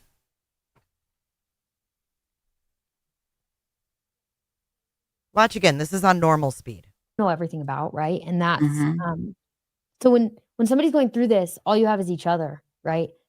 Lauren, John, and I have only had each other. So we just like sit there and just talk about it. Right. We try to figure it out. Like, you could almost go crazy trying to figure this out. Oh, I can see that. Yeah. Yeah. And so that's been really hard. It's mentally for me. I know it's, like I said, it's affected them mentally, but mentally for me, it's been so draining. And so it's like, I just can't wrap my head around it. Like the feeling of just like, I can't get my hands around this to understand it. If I could, because you're being manipulated, girl. You're being manipulated. Holy fuck. Like the feeling of just like, I can't get my hands around this to understand it. If I could. Yep, absolutely, Dr. Melmo. She felt her out at the trial, met her there, knew she was impressionable and very easily manipulated. No, Cinnamon. We've all lost siblings. No. No, this is weird. This is inappropriate. Sorry. It's not healthy. It's toxic. Right?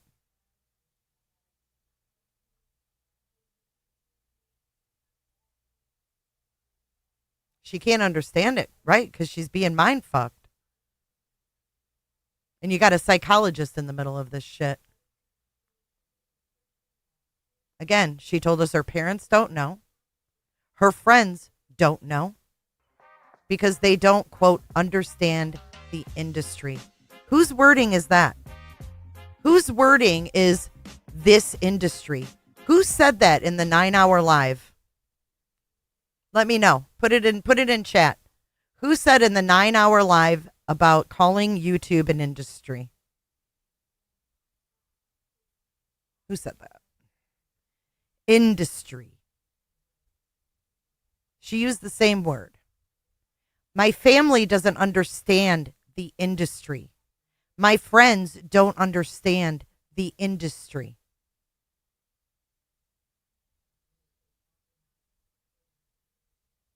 Dude, full deck, me too.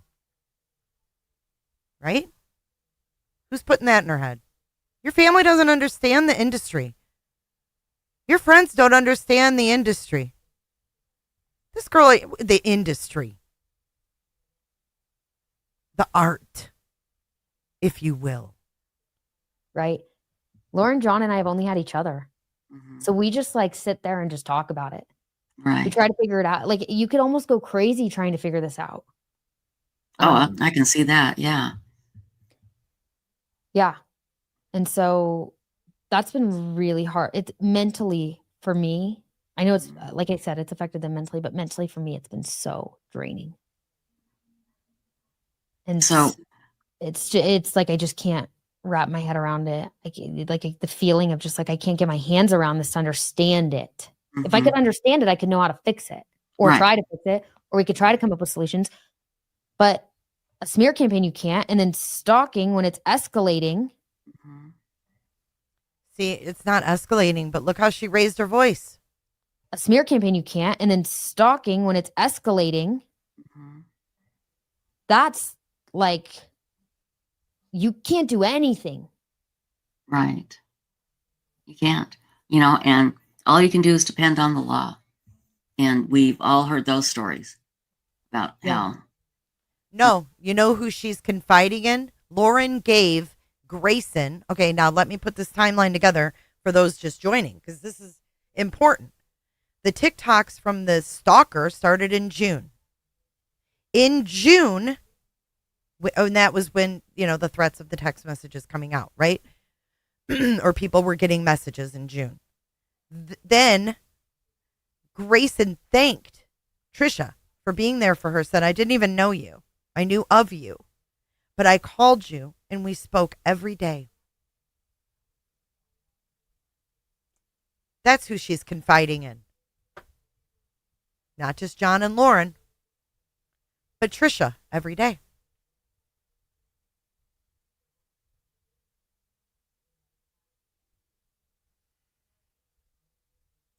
Was being stalked, and the piece of paper just didn't do them any good. So, and I don't know how much you want to get into, but you came back, you had a hearing, but they let the woman go first, and then they didn't. Yeah. So why don't you talk about that? I didn't talk much about that, and I don't know that they necessarily want to right now. Okay, well then you don't have to. Yeah, it was just it was a hearing that got transitioned into it was an extended hearing, so or extended or pushed out. I don't know. So there was a hearing, and the stalker's attorney said, well, my client has witnesses from out of town, essentially. So the judge decided to hear from her witnesses and not us, and then extended it out. Never mind that we're from out of town. Right. And so, so that was a thing. And then it was pushed out to, the rest of it was pushed out to October 16th, and which was going to be yesterday, I believe. And then we found out on, I think it was Tuesday, that Law & Crime was going to stream it. So it was really fast that we found out right before. We didn't have much time to No, Potato. She said that Lauren put Grayson in with hers. Wrap our heads around that either. But yeah, like I said, I don't. That's good. In and of itself is That's perfect. That gives the basic outline of what happened. And this is a great comment. I think this really says it all. And it's Jeannie Phipps says, it's hard to understand something you yourself would never think of doing to someone. Yeah. And that's there is the whole crux of the matter right there. That's it. Yeah. You like I said, we talked about this list, and it was a very compelling, emotional list. Is there anything else that you want to go over on your list, or did you want to read any more from the declarations that were offered by people? Maybe I'll read just like one more thing. Okay. I don't really know how much I want to get into. Okay, so she's got one more thing. Remember, she's got a checklist and her golden matching cheeks. See that, Momo? Twinning. We're twinning. Look. Same.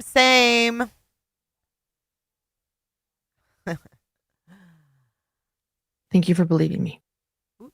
Into it. Those declarations were like when somebody's being abused and everybody else is, and the person's like, well, they were abusing me. It's very maybe tell people what a declaration is. What is the point of yeah, this? so a declaration is just you writing, I guess, your side to the court, and then the attorneys question you about that on the stand. Okay. Right. That's really a declaration. Okay. Let's see. I wrote about it somewhere.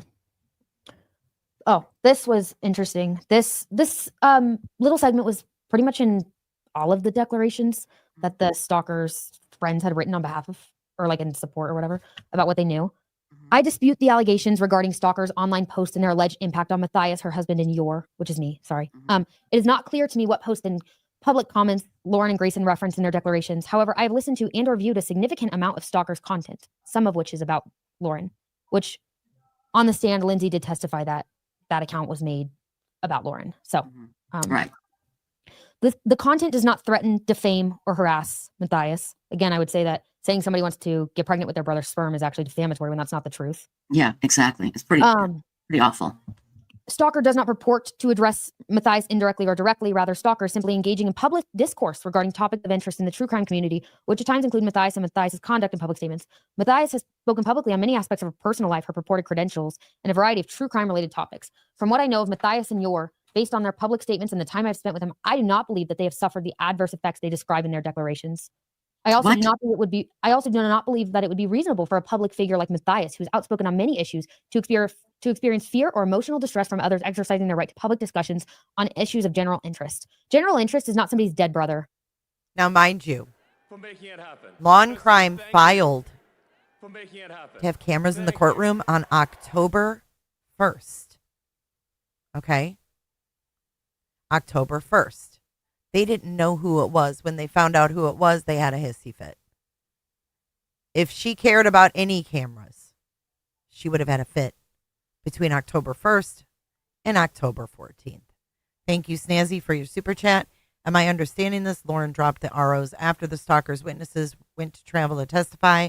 That seems shady. I don't know. Wouldn't surprise me. Exactly. That's horrible. That's not somebody's dead brother.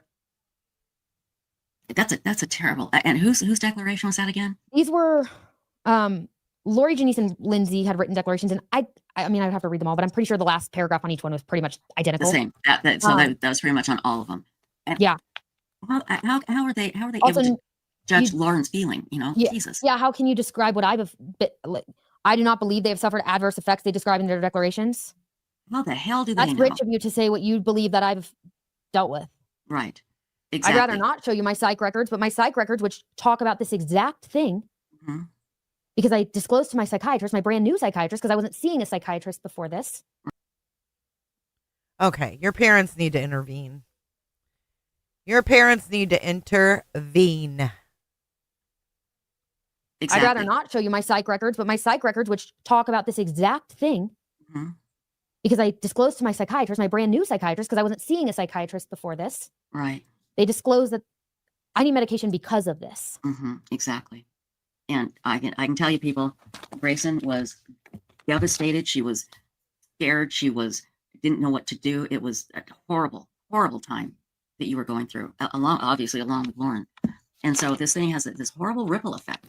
It affects you, so it affects your job, which also it affects your friends, it affects your family. It's a ripple effect. Yeah, it affects everything, right? Like anyone could say, I'm going to come back to Monica's find a new dentist comment because I have some thoughts about that. Okay. I'll explain that in a second. Go, Monica. We want to hear all about the dentist. Anyone could say, like, just go enjoy your life and get off social media and get blah, blah, blah. But like, this is my career. And when this is happening, I actually haven't been home to see my family since May. I haven't seen my friends in my hometown since March. Like, there we go. More signs of isolation. Hear that again? When this is happening, I actually haven't been home to see my family since May. I haven't seen my friends in my hometown since March. Like, and yeah, sure, anybody could say just go, but it actually just feels like I can't because I can't get a hold of what's happening in my mental health is also so destroyed.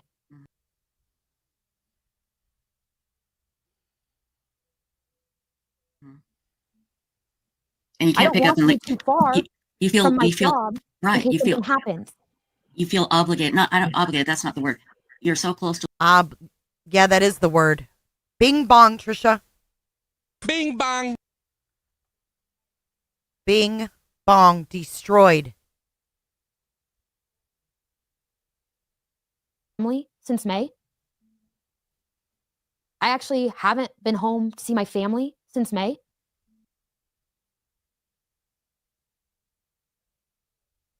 I haven't seen my friends in my hometown since March.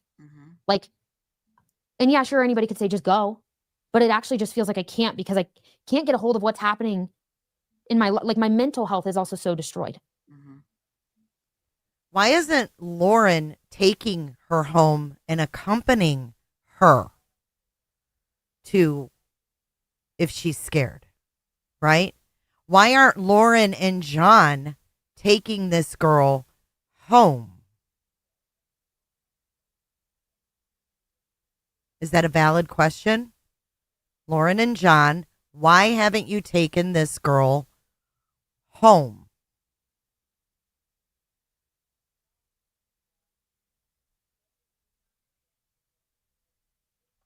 Sure, anybody could say just go, but it actually just feels like I can't because I can't get a hold of what's happening in my my mental health is also so destroyed. For making it happen. I want to say thank you. And you can't pick up and leave. Too far You feel from my you feel job right. in You case feel something happens. You feel obligated. Not I don't obligated. That's not the word. You're so close to Lauren and her family. You can't leave. What would you do at home? You'd What? Why are you co-signing this, Trisha? worry the whole time. You would Yeah. just worry. Why go home? You would just worry the whole time because you need support of family and friends. That's why, Trisha. What the fuck? What are y'all covering up? Y'all are covering up something fucking weird, man.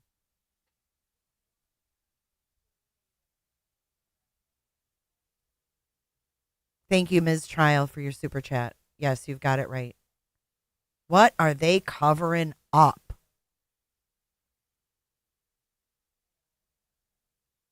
What the fuck? And yeah, sure, anybody could say just go, but it actually just feels like I can't because I can't get a hold of what's happening in my my mental health is also so destroyed. And you can't pick up and leave. Too far You feel from my you feel job right. in You case feel something happens. You feel obligated. Not I don't obligated. That's not the word. You're so close to Lauren and her family. You can't leave. What would you do at home? You'd worry the whole time. You would Yeah. just worry. Exactly. So instead, I call my dad and I cry about it, and I just tell him I don't know what to do anymore. I call my sister and say I'm hopeless. No, you're But not. this doesn't end. My No, sister's and like, it's please not- come home, come see us. And I'm like, I can't. Her sister says, please come home and see us. Oh my God. Y'all, this is deeper than what I thought. I wasn't prepared for this. I'm sorry. I'm shocked. I was not prepared for this. Her sister's begging her to come home, y'all. Holy fuck.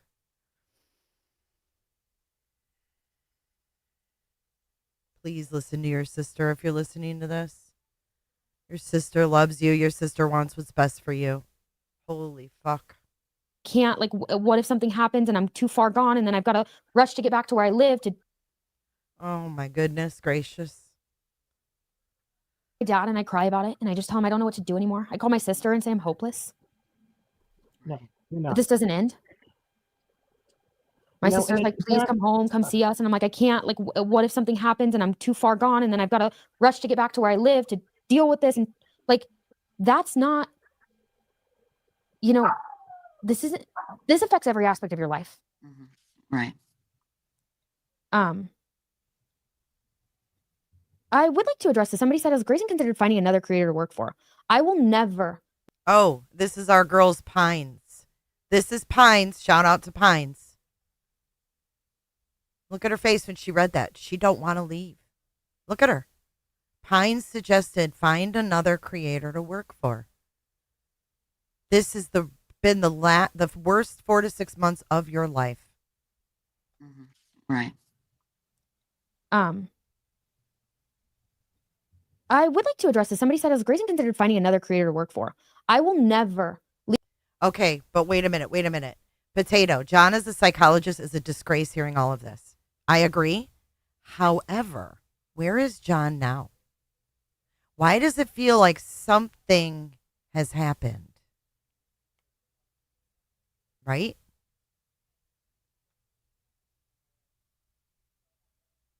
I would like to address this. Somebody said, has Grayson considered finding another creator to work for? I will never leave the people I work for who are good people because of things that other people are doing. Exactly. Ever. You're not going to let anybody chase you out, right? They haven't done anything. And I'm not going to just leave them to deal with this alone. That's like essentially anybody who knows about this and knows she didn't do anything and won't stand up and say something. That's not going to be me. Exactly. I hope John didn't turn dark throughout this. This is, at this point, I'm creeped out because the Daybell case really creeped me out. I didn't expect this kind of manipulation and isolation. I really don't know what to say, so I'm just going to hit the play button. Yeah. Is it hard to stand in the fire as it's happening? Yeah. Am I concerned because I'm 24 years old and this is my career? Yeah. But I'm also at my core, I care about people. Right. I'm not going to leave somebody and leave the place I work for because of it. And that person probably meant well in their comment. I wasn't being mean. I'm just going to say that, like, I'm not going to just leave my job because I'm dealing with something like this. Right. No way. I like I said, I've tried to stay offline. I went to another chat today for like all of 5 seconds, and they were actually talking about me and saying something about Grayson's parents wouldn't appreciate Lauren putting her through this and giving her all this fear. Lauren didn't give me fear. The stalker gave me fear. Let's address that. Right, exactly. Yeah. My parents are actually very happy with my career. My parents are actually pretty proud of me this week for speaking out on what's right. As they should be, and I'm proud of you too. Wow. Her parents don't even know what law and crime is, though.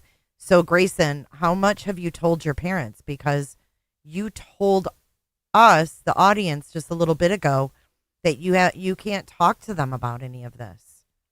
So they're just trusting that you're okay, but your sister's begging you to come home. Hi, Aries. Parents are actually very happy with me.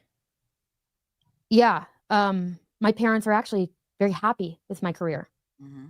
My parents are actually pretty proud of me this week for speaking out on what's right. As they should be, and I'm proud of you too.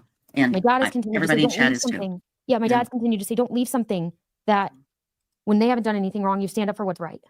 Exactly. So, no, I'm not going to just quit my job. And yeah, Lauren and John tell me all the time, go home, take some time off. But like, it's hard. I'm just very committed to my job. Lauren and John tell me to take some time off and go home. Exactly. So, no, I'm not going to just quit my job. And yeah, Lauren and John tell me all the time, go home, take some time off. But like, it's hard. I'm just very committed to my job. I love my job. Anybody will tell you that. I love my job. I love to work. I love to do my thing. This has hindered my ability to do that effectively.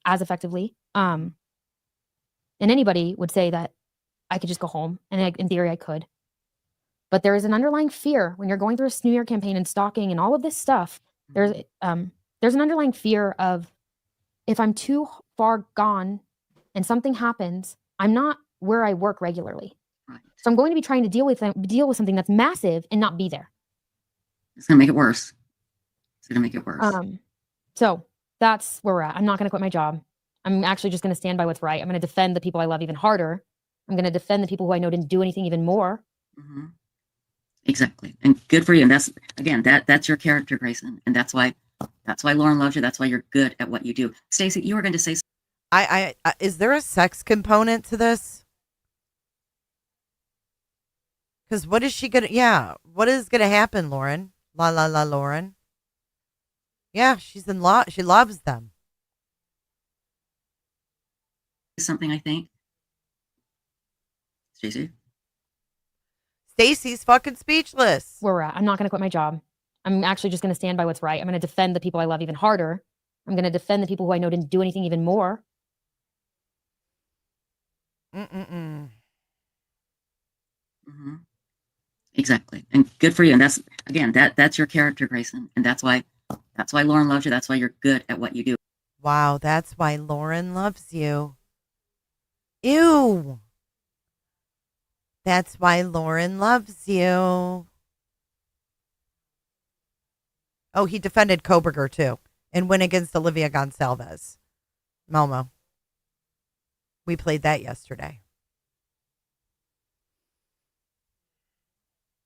Stacey, you were going to say something, I think. Stacey? Yes, sorry. That's okay. Can you hear me okay? Yeah, you still sound kind of like you got your face in the grassy knoll here in Dallas.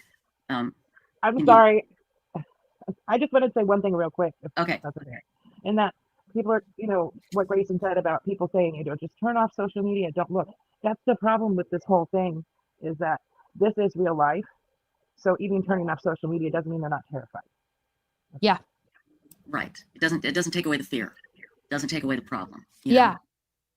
I guess in some ways it almost feels like you need to keep a handle. We'll play it again. On what's going on too. Right. Because you have it's like a roadmap, I guess, in some ways for how much it's escalating, how much worse it's going to get. Like it's, you can't just shut it off. Right. Exactly. So yeah. So dentist comment, somebody commented, get a dentist. What does that mean? What's that about? So Lori's husband is or was my dentist. Lori is the stalker friend. Not Lori Hellis. Not Lori Hellis. Okay. Lori is the stalker's friend from California, which is where. What the fuck was that noise? I wouldn't say the stalker's friend. Now you're bringing a friend into it. She's not even a stalker. She's not even a stalker. You have no RO.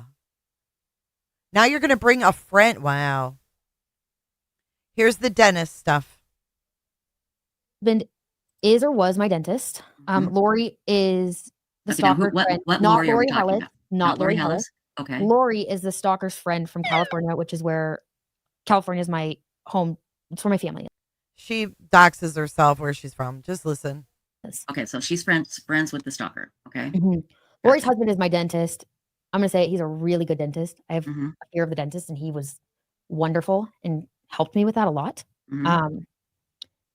And I haven't been there since a little bit before all of this has started, but there has been 2 times this dentist office has reached out to me. Let me give you the dates. I don't know. This is her fucking dentist that you get cleanings every 6 months. She missed her cleaning and they sent her 2 reminders through the year, and she's paranoid that they want to lure her to the dental office to do something. Grayson was also obsessed with Lori, the dentist's wife. She's afraid of dental reminders, y'all. She pays this dentist monthly for her work. Listen. And I haven't been there since a little bit before all of this has started, but there has been 2 times this dentist office has reached out to me. Let me give you the dates. I don't know. I don't know if they're just a coincidence, but let's see. There were 2 times. I want to pull up those dates because those dates are really interesting to me that this dentist office has reached out to me. Okay. April 2nd.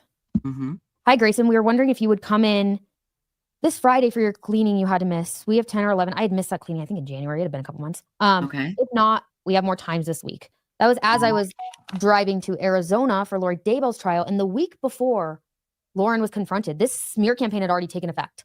Mhm. Then I was reached out to on Tuesday, September 23rd. So what, 3 weeks ago? The day after, I think it was the day after the initial court hearing. Mhm. Hi, Grayson. Haven't heard from them since April. Hi, Grayson. Are you available tomorrow afternoon to catch up on that cleaning from earlier this year? We can get you. Like I said, every 6 months. You have April. They tried to get her in before that 6 months. Now they reach out in September because we're going towards the end of the year. So you get two cleaning, or you get a cleaning every 6 months. It's called business. It's called insurance. Stalking via dental notifications. You all caught up and back on a good schedule. Let us know. That, to my knowledge, or to at least the knowledge that I had when I was seeing that, Lori worked at that dental office on Tuesdays. Why am I getting a text from this dental office on a Tuesday? There's no way her husband doesn't know about this, in my opinion. Right. Dude, her husband is the dentist. He pays people to make the appointments for him. Why are they texting me the day after this hearing, asking me if I want to come in for a dental appointment? Why do you think that is? Why do you think that is? Coincidence. I mean, if I had to guess, I'm still paying this dental office for some work I got done. And I think that they're probably maybe a little bit concerned that their employee confronted me in public. And that's coming out publicly, or at that point was coming out in court documents. What? No one publicly knew about this. What are you talking about? Creep town, dude. Oh my God, Harley. Stop it. Stop it. I can't read that out loud. Thank you for your super chat, Harley. They're probably maybe a little bit concerned that their employee confronted me in public. And that's coming out publicly, or at that point was coming out in court documents. I don't know. The timing on both feels very suspicious to me. Yeah, Reaching it out does the seem week before suspicious. confrontation when all But you have daily drama. So everything's going to be a coincidence because you don't have any free drama days because you're with Lauren 24/7. Well, like this thing at reaching out the week before this whole thing kicks off. When, you know, I believe, to my knowledge, somebody said this had been going on for at least a week and a half prior. So I think that they probably were like, you know, trying to get a feel on if I was going to this trial or what I was doing. I don't know. Yeah. They wanted to make a dental appointment to see if you were going to the Daybell trial. Huh? You guys go live. Wouldn't they have known that? And then trying to get information. The day after a stock on. And then Trisha says, oh, they were trying to get information or something. Wow. At least a week and a half prior. So I think that they probably were like, you know, trying to get a feel on if I was going to this trial or what I was doing. I don't know. Yeah. And just then trying to get information. The day after a stalking injunction hearing where this woman and I are essentially both testifying for opposite sides. Weird. Yeah. That's just me. I could be overthinking that one, but like Tanya Jones says, go with your gut, Grayson. Go with your gut. Absolutely. Yeah. Absolutely. Somebody says Lori's husband, the dentist, aware of what's going on. I don't know, but he was a really good dentist. I'm actually sad to lose him because he was really good and he was really kind. I don't think he would have done this. Unbelievable, man.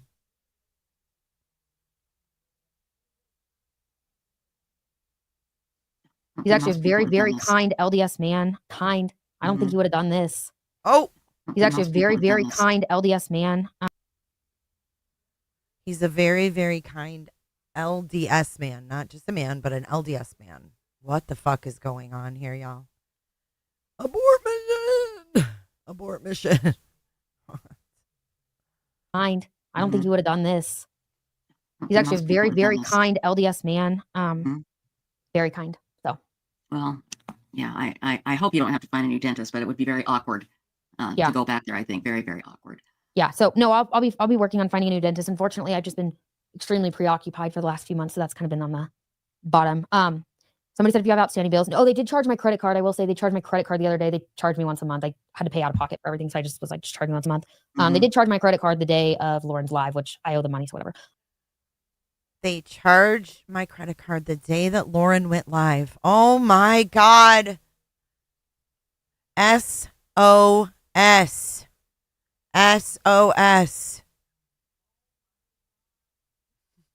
Everything, so I just was like, just charge me once a month. They did charge my credit card the day of Lauren's live, which I owe the money, so whatever. But yeah, interesting. I often have the thought, like, am I funding my own attack at this point? It's very weird. Funding your own attack by paying your dental bill? What?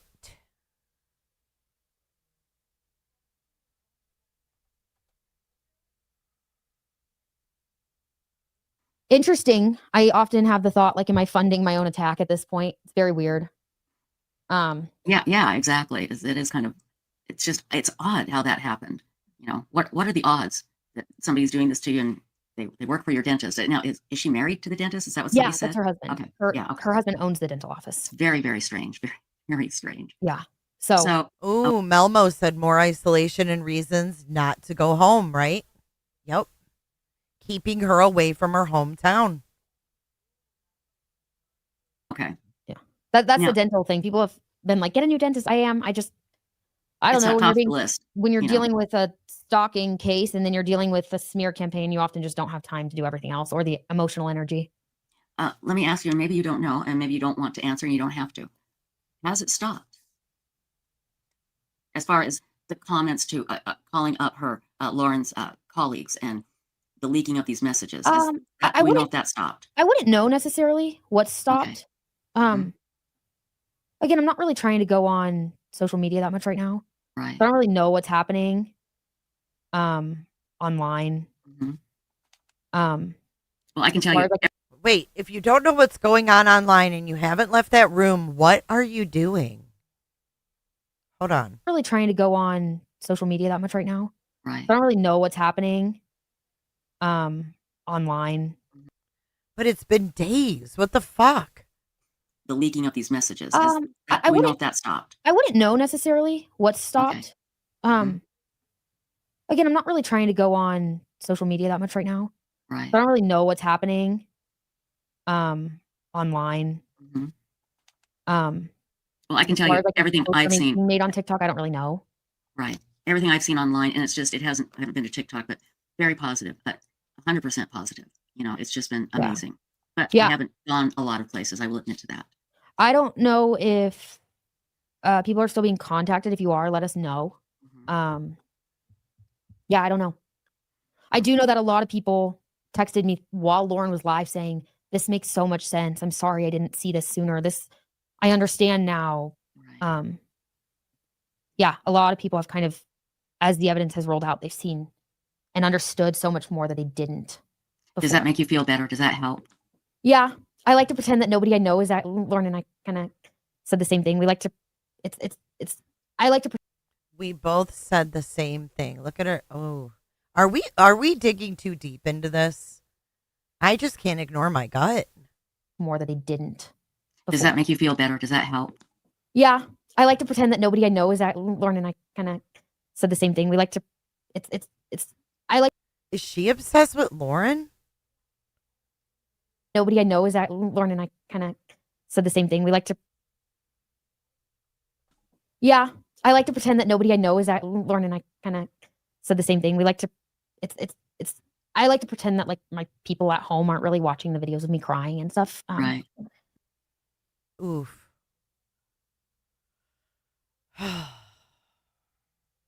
Absolutely, body. I do. This is deep. This is toxic as fuck. I would definitely question her independent reporting. But I'm grateful that people have rallied around us, and the messages of support have been really overwhelming. And like I said, it's given me a little bit more hope and humanity. It does. It does. People care. Right. It helps you realize there are good people out there, but it doesn't take very many bad people to ruin things. And you know, one thing I mentioned last night, but you haven't heard this, but I want to tell you this. When I had my situation where people were harassing me and bullying me and you know, jumping on the band. Okay, here comes the getting on the same page with Grayson. Okay. Bandwagon when I had that lawsuit against me years ago, the person that wanted websites. Oh, so she was sued, but she doesn't know what depositions are. Oh, okay. And, you know, jumping on the bandwagon when I had that lawsuit against me years ago, the person that wanted web sleuths, and they literally made up lies about me. They put up a website. It was awful. And when the truth came out that all these things I was being accused of weren't true, Mhm. I did have many of those people come back and apologize. And there was one person who told me, she said, I'm going to wake up every day and look in the mirror and say, how could you do this? And I'm going to spend every day trying to make it up to you. And I said, you don't need to. Yeah. I said, don't do that to yourself. I said, but I do want to know why. Why did you do it? Why did you jump on this bandwagon when there was no proof of all these horrible things they said I was doing? And she said, I don't know. Yeah. I don't, and they don't know. And I think that's soon as that very well could start happening with you and Lauren. They Yeah. may start coming back and apologizing, and just they don't have a reason why they did it. You know? Yeah. They don't. I know So- Lauren would never hope that people look in the mirror like that every day, and I wouldn't either. Oh, I didn't. Want I that. hope She that, just felt so guilty. She felt, when she found out the truth, she felt so guilty. I'm like, Yeah. don't. Thank you for apologizing. We're even. It's all good. Go ahead, live your life. You know. But yeah. But I will say that I think that I hope everybody who's heard about this can be Mhm. kinder, can love harder, can look for signs Right. of this kind of stuff. Oh my When you're told God. something about somebody, maybe just say like, do you have proof of that? Is there evidence? Yeah, and this is a good lesson. Ooh, the signs. You're not seeing them. There's the picture. There's the other half of the picture from the crying video. See that? See, no grown-ass woman would go along with recording something like this. No grown-ass woman. Do you guys want to watch this again? Here's a little bit of the bed video. There's the picture.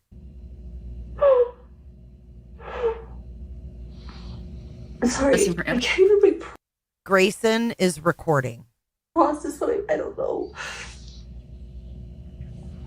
I said, you fucking Kleenex. I'm sorry. Kentucky, I didn't say it was.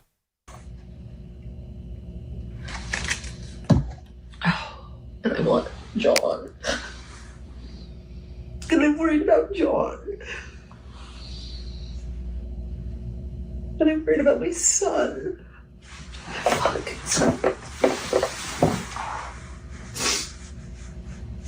But,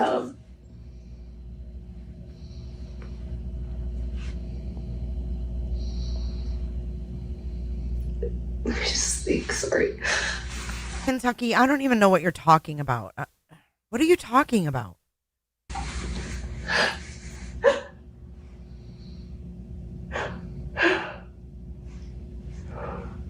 Everything's gonna be okay. Everything will be okay. It really will. But I'm like a really resilient person. Yes, Body. This is the other half of that photo, right? The photo that we see behind them. This is the other half of it. So if you look there, that's the other half of that picture. She's like sitting at a desk right here or something. Or she's sitting over here against this wall. It's texting. You're good. What? You're good. Is it John? Mm-mm. It's actually your Vicky. And it's gonna be okay. But I just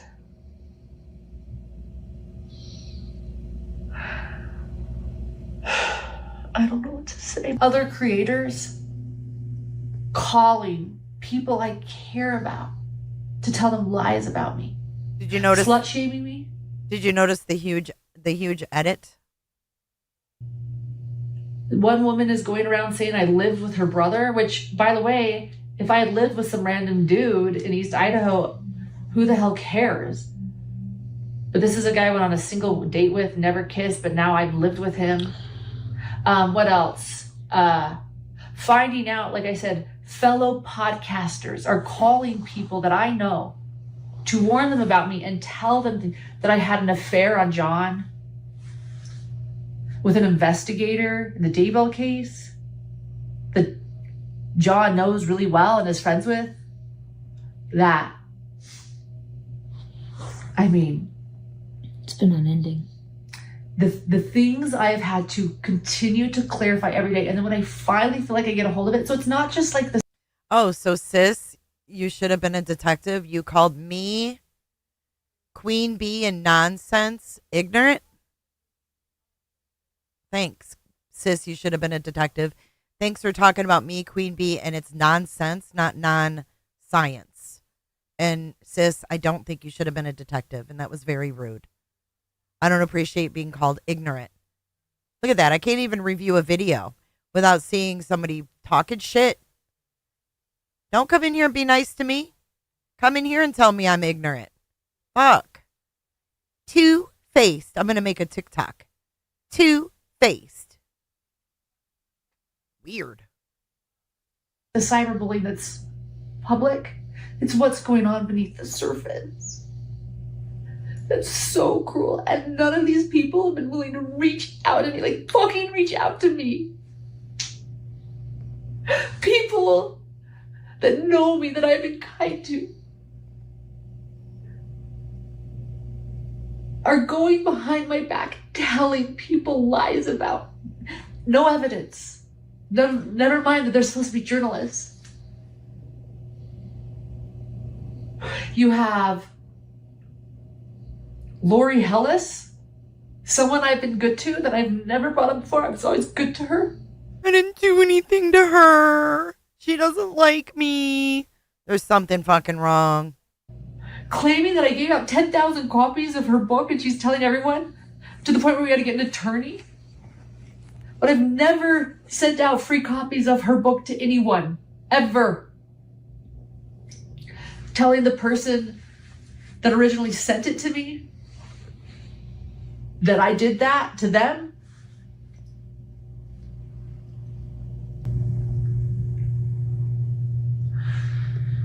And then, of course, when she accuses of that, I then send it to our attorney. I guarantee you none of you received a book copy of Lori Hellis's book from me, despite allegedly 10,000 people. The idea that we were purposely changing our time, by the way, too. No, we had to get a babysitter. I don't know why. Doesn't matter. Doesn't matter. But it's like what this group mob mentality has been doing.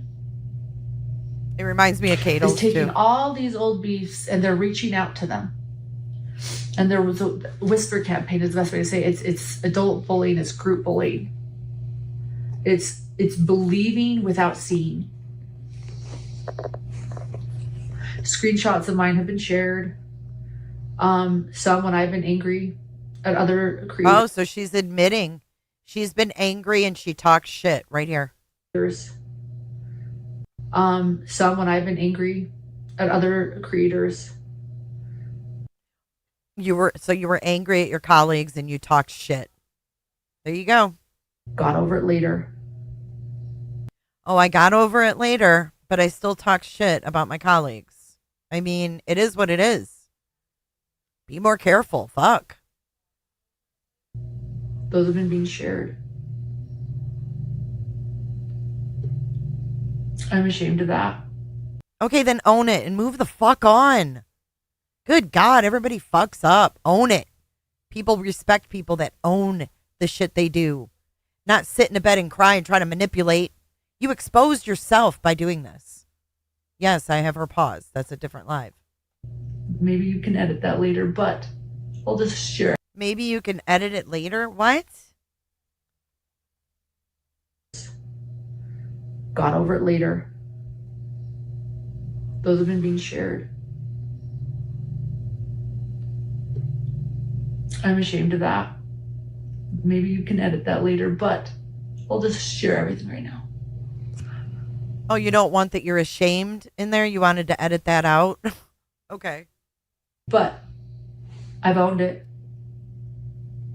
I've owned that. You said sorry to the people that needed it. I said sorry to them. But those people have continued on. Nobody again reaching out to me. And I have to be honest. Entire rooms shunning me where I belong, where I've helped, where I've given my entire heart to and soul, being shunned because of lies and of a whisper campaign and of adults who can't come to me. and ask me what's true and what isn't, but rather go and start a cyberbullying campaign and join it and follow it as the lies continue, as they talk about my dead brother and my husband. And you know what it is? It's being dubbed dark. Like, that's what John and I have been talking about a lot too. Like, I feel like I've been like Charles Vallow running around, like trying to get people to understand what's going on. She feels like Charles Vallow, who was married to Lori Vallow and was murdered by Alex Cox. She feels like fucking Charles Vallow. Why is her husband not intervening? John and I have been talking about a lot too. Like, I feel like I've been like Charles Vallow running around, like trying to get people to understand what's going on and trying to figure out what's happening, and no one will talk to me. And then all of a sudden I get labeled dark. Yeah. And then I'm like, it's not me. I'm good. This isn't me.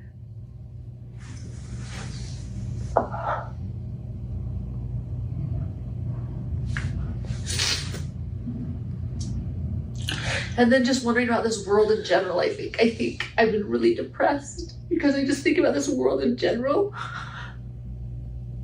and raising my son in it. Oh boy. And like, this happened to Julie Rowe. Julie Rowe was married, had children. She got deep into this shit, divorced, started dating. Weird shit, dude. if there's any hope for kindness in this world and compassion and evidence, how about evidence? Real journalism when you actually go to the person.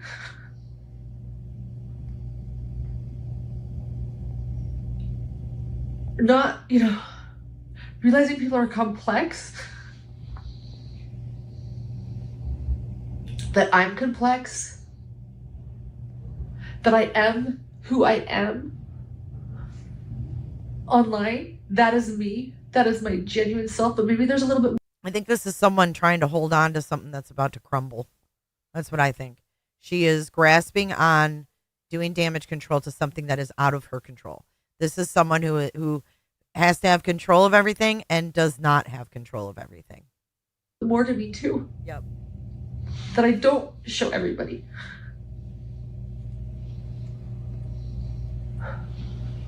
And just because I don't see it doesn't mean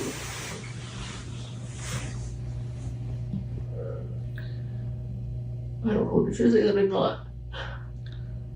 And if people are wondering if I've stopped talking to more people online, my friends, my hidden gems, yeah, I have.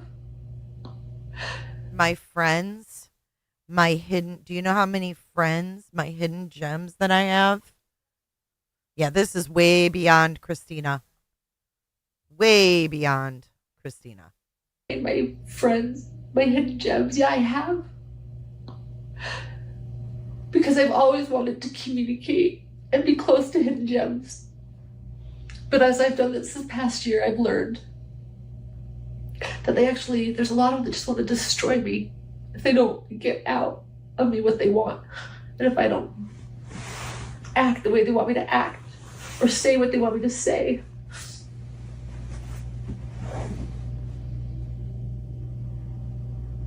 Then they want to destroy me. It's like how you were a Gummy Squad member.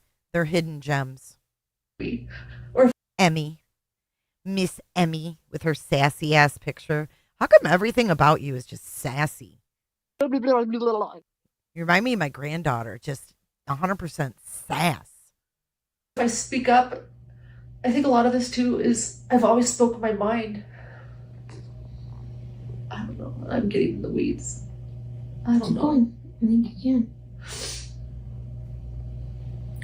can. Oh my God. And then Grayson cheers her on to continue. I don't know. I think you can. That yeah, I speak the truth. And when I see it, I say it. And when I think someone's a bully, I say they're a bully. But I guess that means the bully comes and bullies you when they learn that you think they're a bully. And if I ever have a breakdown, I'll be like, oh, my friends, my cooters. This was recorded for an exhibity for court. This was going to be played in court. Again, this would have been on Law and Crime. Crime or prime crime. And that people, I just learned that people like public shaming. No one even knew about this public shaming. She's worried about what is to come. I don't know. I just worry about this world, that it's cruel. Yeah. And I am human. I am human. And I put myself out there. And for those reasons, I deserve more scrutiny and criticism. And I believe in public discourse and to criticize me when people feel I'm not doing what's right or best in the public eye. I deserve that. It's not what this is. Yeah. And the fact that rather than focus on making good art, I don't which know. is what we say here in True Crime. There we go. There it is. There's the bing bong. Remember what Grayson said to Web Sleuths? Listen. On making good art, which is what we say here in True Crime. We make good art out of true crime. We make it an art. Okay, enough of that. Let's go back to Web Sleuths. Shrink that down. All right, here we go. Everybody, just because It's harder. Can look for signs of this kind of stuff. When you're told something about somebody, maybe just say like, do you have proof of that? Is there evidence? Yeah, and this is a good lesson for everybody. Just because somebody says it doesn't make it true. And always remember that no matter what situation you're in, ask to see the proof, and don't take everything. Oh, ask to see the proof, she says. Thank you. Be nice. Try it. Proud to be a cooter. Thank you for 8 months. At face value. That's how it changed me. And it made me less trusting. Like I told you, it's changed your DNA. It changed my DNA. It changed who I was as a person. And every day I sobbed and sobbed like you guys because I couldn't understand. I knew why it was happening, but it was just hard to grasp that somebody could literally make things up about me to destroy me because they wanted. Look at this. Robin Woods. J for Justice is insane and probably a stalker herself, in my opinion. Why the hell was I brought up? Oh, because sis, you might have been a detective started shit. Sis, you might have been a detective. You were here just a little bit ago, you shit stirring bitch. Look at that. Insane and a stalker herself. Why? Because I have an opinion. Unreal, man. Something that I had. And, I looking back, I don't know how I got through it. I don't know how you guys got through it. You guys have gotten through it, and your integrity is intact, and you are respected. And I can tell you right now, I've never spoken to the TikToker. Never, ever. Didn't even know who she was till the other day.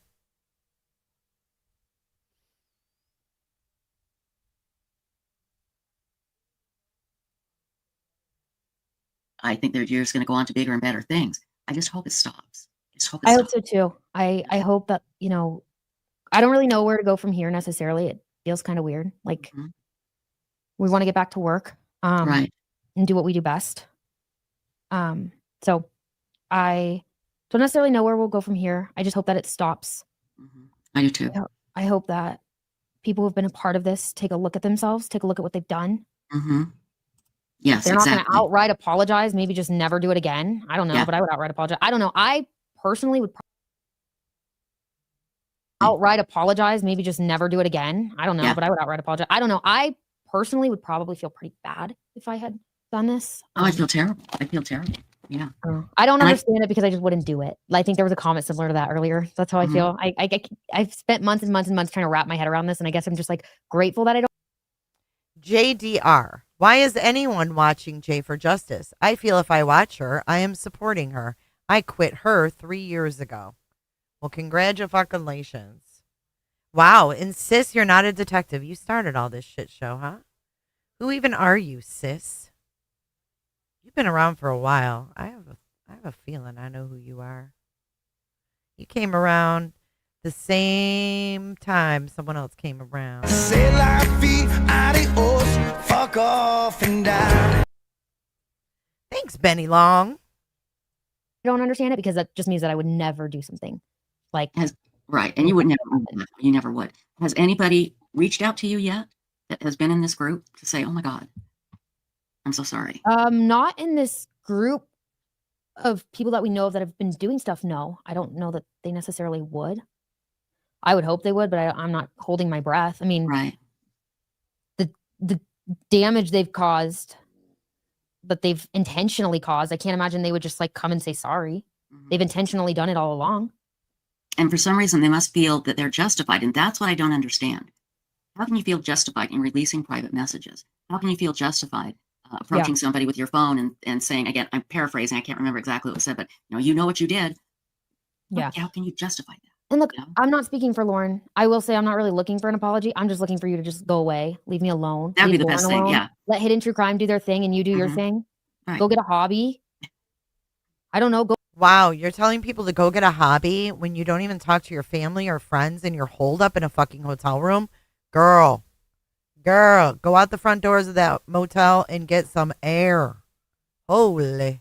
Let Hidden True Crime do their thing and you do your thing. Because sleuths don't do this. So Web Sleuths is not living up to her name. If you were a sleuther, you listen to both sides. At least listen to both sides. Right. Go get a hobby. I don't know. Go volunteer somewhere. Yeah.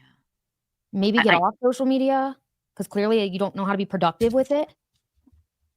The behavior that I've heard in this story, it reminds me of like little kids. Very immature. And maybe when on both fucking sides. And this, I feel, is way beyond Christina. This is a Lauren problem. This is a Lauren issue and a Lauren issue only. What a selfish bitch, man. Sure. They'll look back and go, damn, that was a horrible thing I did. Yeah. I did. I showed my side, what I think, right? Grayson's side. No, I've showed 4 sides. Grayson's side, my side, Lauren's side, and Christina's side. I gave you 4 fucking views here. I'm not trying to make up your mind. At all. All of this is my opinion. Y'all are free thinkers.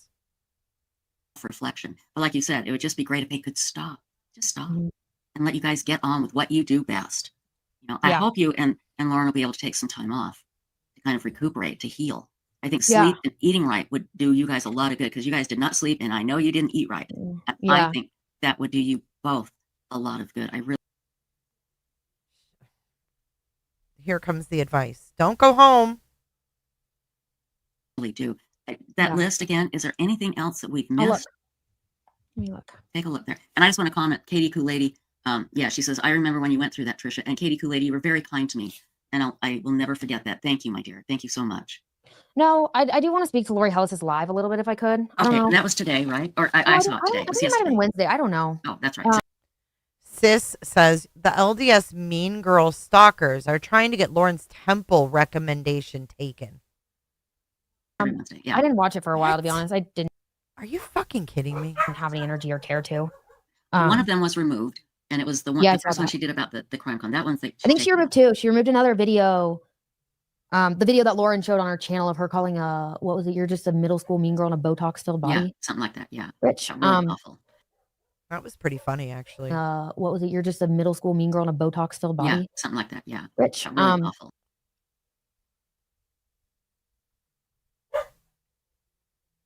I'm going to start calling her the pointy nose girl. She doesn't stop being a snotty little. Calling what was it? You're just a middle school mean girl in a Botox filled body. Yeah, something like that. Yeah. Rich. Really awful. And she's turned off the comments under Yeah, this video the too. video that's up most recently, I forgot to pull the timestamp for you, but it says something about she has a friend who took their own life, and essentially she was saying that she believes that Lauren is saying that to manipulate people. Really? Do we have time to find it real quick? I can find it for you. Okay, yeah, because I'd like to play that. I think that's terrible. God, if Christina started talking about this girl's cooter, calling it a gaping lake, could you imagine what she did, Shaggy? Could you imagine if Lauren, if she had a creator going live saying that she screwed another creator and called her cooter a gaping lake? God, where would we be now? Because that's happened to me. That's why we have Cooterville. You know? So, let's see. I'm just reading some stuff here. Let me read this here real quick. Taz Devil. Oh, here we go. Okay. Wait, you got it? Can you email it to me? Yes. Wait. Hold on just a second here. Hold on. I want to read this. I might have read this wrong. She said I was annoying. Big deal. People listening to. Okay, I sent it to you. Okay, thank you. Let me look this up here really quickly. Let me grab this real quick. And then I'll have some thoughts on this, and then we can just kind of chit chat. Very, very good. Let's see. Hold on. Stacy emailed me something too, so hang on just a second here.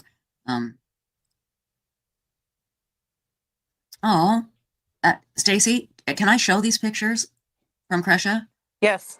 Okay, I want to. Can I show the pictures of Kresha? It's Kresha. Kresha's here. Kresha.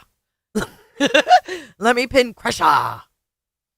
Before we go, I want to show these pictures that Kresha, Kay Woodcock's daughter, sent us, and I think this will show how Lauren is with, See the hotel cup? That's a hotel cup. Kresha, I think, is Lori Vallow's cousin or some shit. Who's Kresha? Oh, it's Kresha. Like in the Daybell case, there were sides. Who's Kresha? I want to show these pictures that Kresha, Kay Woodcock's daughter, sent us. Oh, Kay Woodcock's daughter. Okay. I think this will show how Lauren is with, with victims, and it's very important that they see these. That family is kind of weird. These pictures. Thank you, Kresha. Thank you so much. Thank you, Kresha. Let's see here. Okay, I got it.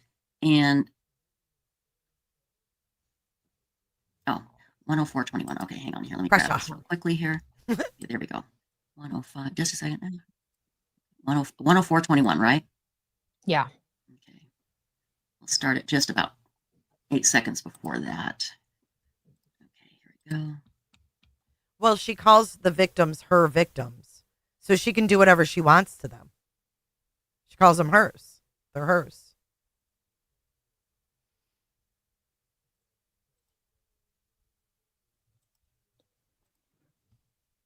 That she was forbidden to do under the stalking order, which absolutely wasn't true. In those declarations, Lauren also claimed that she was under such horrible emotional distress that she was thinking about hurting herself because of Christina's posts. This is a tender subject for me. Those who know me well know that someone very close to me took their own life. And it was an incredibly traumatic experience for me. It had far-reaching impact on my life. And nothing makes me angrier than somebody making those types of claims for clout. Nothing makes me angrier either. And Lori Hellis, I'm sorry for the loss of your friend. That's horrible. But this lady actually lost someone to suicide. And what we watched here is the Lauren breakdown. This is where she is claiming, she doesn't want to be alive and blah, blah, blah. Right. So I understand this woman's frustration. Now, do I know Her state of mind, I don't. But I'm very suspicious, given the circumstances. Okay, I think And you can stop I there. Okay. am very Oh, wait, resentful on Monday. Oh, she says she's resentful of people who weaponize that. Okay, hold on. Okay, and you should be. But she also said, I don't know her state of mind. Exactly, NJ Robin. At least she knows the law. I want to play that part just a second. Tara, it was this lady's mod. What was it again? 121. Probably right. Go back there. It's probably go to 105.21. 102. 105.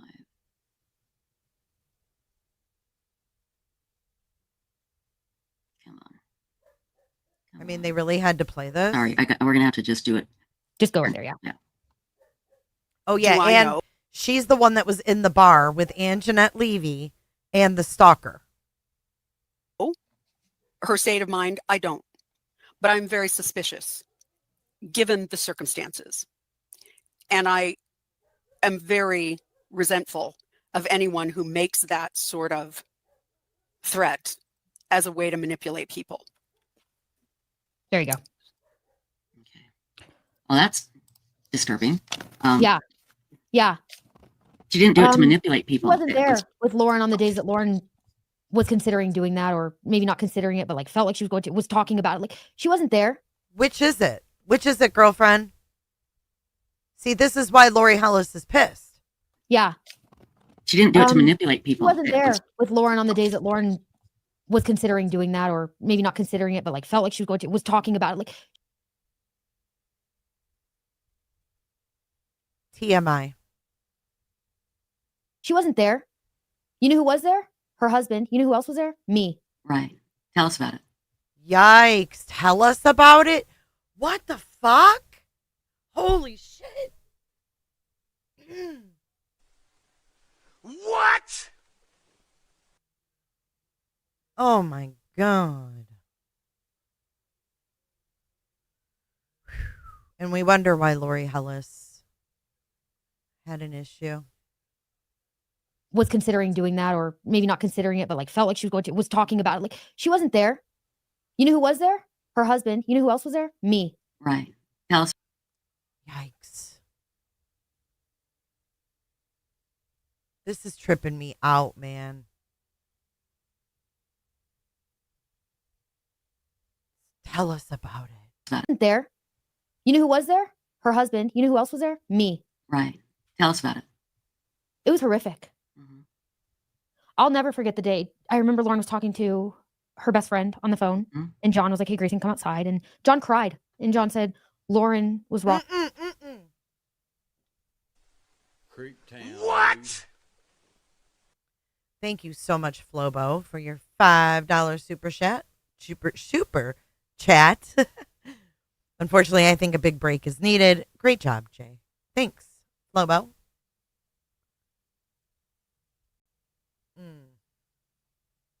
This is so fucking inappropriate. I'll never forget the day. I remember Lauren was talking to her best friend on the phone, and John was like, "Hey, Grayson, come outside." And John cried, and John said, "Lauren was rocking in bed this morning, and she had a panic attack, and she wants to kill her. She said she wanted to kill herself." Like, that is horrific.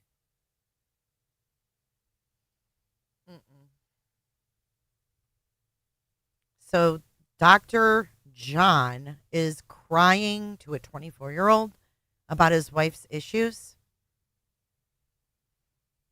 Me. Right. Tell us about it. It was horrific.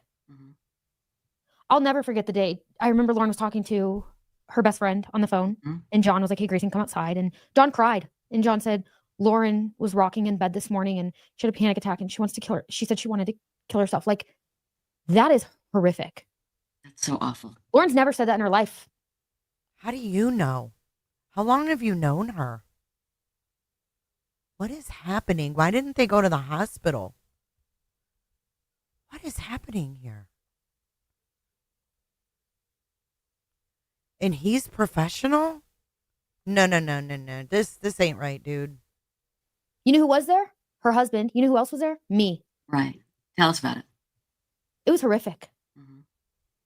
I'll never forget the day. I remember Lauren was talking to her best friend on the phone, and John was like, "Hey, Grayson, come outside." And John cried. And John said, Lauren was rocking in bed this morning and she had a panic attack and she wants to kill her. She said she wanted to kill herself. Like, that is horrific. That's so awful. Lauren's never said that in her life. No. But I can understand it because you feel like your whole life is over. All you do is question yourself. That wasn't the only time Lauren has dealt with that either throughout this. I've had conversations with her about this kind of stuff. It's very real. It's very real. And if you've lost somebody to that, in my opinion, you should be much more sensitive to it. Exactly. Instead of telling somebody it's for clout. Because that, while it might not cause Lauren to do it, that might cause somebody else to actually go through with it. That's a horrible thing to say. And I don't, again, I mean, you know, she said something that I felt was pretty nasty about Kay Woodcock. So again, it doesn't surprise me at all. Yeah, since she wants to talk about opinions, I think she's a horrible person to ever say that. Yeah, wow, girl, calm down. This is a Manson girl. Oh my God. Oh my God. Oh, Maggie Marie, it's so inappropriate.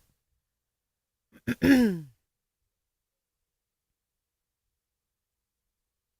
he have one to begin with? Just wondering. Happy birthday, Marie. She got mad, dude. She got fucking mad.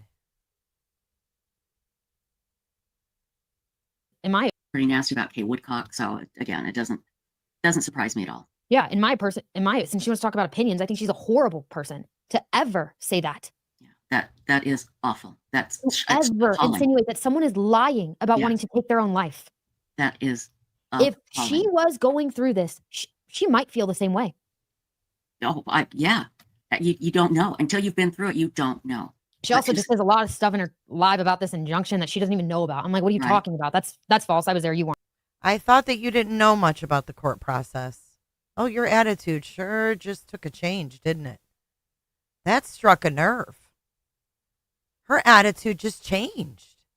Did you guys see it?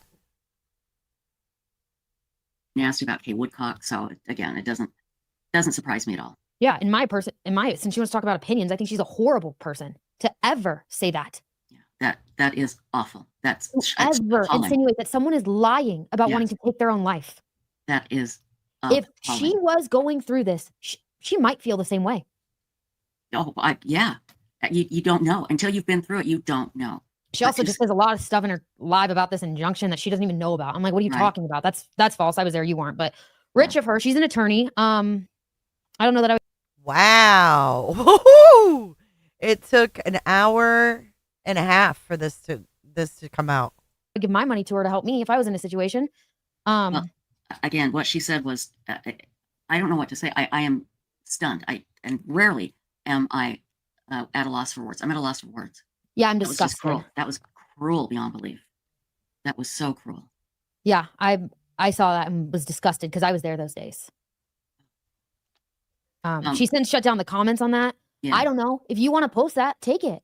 If you want to say that, and you want to do a whole live on what is free speech, let people practice their free speech in your comment section. Yeah, what the hell? Why are you taking the comment section? Why are you closing the comment section? What are you afraid? Ooh, this is taking another turn. Why? Yikes, Lucid.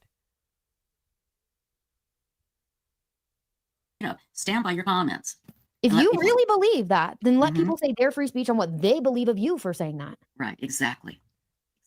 Oh my God. But I don't even know what to say. It's so bad. Yeah, her comments are really disgusting. She's since taken down 2 of the most vile videos she's posted about Lauren. I'm not sure why she's deleting them. If she has receipts for what she claims, and if she not only has receipts, if she stands by what she says, then leave your videos up. There's no reason to take them down. And if you delete something from the internet, somebody's got it. You know, if you're worried about it, somebody's got it somewhere. So I got it. I download all those before they go down. There you go. So they're not actually gone. You might not have them up, but I have them. Exactly. Oh my goodness. She's proud of herself. Welcome back, Gyps. Internet, somebody's got it. You know, if you're worried about it, somebody's got it somewhere. So I got it.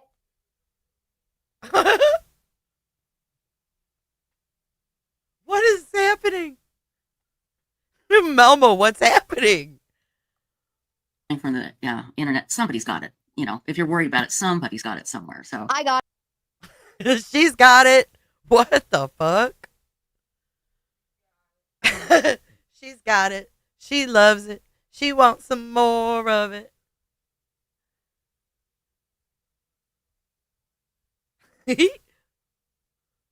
Finger bang. That did turn quickly. Holy shit. Great. Okay, from Dr. Melmo's point of view, Grayson's has over-identified with Lauren. It is like one person.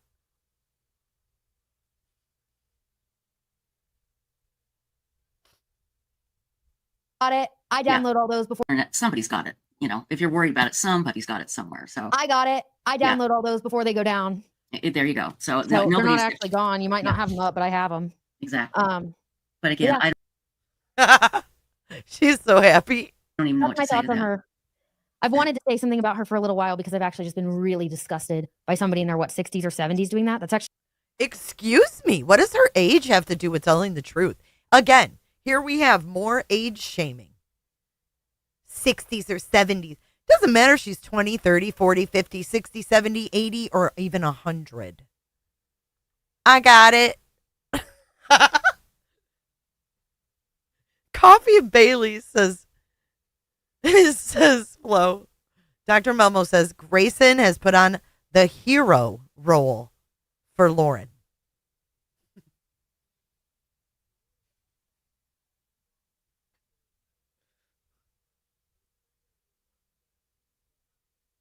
Got it. I download all those before they go down. There you go. So they're not actually gone. You might not have them up, but I have them. Exactly. But again, I don't even know what to say to that. Her. I've wanted to say something about her for a little while because I've actually just been really disgusted by somebody in their 60s or 70s doing that. That's actually really disgusting. Yeah, I think she's in her 70s. So, yeah, that is that's. How old are you, Trisha? Is that look at Trisha? She's like, okay, bitch. I'll take so much, but now you crossed that line. Look at Trisha. For making it happen. Thank you so much, Pines, for the super chat. Will the real Grayson please stand up? Please stand up. Look at Trisha. She's like, come on. I can only go so far with this. You're pushing it, girl. We about to end this shit. That's how we all felt. We're like, what? Who you talking to? What you talking about, Willis? Exactly. But again, I don't even know what to say to that. Her. I've wanted to say something about her for a little while because I've actually just been really disgusted by somebody in their 60s or 70s doing that. That's actually really disgusting. Yeah, I think she's in her 70s. So, yeah, that is that's again, I'm stunned. And if you think she gave copies of your book, you're an attorney. Why aren't you suing? Well, that's what I want to see the evidence. Show me where Lauren gave away all these copies of your manuscript before it's published. Show us. Yeah, part of my job in going through Lauren's written communication was also going through emails. Mm-hmm. So I've seen that press release email myself. Thank you, Flo. Right. I've also seen the emails to the two people she forwarded it to. Mm-hmm. So those are the receipts. Yeah, you saw, and she admitted that 2 people she sent it to, and that was it. Yeah. And there's you would have seen it. You would have seen it go out everywhere. Yeah. Why doesn't she say? Here you go. Look at this. Here's the email. She sure likes to talk a lot. Yeah, she sure likes to talk a lot without saying much. Yeah. Yeah, Diana Storm. Didn't we just get done listening to 9 hours of gibberish from your friend? She thinks she's really sticking it to Lori Hellis and Anjanette Levy, etc. She sure likes to talk a lot. Yeah, she sure likes to talk a lot without saying much. Yeah. Yeah, Diana Storm. Supposedly, Lori Hellis claims Lauren stopped having her because Hidden True Crime Watchers liked her better than Lauren, and Lauren was jealous. My God, really? If that was true, Lori's channel would be bigger than Lauren's. I was just going to say she'd have more than 8,000, and if that was true, I think Lauren would keep her. It would be good for Lauren's business, right? Exactly. Right. Yes, Grayson. Yeah, she wouldn't get rid of something that was giving her numbers. And Hidden True Crime's over 300,000 now. Yeah, that's a little ridiculous. Yeah, that's a little, not a little. That's a lot ridiculous. And look, I'm not trying to stoop to her level or be mean or anything, but she has said some vile things. Oh, I know. And I actually believe that when you say vile things, they should get called out. When you publicly say vile, let's talk about public and private. When you publicly say vile things, you should get called out for it. No, I agree. I absolutely agree. And that was vile. That is, to me, that's unforgivable. You don't know what Lauren was feeling, but I can guarantee you it was real. It was damn well real. You talked to her. I talked to her. Yeah, her husband talked to her. I mean, husband's a trained professional here. He knows. He was scared. He was terrified. Yeah, her husband who not deals with, but works with people who has seen this type of stuff happen day in and day out was concerned. Absolutely. You guys heard Lauren talk about his background, and the stalker really didn't do anything, and she never used her name. And this kind of stuff on her in his declaration. He has a very extensive background. I would think that his concerns are pretty valid and come from years of research and knowledge and also experience. He knows what he is talking about. So absolutely, that's how I feel about Lori Hellis. Not a fan. Think she's disgusting. Think that kind of behavior deserves to be called out. That kind of behavior does not. She said something. Oh, that deserves to be called out, but nothing else. Okay. Then in her live, I want to have a community that's loving and supportive and da-da-da. That's not promoting that if I've ever seen that. God almighty. I think she said in the live about Lauren, I want to have creators around me who support something. I don't remember what it was, but it was essentially the opposite of what she just what did. She was doing. Yeah.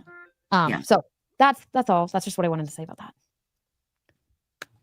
My darling Grayson, is there anything else? I want to make sure that we talk about everything you want to talk about tonight. This is your time, and we have over 1,500 people in chat. Wow. They're here to see you. You're getting lots of love in the chat.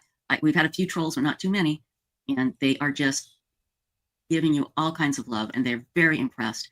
You're a youngster. I mean, I'm an old fart. You're a youngster, and you are so far ahead of where I was at your age, in your life. And I fully believe you are. Well, you're very successful now. You're just going to go on to be more and more successful in what you do. But I want.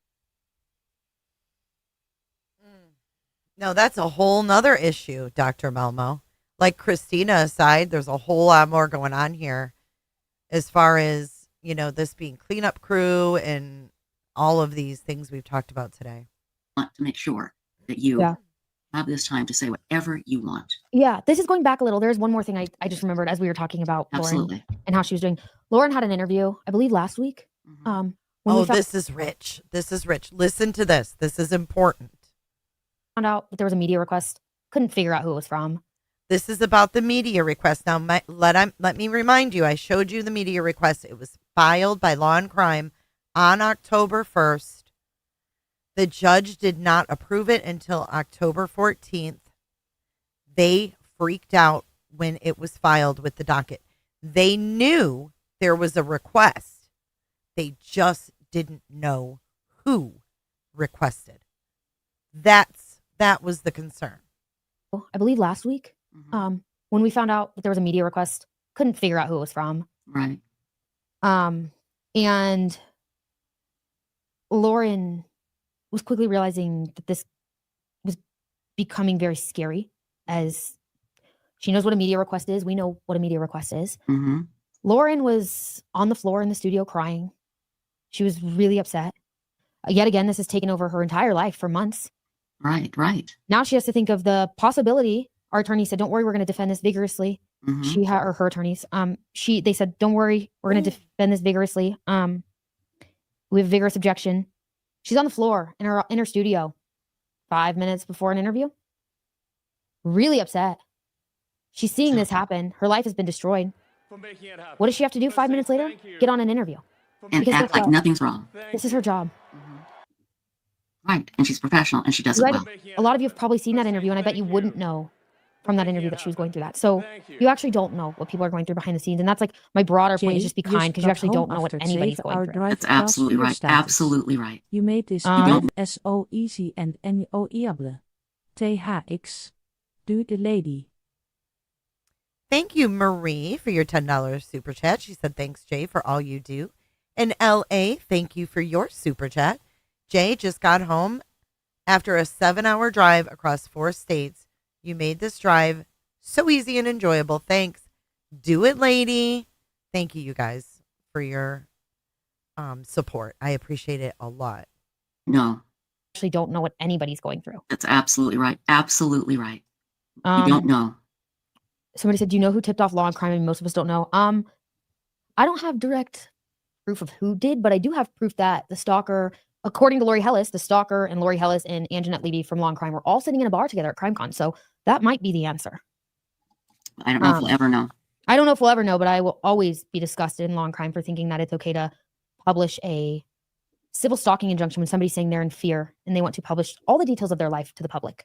That, again, rarely am I lost for words. I also would go to say that law and crime technically might consider themselves competition to us in some weird way. Sure. There is that.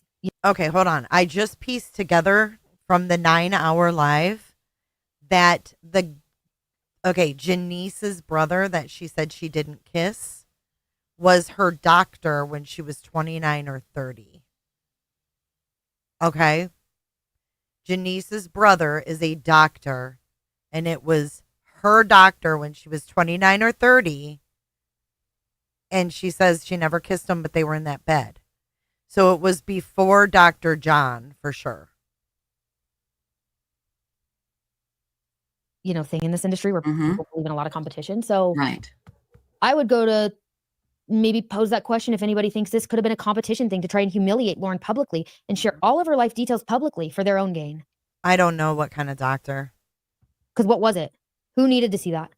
Exactly. Who needed to see that? What she read in those declarations, she would have gone more in depth about in a hearing. A lot more, yeah. But she's not going to because she's protecting her family, which is why she pulled out. And I understand completely. And so does everybody else. Yeah. You know? So that's, I'm really disgusted at that because that's very dangerous. One.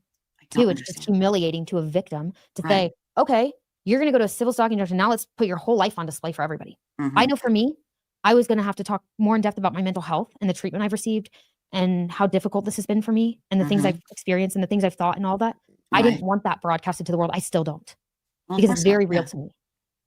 It is your reality. It's real my, to anybody that knows you. It's my life. It's it's what I live with every single day because of this person.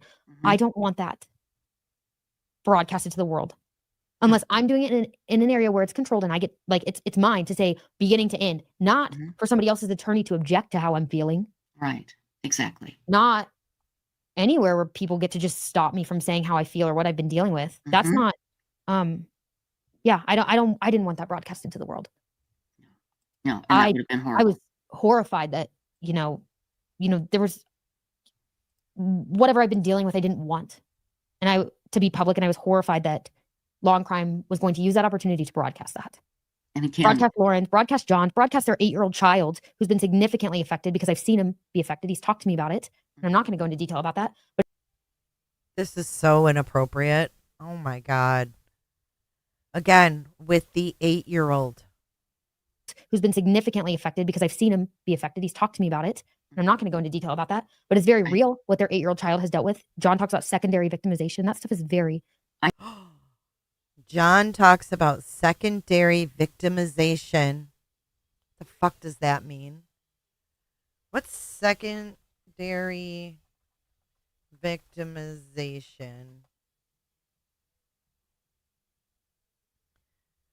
Refers to further victim blaming from criminal justice authorities following a report of an original victimization. Additional trauma or harm the victims experience as a result of their interactions with the criminal justice system, social services, or societal attitudes.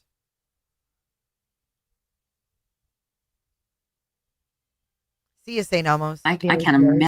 Significantly affected because I've seen him be affected. He's talked to me about it. And I'm not going to go into detail about that. But it's very real what their 8-year-old child has dealt with. John talks about secondary victimization. That stuff is very... I can't imagine what this would do to a child. I'd be so terrified for my mom. I would, if I was 8, I would be a mess worried about somebody was trying to hurt my mom. What? Trisha. Her kid shouldn't know shit. I would be a mess. What? This is very... I can't imagine what this would do to a child. I'd be so terrified for my mom. I would, if I was 8, I would be a mess worried about somebody was trying to hurt my mom. Yeah. So, not a fan of Law and Crime for doing that. No. I'm not going to tell you guys to go unsubscribe. Like Lauren said, we don't believe in cancel culture. Yeah. We don't believe in... And please, everybody, don't harass Lori Hellis. Don't harass any of these people. Don't unsubscribe. Don't do any of that. That's not work. Don't do any of that. Just be kind, be better humans, learn from us. There you go. From not us, but learn from our experience. Yes. Of what harmful things you might say can do to people, or harmful things you might do can do to people emotionally, mentally, physically. Don't be a part of that. Grayson, I've told you this before, and I preach this all the time. Your words have power. Thank you. Have power. Yeah. And what you're stating is truth that people need to listen to. Be kinder. People, when you post something online, think about what you're posting. Who is it going to affect? You know? Yeah. It's one thing if you're posting about Brian Kohlberger and you say horrible things. Yeah, sure. But when you're posting about a private citizen. Wait, what? Wait, what? Kohlberger and you say horrible things. You know? Yeah. It's one thing if you're posting about Brian Kohlberger and you say horrible things. Yeah, sure. But when you're posting about a private citizen and you say horrible things, it could really affect somebody. Yeah, you can. Listen to Grayson. She's been there. She knows. You know, Yeah. you were always like mostly behind the scenes. You know, this wasn't what you wanted. You didn't want to be thrust into the spotlight at all, but you were going to Thrust. She was thrust into this, people. Why couldn't she have stayed private? speak up and not let anybody get away with this. And I am so impressed with you, my dear. You are truly an amazing woman who, again, you're already doing great at what you do. You're just going to keep getting better and better and better. And you've learned from it too. And unfortunately, I think you've learned not to trust as much. And that's okay. I think maybe that will ease over the years, but not for a long time. Wow. They're okay with this?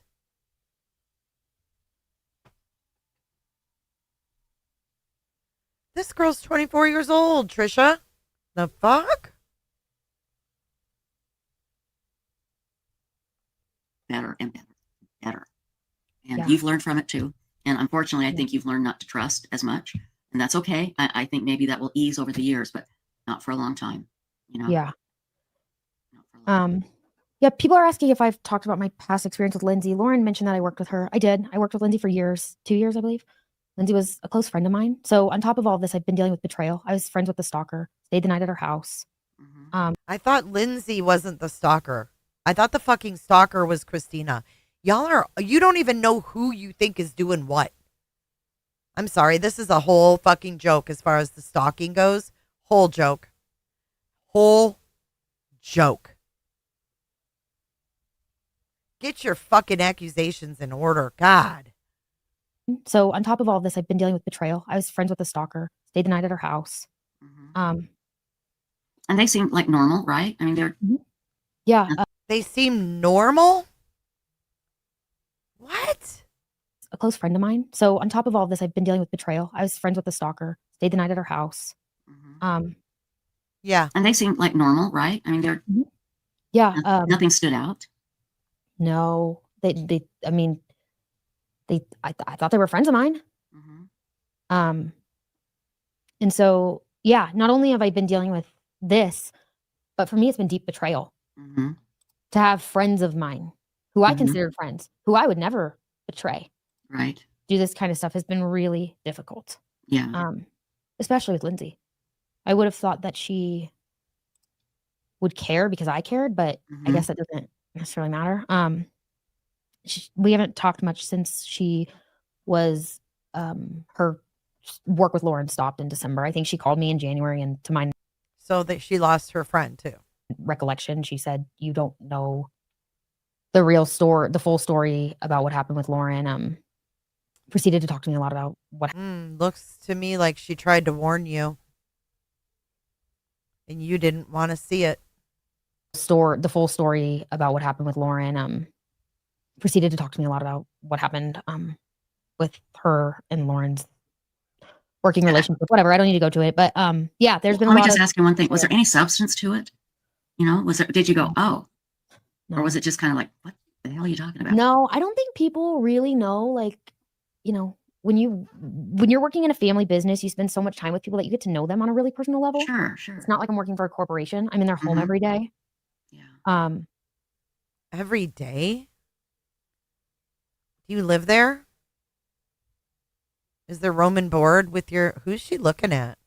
Yikes. Who's that? Who's over there? Or was it just kind of like, what the hell are you talking about? No, I don't think people really know. Like, do people really know? She's looking over for the yes or nod, the nod or the yes or no nod, right? Or was it just kind of like, what the hell are you talking about? No, I don't think people really know, like, you know, when you're working in a family business, you spend so much time with people that you get to know them on a really personal level. Sure, sure. It's not like I'm working for a corporation. I'm in their home every day. They don't have like a traditional office, so I'm in their home every day. They don't have a traditional office, so I'm in their home every day. Me and John go outside and he cries about Lauren. This sounds like a fucking Lifetime movie, dude. I'm in their home. You know, I don't really have like regular work hours. So whoa, this is so inappropriate. Why don't you have regular work hours? This is getting more and more unprofessional as we go. Like, this is really weird for a psychologist with a PhD to be living this way. I'm in their home. You know, I don't really have like regular work hours. So I hear conversations that are personal conversations and work conversations. So like, I think I get to know people through that, right? I know them really, I know Lauren and John really, really well. I would go to say that I know them better than any of these people talking. This is weird. About them too. Right. I'm sure you do.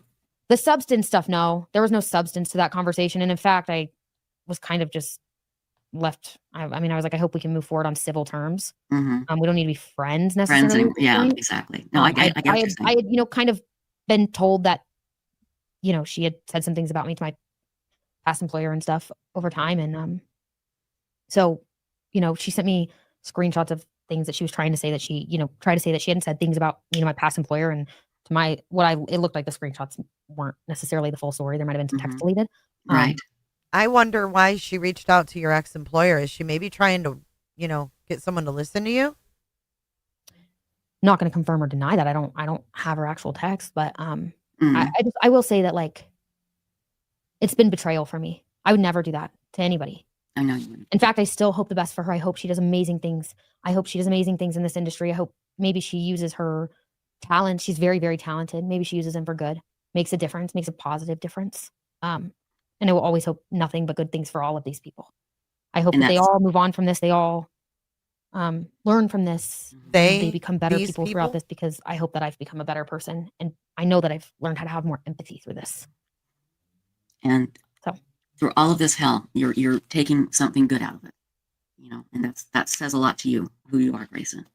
Yeah. Can I show some pictures that Kresha sent? Yeah. This is Kresha and her it's her family. And, here we go. We gotta tie it up with the bow. Let's get Lauren's pink bow. This is fucking pathetic. Pathetic. I don't know what to think about these people that you're about to see in these photos.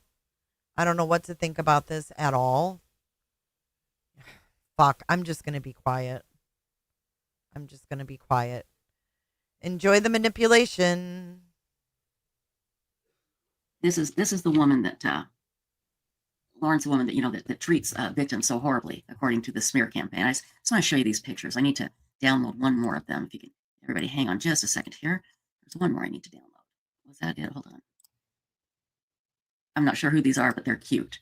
This is Kay Woodcock and family. And I believe Kresha said that Larry's surgery on the neck today went well, which is good, which is wonderful. So yeah, he had surgery today and we're happy, very, very happy that it went well. I need to get in here and I need to delete a few things to make room. So hang on here. Delete, delete, delete, delete, delete, delete, delete, delete, delete. Whoops. Let's see here. I need to delete one more. Delete one more. Okay, there we go. Okay. This is Kay and Larry and Lauren. I'm assuming this is in Arizona, I think. But look at this. Oh, wrong one. Sorry, guys, wrong one. That photo is really sweet. In the background, you can see Lauren with her mom. Oh.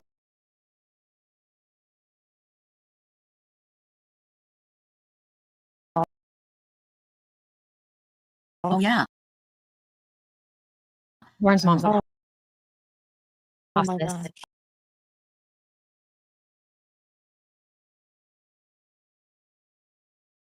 She's on hospice. That's right. Oh Yeah, my Lauren, gosh. on the right, you can see Lauren with her mom. Right. Oh my God, I didn't know I was muted.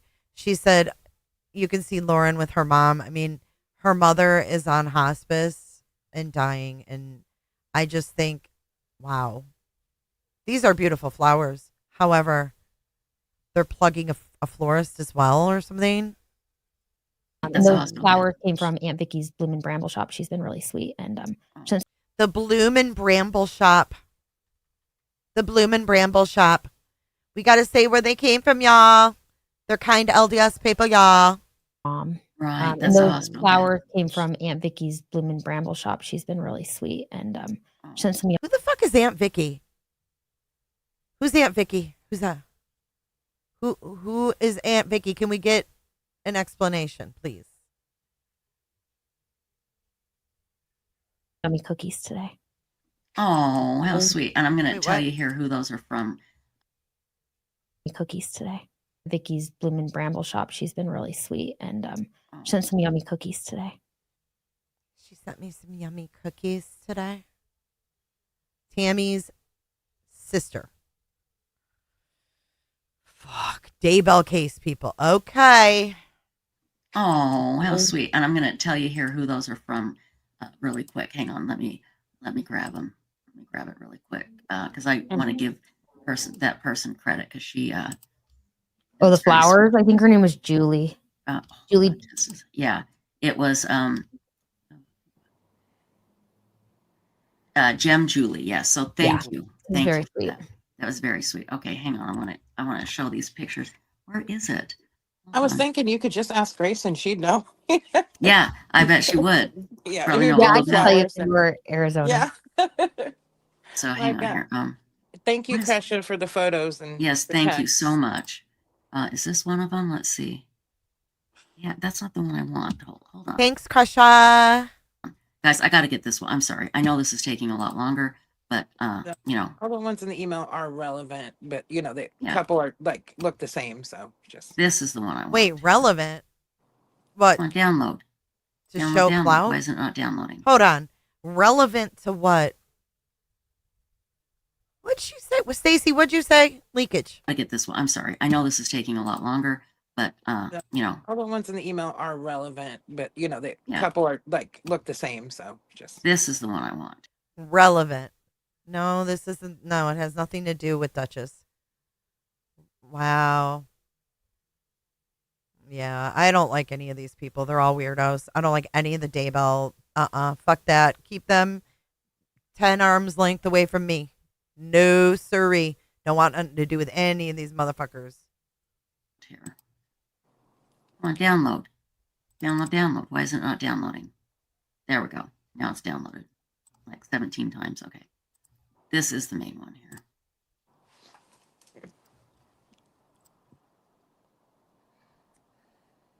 Come on. There we go. Now look. Aw, look how cute. Where's Dr. John? There's Kay Woodcock. There's Larry Woodcock. There's somebody else. Is that Crusha? There's Lauren. Where's Dr. John? Was he there? This one was relevant, though. Thanks, Stace. Can't put irrelevant photos up, can we? There's No, Lauren. that was Idaho. That was Idaho. Yeah. I mean, look at how they're all having fun. I don't know who these people are. Do you know who's sitting next to Lauren? Yeah, that's Lauren's best friend.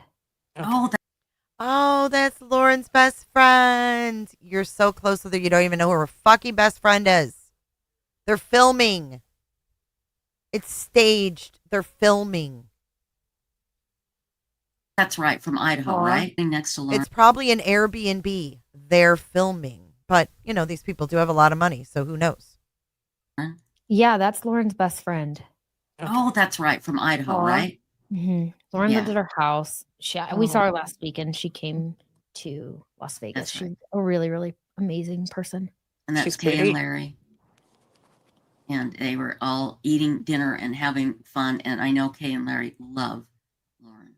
Yeah. So, again, Lauren and Grayson are very, very gracious and kind to all victims.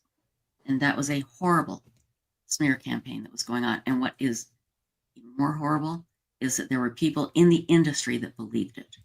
Now, I'm hoping now they don't. I'm hoping they realize that they were taken in by lies. But Yeah, that's just it. You don't know that. You don't know. Yeah. You don't know who believes it and who doesn't. That's Yeah. the problem, Oh, boy. Oh, is there anything else you would like to add, my dear? I think we're good. Are you okay? Yeah, I'm good. Thank you for letting me speak a little bit. It was a lot of it, actually. I texted you today. I said, I think maybe 30 minutes, but then I just laid in bed and started writing my list. And I was like, I have a lot to say. You got to get it off your chest, honey. Yes. Thank you. And this is the best place to do it. You can come back any This is the best place to do it. time you want, because Grayson, now we know you. I mean, we've heard about you, we've seen you, but now people know you. They can put, your name to this wonderful young woman who stood by her friend and her friend's family and didn't leave when she could have left and got out of this mess. You stayed right here and you took it all in. It hit you too. It was like a big wave and you took it and you're still there helping. That just goes to show your character. Grayson, I am proud to know you, my dear. You take care, okay? You too. And I Talk will, soon. we'll talk soon. Okay. Bye. Okay. Bye. What a strong, wonderful young lady. Everybody, please hang on. I've got something I need to tell you. Hang on, because you're going to like this. I promise. Two things I need to tell you. But what is it? Before we do that, don't you love her? I mean, yes. When she called me that night, I was... Oh, let's hear about this. She was so upset. I immediately could feel that this poor lady was literally going through hell.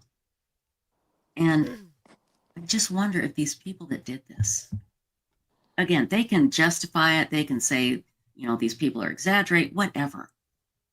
But what the truth is, this is how it affected them. No matter what you think you did to them, this is how it affected them. Grayson, we talked for 2 hours, and this will always be a big part of her life, a big negative part of her life, but some good has come out of it. Like she said, she's going to be more empathetic. She's going to make sure that when someone tells her something, that it's factual and not just believe it. Yes. So this isn't the end of it. I know it's not. People are still going to be talking about this for a long, long time to come. But Stacy, we have a cool announcement. You guys are going to love it. I want to tell you about my friends really quickly here. You know them, DNA Solves. And here's the thing, Stacy, you know this. DNA Solve saved Websleuths, Othram. And these people are amazing. They're scientists that work day and night to try and identify the remains. And so they can give answers to families that have their hearts have been broken because their loved ones just walked away one day, never to return. But here's the problem. These cases from DNA Solves cost $7,500. Okay, I'm done with this.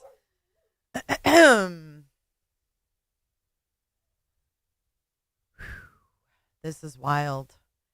I hope that you guys got something out of this. I love Othram. Yeah, I love Othram. I feel like she could do a little bit better and get them out there more, but hey. Yeah, I don't know. We'll see what happens. I don't know. Maybe more will be to come. Let's get these guys off here. I can't take it no more. I will keep, my eyes peeled on if there's anything new. Let's end our poll really quick before we scoot on out of here. It looks like 70. We have 835 votes.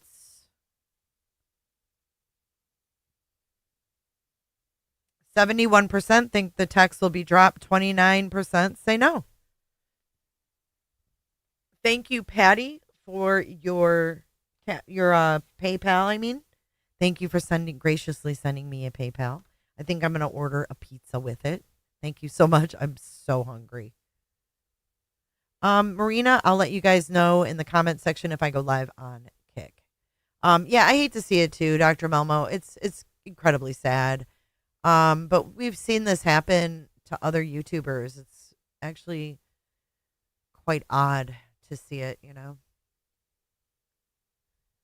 But hey, have a good rest of your Saturday.